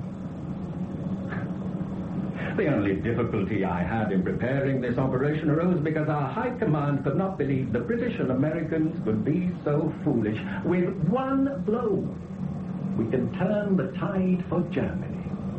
Slaughtering tens of thousands in one almighty bang to achieve it. That's war, old chap. Kill or be killed. I want no part of it.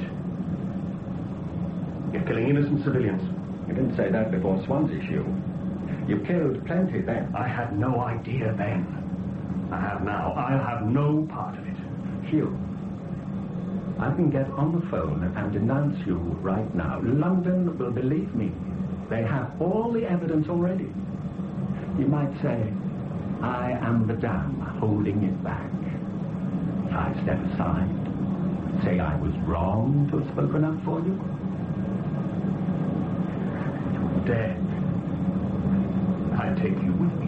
No one would believe you, Hugh. My record is impeccable. I don't care then. Do what you want. But you could connect your own damn detonators. You can't, can you? If I refuse to do it, you're sunk. There's no one else to help you. Do you know where your parents are at this moment, Hugo? Yes. It was agreed to substantiate that they'd be held at an Untersuchungsgefängnis in Kiel, I believe. Where they have enjoyed many privileges in return for your services to the Reich. Yes? Not from... I have only to report your non-cooperation and your parents will be moved to a concentration camp. I can arrange that. It's your decision. If you refuse to cooperate now, who knows what might happen? Actually, I do know what will happen. But I'm sure you'd rather not contemplate it.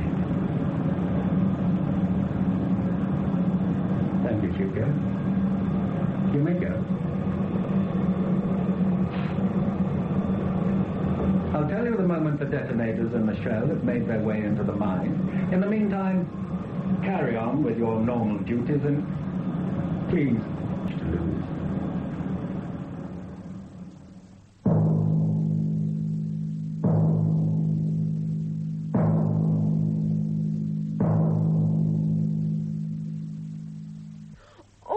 the matter? You all right? Oh, it's nothing.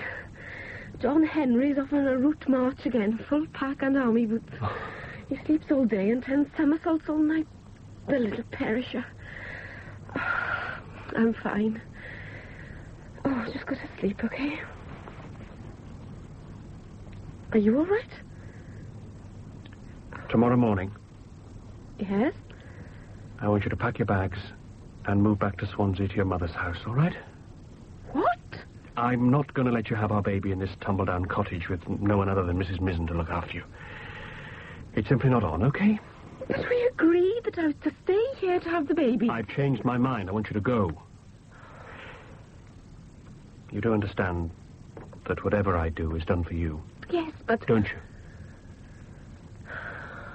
Yes. Tomorrow, then. First thing, you'll go to your mother's. But why? Please? When will I see you? I'll try and make it over in a week's time.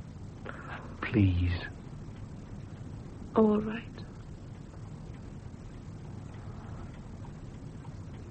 You do understand, don't you? Yes, yes. It's all done for the best. Now, 2 minutes ago, Mizzen called me into his office, told me my work wasn't up to standard, and that he'd signed my transfer papers to Bethesda Pit in the Swansea Valley. It's a bad show, Owen. I'm sorry. Oh, what the hell does he mean my work is not up to standard? You've supervised almost everything I've done since I moved over to maintenance. Have you seen anything wrong with my work? These things happen, Owen. Well, maybe it's all for the best. Who knows? Will you talk to Mr. Mizzen for me? Ask him to reconsider. If he signed the order, Owen, there's nothing anyone can do. You're on your way, and that's an end to it. I can't help you. I have to go, okay? Damn.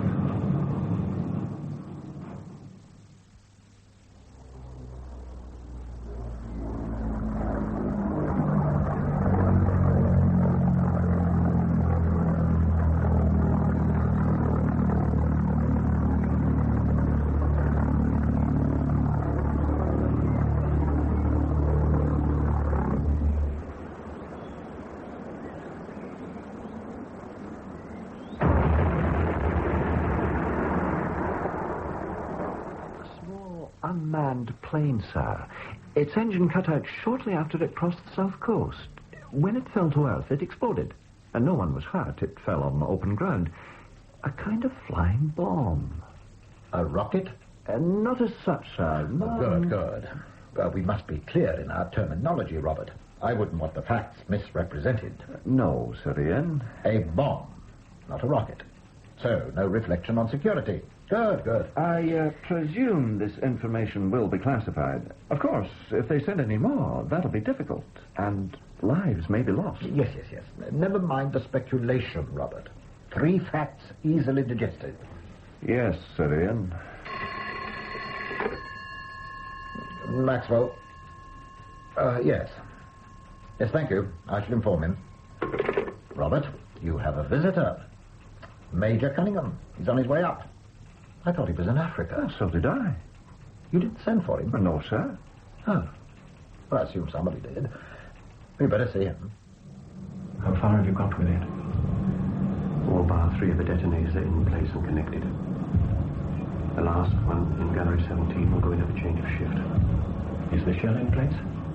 Gallery 12. Rack 81. The shell is within feet of the cable block.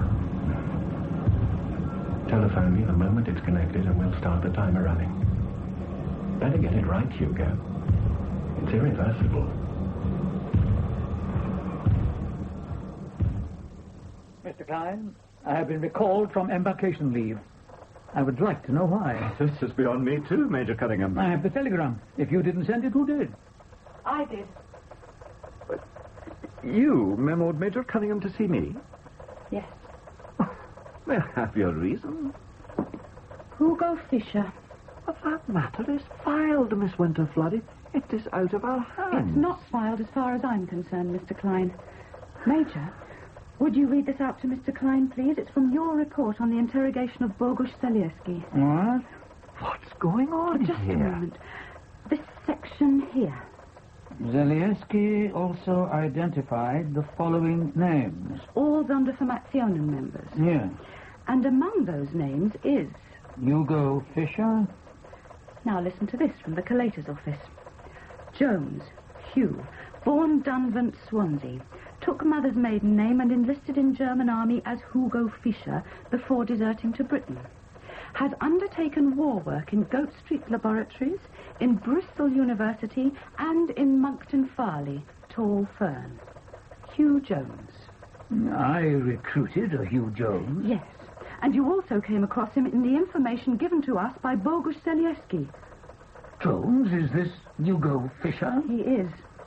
But the Sonderformationen specialize in espionage and sabotage.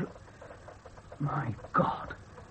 I sent him to Bristol. And the Bristol project was closed down because of espionage. And the Swansea project was destroyed because of espionage. Denmark. Of all the... Do we know where he is now? Mr. Klein does. Monkton Farley. Tell Major Cunningham what Monkton Farley is, Robert. It's the Allies' arms dump for Operation Overlord. It's the biggest bunker in the world. Hugh Jones is there? Well, for God's sake, get him out of there. Unfortunately, security are happy with the situation. They have been told the facts and Syrian has closed the file. The collator's office is no longer interested. Damn the office. I'm reopening that file now. Mr. Klein, I suggest you get on the telephone to the securities man down there and tell him I'm on my way now. I'll have to get this cleared by Syrian. That could take weeks. And I can't take that risk. But security cleared him. We'll be treading on interdepartmental toes. For God's sake, Robert, can't you make your own decision for once in your life?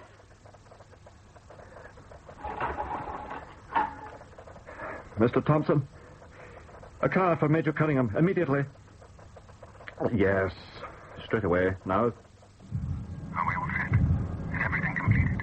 Yes, it's all connected. All I have to do is start the timer in the shell. Wait till the shift changes, then prime it.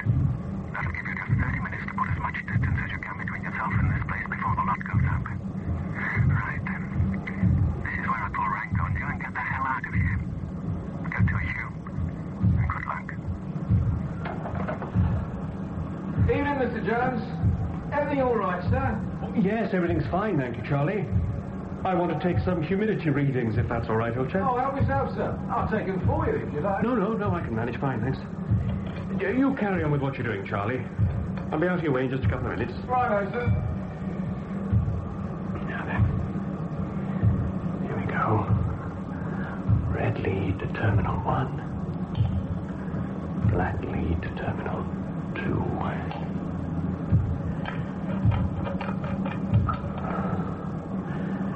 And off we go. Everything all right, sir? Hey! Hey, your pass! You can't leave without showing your pass! Which way to Monkton Farley? You want the quick way or the pretty route, sir? The quickest, Sergeant. In a hurry. Turn left of the bridge in Bradford upon Avon and left again of the Pack House Inn. That'll get you there, sir. How long will it take me to arrive? Depends on how fast you drive, sir. About half an hour, give or take a minute or so. Thank you.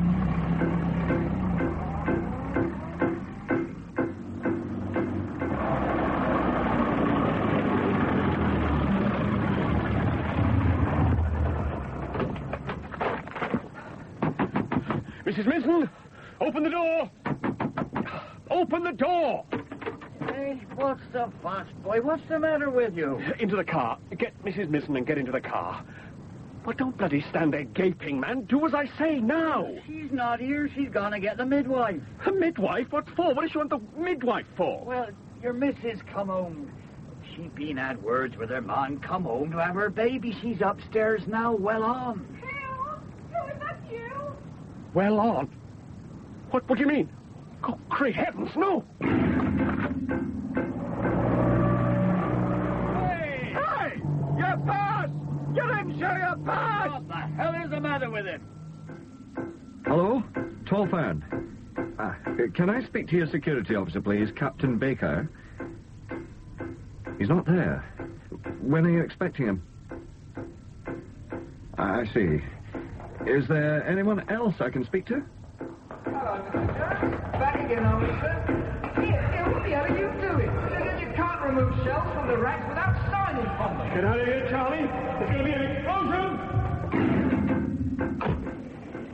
Can I see your pass, sir? Cunningham, security. I want the man in charge, Captain Baker, immediately. Captain Baker left about half an hour ago, sir. He didn't say when he'd be back. Then let me speak to his deputy. Well, I'm not sure who's on today. Very well. Where's Hugh Jones? Oh, the shift engineer. Oh, I think he's a bit busy, sir. Been rushing in and out. I'll see if I can get hold of him. Everybody else! This shell is going to explode! No, wait! Disconnect it! You disconnect! This is you! Throw it down under the generator! This is for God's sake!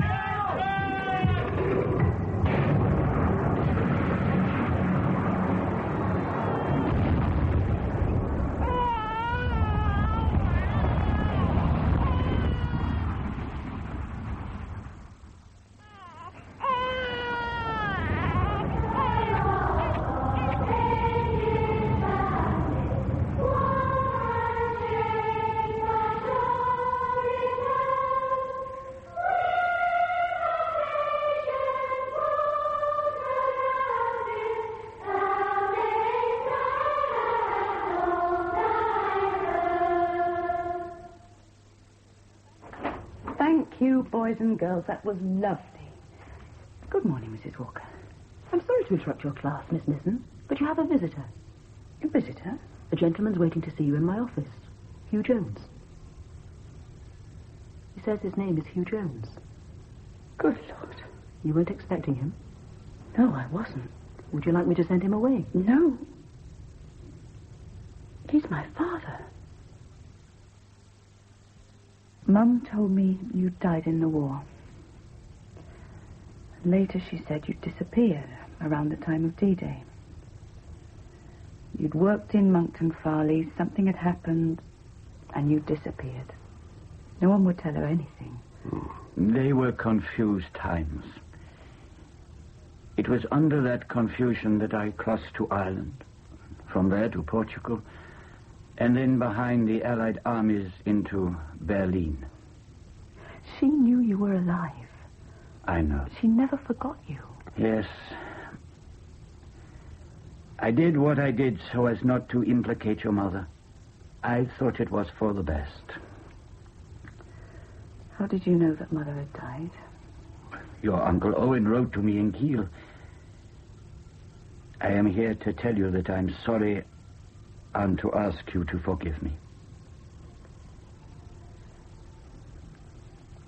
Why did you never come back? Your mother divorced me in 1947 and married your stepfather. All I could do was to leave you all in peace and trouble you no more. I did not believe I had the right to after the way I deceived your mother. Did she ever try to trace me, Hilda? Of course.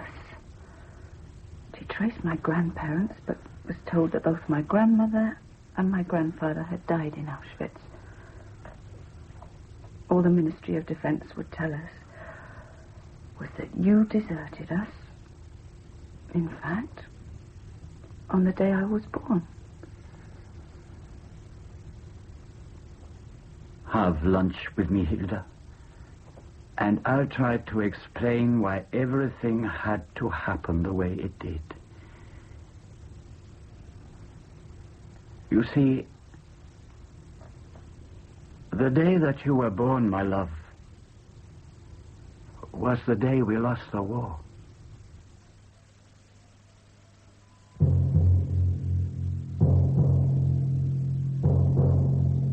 Gareth Armstrong played Hugh, Paul Gregory, Robert Klein, and Ella Hood, Harriet, in The Day We Lost the War by Michael Davis.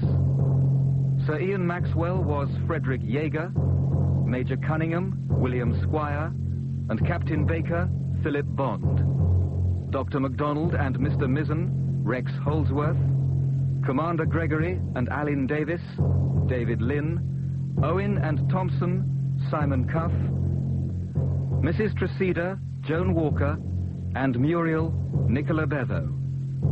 The Day We Lost the War was directed in Wales by Adrian Morby.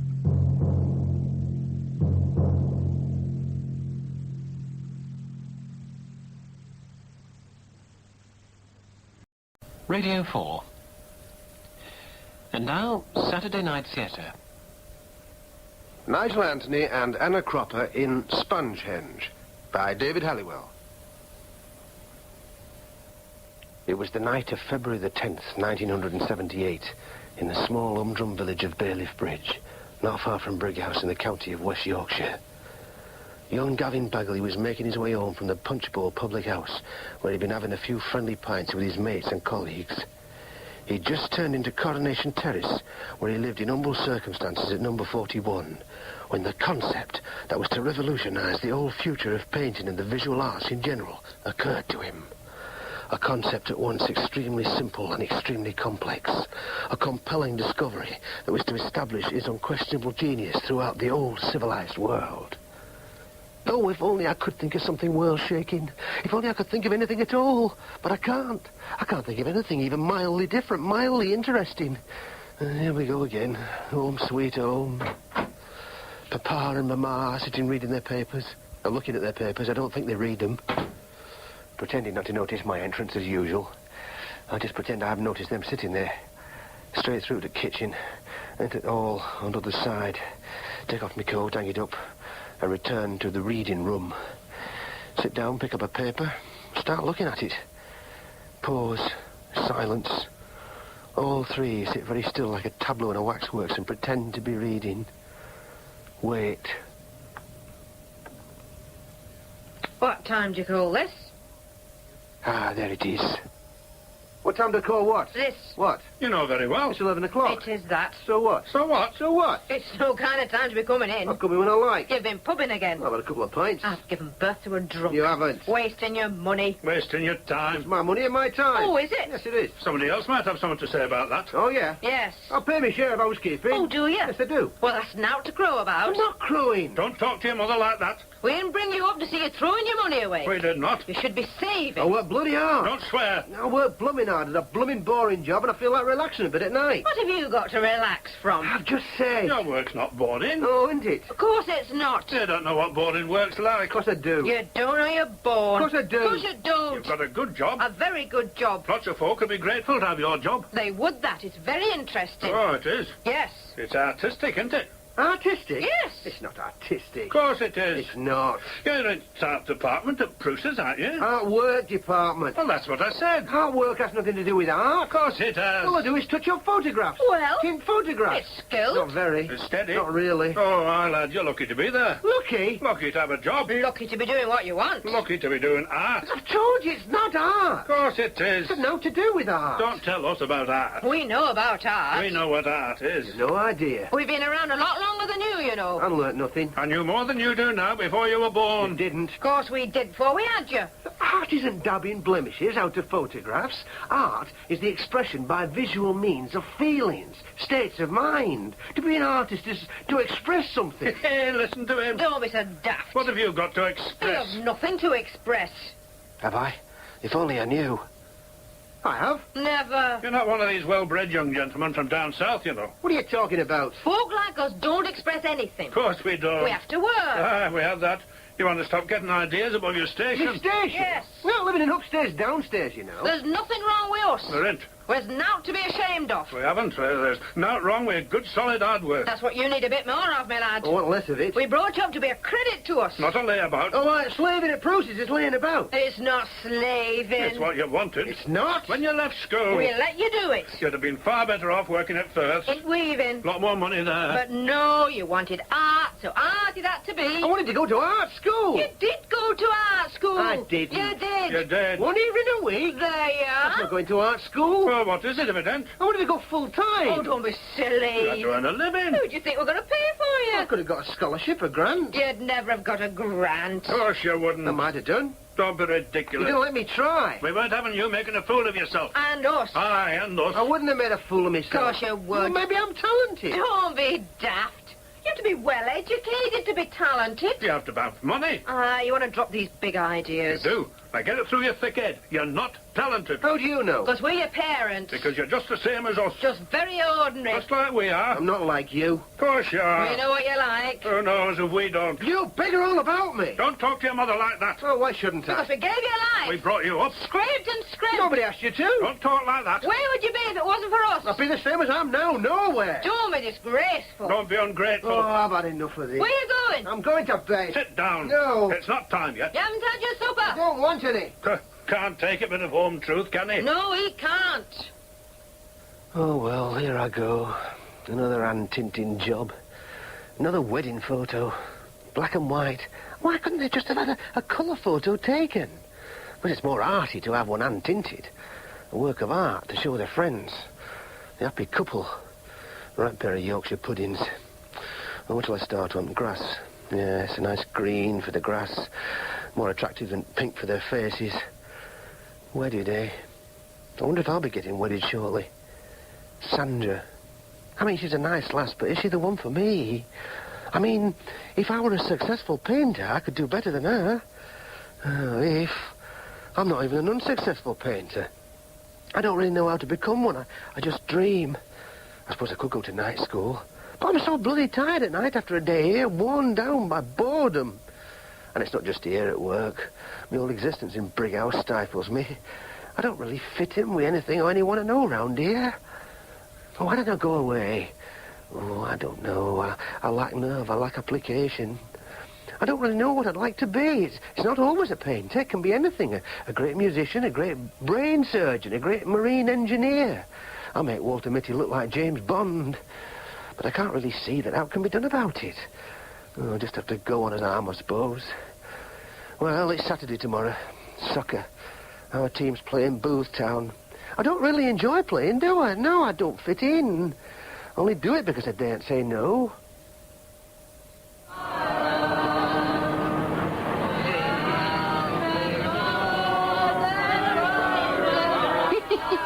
We're all good at this news. We won.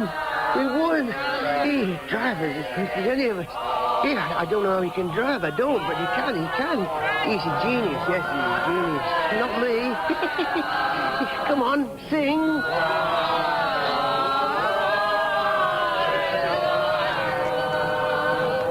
Oh, swerve in the big thing there. Come on. Whee! Oh, bloody hell. What? Headlights. Dazzle.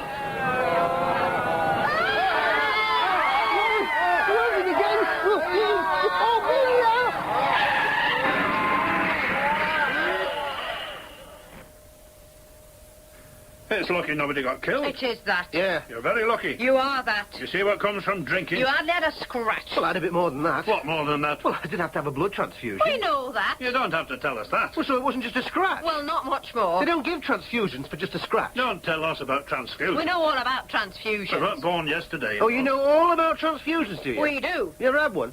Who are you talking to? You. I thought you were talking to me. I'm talking to you. You just said you were talking to me. I'm talking to you both. Then why don't you say so? He doesn't even know who he's talking to. I'm asking you both if you've ever had a transfusion. Of course we have. Of course we have. When? Well, your mother had one. Don't didn't tell she? him.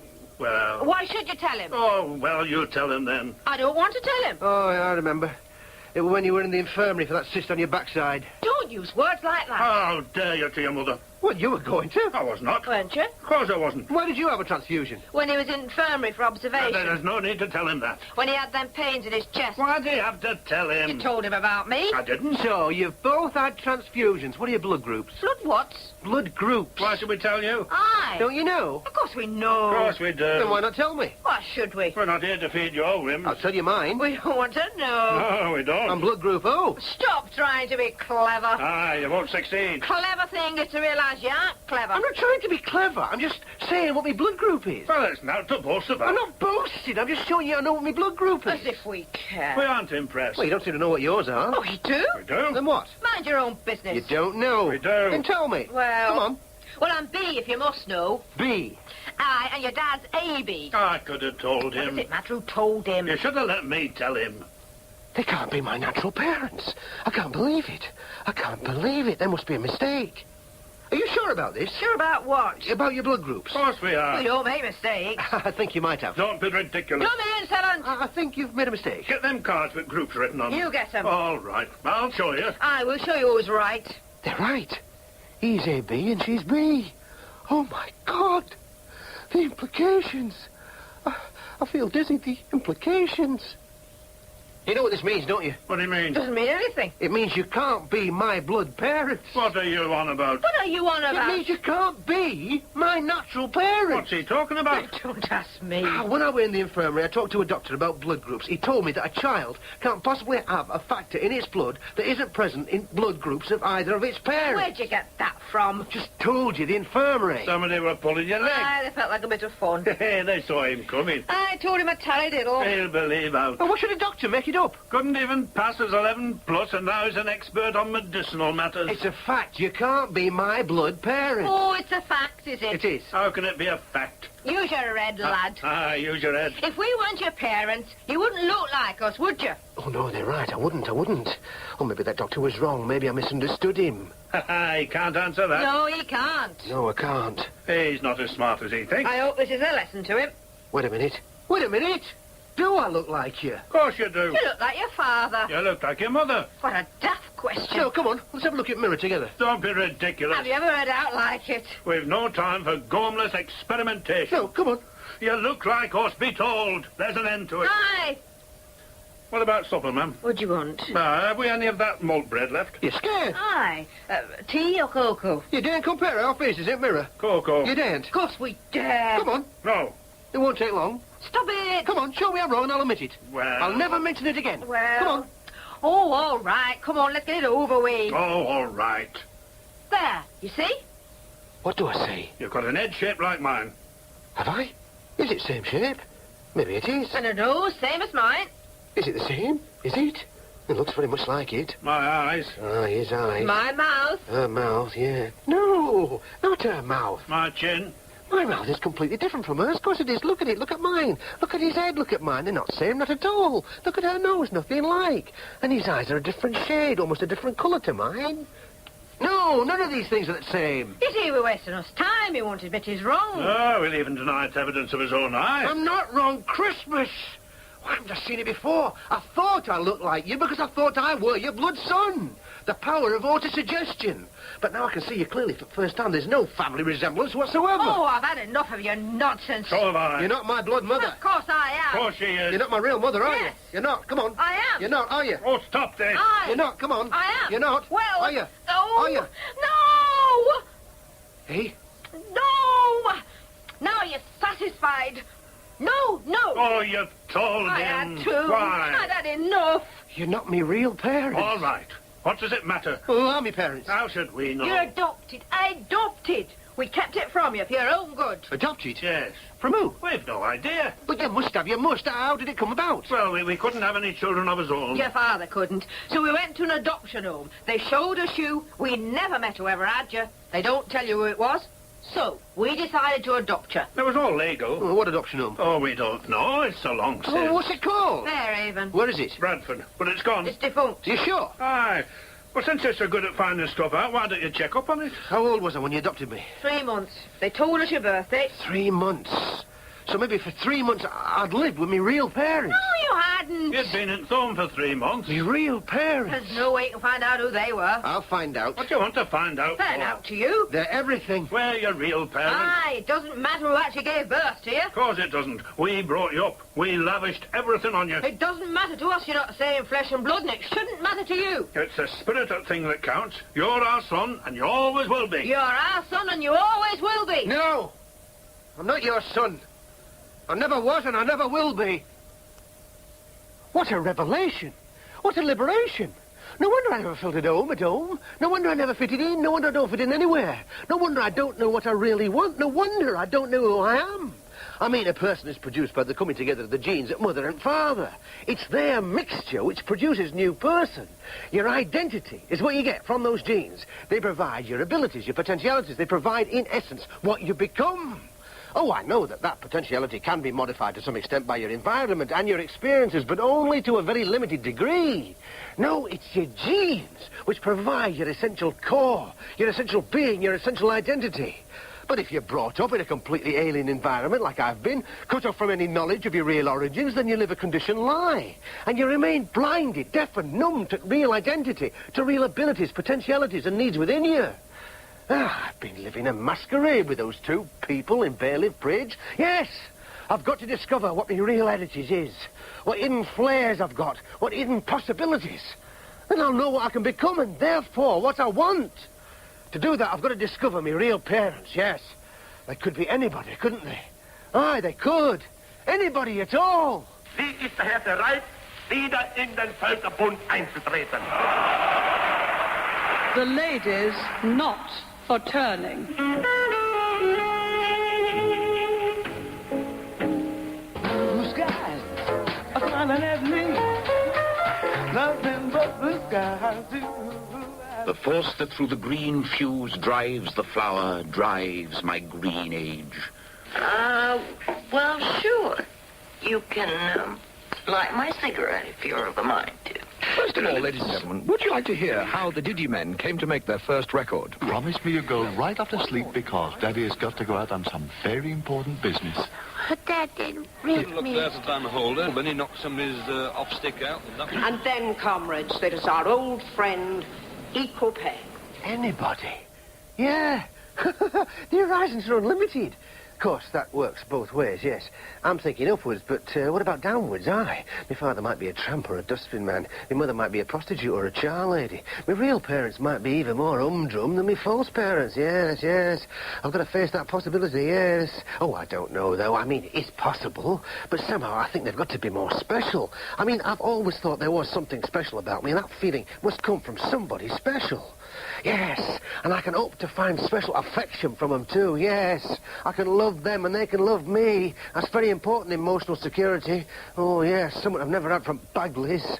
Yes, I've got to find out who those special people are, yes. Or were. Yes, it could be were. They could be dead. Well, dead or not, I must find out. Oh, where will I begin?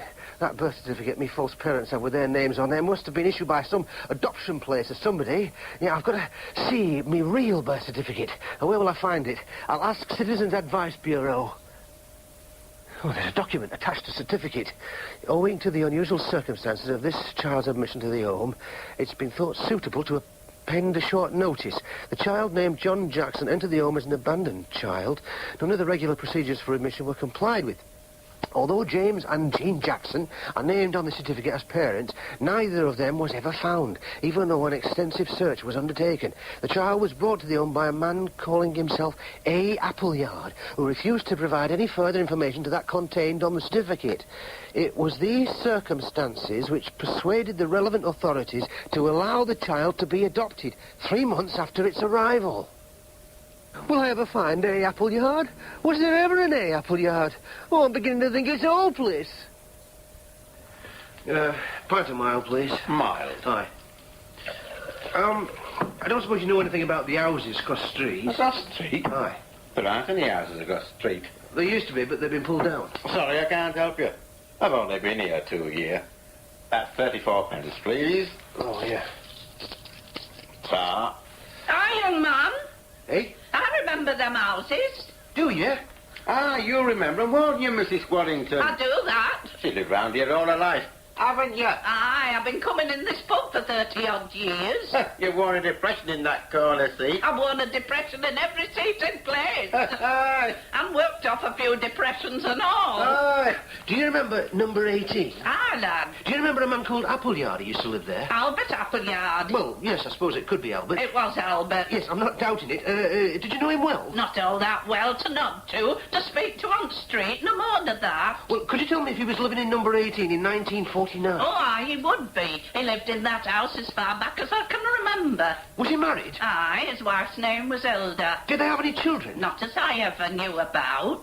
Oh, well, might they have had a child and had it adopted? Nay, I shouldn't think so. Not that I ever heard tell about. Oh, I see. But they could have had. Why are you so interested? Shall I tell them? Oh, why not? I think they may have had a child adopted. Do you? Aye, and I think I might be that child. Hey. You think this fellow was your father? Well, he might have been. Well, I never. What sort of a man was Appleyard? I mean, what did he do? Nay, I don't know what he did. Nobody seemed to know how he earned his living. Folks sometimes used to think he might be a bit on shady side. A crook? Oh, I couldn't tell you, but he always had plenty of brass. I see. Aye, dressed well, a bit flashy, but a nice enough fella to talk to. Aye. Have you any idea where he is now? Now? Aye. Nay, lad, he retired, it must be 15 years ago. Couple of years after he'd gone, they pulled his house down. They pull too much stuff down now, if you ask me. You've no idea where he went? No, lad. You never talked to him about his retirement? Well, I might have done in passing on the street. I probably did. But you can't remember out about it? Hey, it's a long time ago, lad. Oh, yes, I know that. But, I mean, might he have said where he was going? Well, he might have. But you can't remember what it was? Hey, no, I can't put light in me. Well, I mean, what sort of a place do you think he might have retired to? Hey, you've got me, lad. I mean, was it somewhere else in Bradford? Nay, it wasn't in Bradford. I'm sure it wasn't that. I'd have remembered that. Well, did he go to live in country? Oh, I don't think so. Doesn't sound like him somehow. What about seaside? That sounds more like it. Seaside? Aye. Come to think of it, I do remember him saying something about seaside. A seaside town? Aye. In Yorkshire? No. I'd have remembered it if it had have been. No, it was somewhere unfamiliar like. Unfamiliar? Aye. Oh, it's coming back a bit. Somewhere with a name like a lot of other names. Other names? Aye. That's why I've forgotten it. If we mention a few names, might you remember? Well, I don't know. Oh, well, let's try. Blackpool? No, I remember that. Skegness? No. Grimsby? No, more south. Oh, south? Aye. Eastbourne? No. Folkestone? Nay. Bognor? Never. Weymouth? Weymouth. Was it Weymouth? Weymouth. Was it Weymouth, Mrs. Wallington? Weymouth. Was it? No. Oh. I thought we got somewhere then. So did I. But it was somewhere like Weymouth. How do you mean? Well, it was one of them muths. Muths? Aye, I know. Plymouth, Dartmouth. Oh, them. Aye, them. But which one was it? Oh, well, lad, that's why I can't recall it. There's so many. Too many, if you ask me. Well, what about Falmouth, Portsmouth, Bournemouth? Oh, I don't know. Well, I mean, didn't Appleyard ever say out about this place? I suppose he might have. I mean, did he ever mention some distinguishing feature? I don't know. Like a river? No. A beach? A building? A field? No. But he did say it was near somewhere. Near somewhere? Aye. Well, near what? Well, I don't know. Another town? No, not another town. A lake? No. Sea? No, she's already said it were by sea. Sorry. A wood? A bay? An inlet? A peninsula? A what? Oh, you know, a piece of land which juts out into the sea. A point? Ah, thanks, a point. A point? Yeah. That rings a bell. It was near a point. Aye, he said it was near some sort of point or other. A point? Aye, a point. What point? Well, now, let me see. It's something to do with an animal. An animal? Aye, you know, like with a name like an animal. A name like an animal? That's right. Well, what? Dog? No, not a dog. Horse? No. Pig? No. Lion? No. Armadillo? No, not like that. Smaller. A mouse? No, more something damp. Damp? Something more damp. Damp? Why, like something out of a dam. A fish? Oh, no, not as damp as that. Oh, well, a frog? No. A newt? No. A toad? Oh, wait a jiff. Like that. Like a toad? No, what Ted said. Newt? Aye, a newt. Was that it? Newt Point? I think I've heard of a newt point. Nay, not a newt. Not a newt? But something like a newt. Well, what's like a newt? There's no like a newt. Oh, there must be. An eel. I don't think there is. An eel? No. That's no like a newt. It is? It's a bit like a newt. There you are. But not much. A terrapin. No. Oh, that's not like a newt. It is very similar. No. If I had a newt and a terrapin side by side on this bar, you wouldn't be able to tell them apart. We would. It wasn't a terrapin. Well, a worm, a lizard. Aye, that sounds right. The lizard. Aye. Lizard Point. That sounds sounds right. Lizard Point. It's in Cornwall. Aye, it is, near Falmouth. Falmouth. You think Appleyard went to Falmouth? Aye, Falmouth. I think that's it. Why, it sounds like Falmouth to me. Falmouth! Let me go through again what I'm going to do when I get to Falmouth. I'm going to go through the register of voters and ratepayers, but I'm also going to go round all estate agents in town and see what Appleyards they've had dealing with these past 15 years. Well, it's not going to be... Hey! What's that? Ah, Stonehenge. Ah, yes. Stonehenge? Is that Stonehenge? I didn't realise we went past it. I didn't realise it was so near a main road. Oh, it doesn't look as big as I thought it'd be. I wonder who actually built it. That's anybody's guess. Really? It's probably pre-Celtic. Pre-Celtic? As early as that? Well, would be. Of course, anybody can claim their ancestors did it. Really? Well, anybody whose ancestors have been in these islands a couple of 100 years. Well, they're quite small, though. They can claim the blood of its builders runs in their veins. Well, the old notion was that each wave of invaders drove out the previous lot. That's what I thought. Well, it can be argued what's more likely is each wave mingled, interbred with a wave already here. Ah, I see. Celt with pre-Celt, Saxon with Celt, Norn with Saxon, Huguenot with English. You get the picture? I get the picture. So, I can say my ancestors built Stonehenge. And so can I. And so can you. But not presumably someone from Pakistan. Oh, give it a couple of 100 years. I suppose so. Interesting? I suppose so. But my concern with ancestors at the moment only goes back one generation. Falmouth, here I come. Come on, run, run, run. At last, after days, an Albert Appleyard, Gillingvays Road. Come on, run, run, run there. He might be me father, he could be me father, he's likely to be me father. I'm going to make me real father. In June 1949, I was working as a maintenance man at an old Central Hotel in Bradford.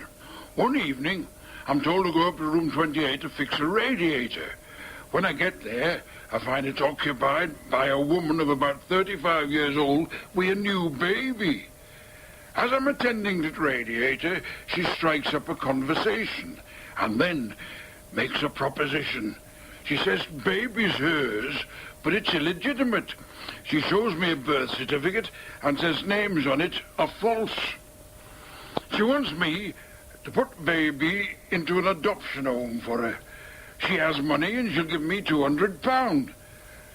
I think over what she says and I decide to do it. And the next afternoon, I nip into a hotel by a back way and she gives me money and the certificate. She says, hand over baby with certificate, but on no account answer any questions. And then she puts baby in me arms. I pause. I think she might want to kiss it goodbye or take a last look. But she's staring at the door. So without another word, I leave and drive across Bradford to Fairhaven home. I go in, and there's nobody about. I'm just about to put baby down on a bench and hurry away when a woman pops up from nowhere. I thrust baby into her arms and start to leave when she snaps, "What is your name?" You know, just like that, just like a schoolmistress. "What is your name?" And I react just as I would have done at school, you know, a reflex action. I blurt out, "Hey, Appleyard." But I no sooner blurt it out than I realise me error and I scoot. I'm off before she can ask me out else. And that, lad, is how you got into Fairhaven home. Yes. That's it. Woman in hotel, well, me mother. Aye. How did she speak? I mean, what did she speak like? Oh, middle class. Middle class? Maybe more than that. Upper middle class. But Yorkshire? Aye, I'd say so. What did she look like? Oh, average height, nice rounded build, quite handsome, really. Do I look out like her? Oh, I don't know, lad, it's so long ago. You don't remember her face, clearly? Well, I did for a while, but it's gone now. And you never saw her again? Ah, now, I was going to come to that. I think I did. Where? Telegraph and Argus. Paper? Aye. It was several years later. I can't remember how many now, but there was this photo of a rather posh wedding, you know, bride, groom, parents, that sort of thing. And there, unless I were much mistaken, what woman had seen in the hotel. She was mother of bride. Was there any indication of her name? Aye, there was. It said she was Mrs. Pelling of Celandine House, Uppergill. Uppergill? That's in Dales. Aye, about 20 miles north of Bradford. Are you sure of those names? Aye, I've forgotten in essentials, but them names I'm sure of. Mrs.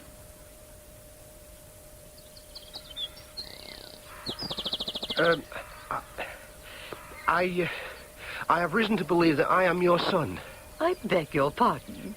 I said I have reason to believe that I am your son. My son? Yes. Is this a joke? No. I don't have a son.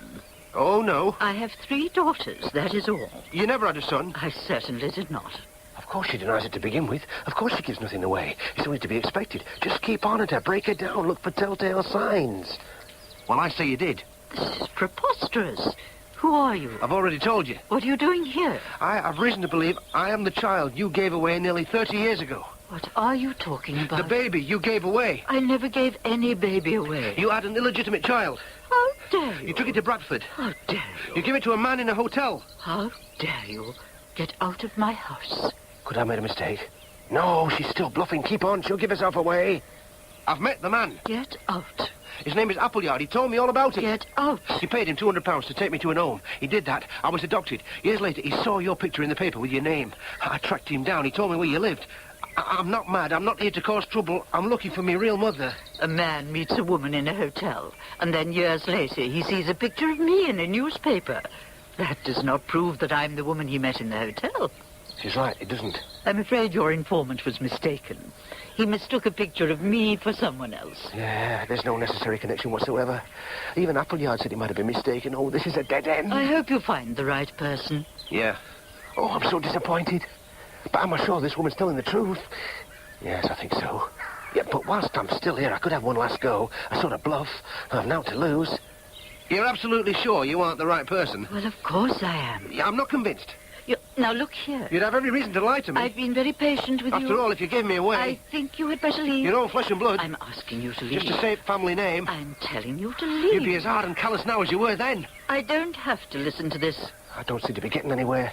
Appleyard told me. I could call the police. How hard you were. You dumped your own new baby. I shall call the police. Not getting anywhere.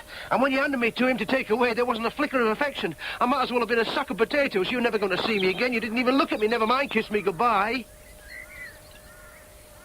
It wasn't like that. I was the woman in the hotel room, but I'm not your mother. I'm your grandmother.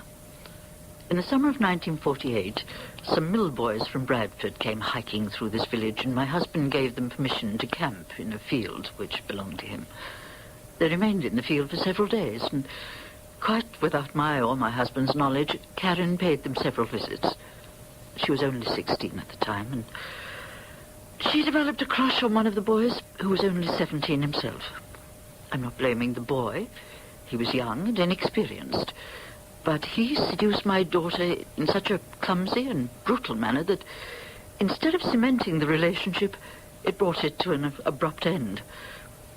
A few weeks after the boy's departure, Karen discovered that she was pregnant. She tried to hide it for as long as she could, but the time came when she had to tell me about it. Naturally, I was shocked, but I quickly realized something had to be done, and I pulled myself together. It was too late for an abortion, and Karen had neither the desire nor the ability to bring up a child. She stopped attending school, was kept indoors, and everyone was told that she was suffering from acute anemia. And the time came I delivered the child myself. This wasn't as remarkable as it may sound, because I was in the Women's Royal Army Medical Corps during the war, and I'd had some experience delivering babies. The child was born and immediately removed from Karen's presence. I told both Karen and my husband that the baby had been stillborn, and that I would bury the body in the grounds where nobody would ever find it. But in reality, I took the baby to the Central Hotel in Bradford. The rest is as Appleyard told you, although of course I didn't know his name was Appleyard, except for my emotions, which he could know nothing about. I had to maintain a facade of stony callousness, but inside I was consumed by pity and shame. When I placed you in Appleyard's arms, I did not look at you because I could not. I could not bear to look at you. it was. I felt a terrible wrench inside myself when he carried you away from me and closed the door. I've been plagued by doubts about it ever since. I feel ashamed, then I feel justified. Your arrival here has only intensified these conflicting feelings. If you were to say that a grave injustice had been inflicted on you, I would not disagree. But on the other hand, if I'd not given you away, and you'd stayed with us in some sort of hidden, disguised manner, then your life might have been quite unbearable. What happened, happened. And now I have given you an account of it. It is for you to weigh up my account and see whether you can come to some idea of balance. Well, I don't know. I don't know what to feel. I mean, there's so much. My parents, then, are your daughter Karen and this boy. Well, he'll be a man now. This man. Yes. Tell you where they are? Oh, yeah, I'd like that. Of course I know where my daughter is, but I've kept track of the young man. Form of insurance against some possible time when the baby I disposed of so many years ago might somehow appear, as you have done, and point an accusatory finger at me. I did not want to add to my guilt by keeping the child from knowing where its parents were, if that time came. Oh, no. Look, I'm not accusing you. I mean, you did what you thought was... I don't want to get involved in recriminations. I want to know where I can find my parents. Well, I suppose that's very gracious of you. Your mother, my daughter, Karen, is now called Karen Mason. Mason is the name of the man she married, the man in the wedding photo. Karen is now separated from him, but she still uses the surname. And together with a partner called Madeline, she runs a small bakery in Buttershaw, a suburb of Bradford. And my father? His name's Wilfred Clapcott, and he... What's the matter? You look dumbfounded. But I know a Wilfred Clapcott. Do you? Yes. What does he do? Well, he works at a place called Pruce's in Brighouse. He's shop steward there. Well, then you've met your father. Hey? He is your father. Him? That bloke at Pruce's? Yes. Oh, I can't believe it. I can assure you that he is the same person who came to this village 30 years ago. But him? I mean... Do you know him well? Well, not well at all. I hardly know him at all. I've just consulted him over union matters, that's all. It's just the point that I've met him.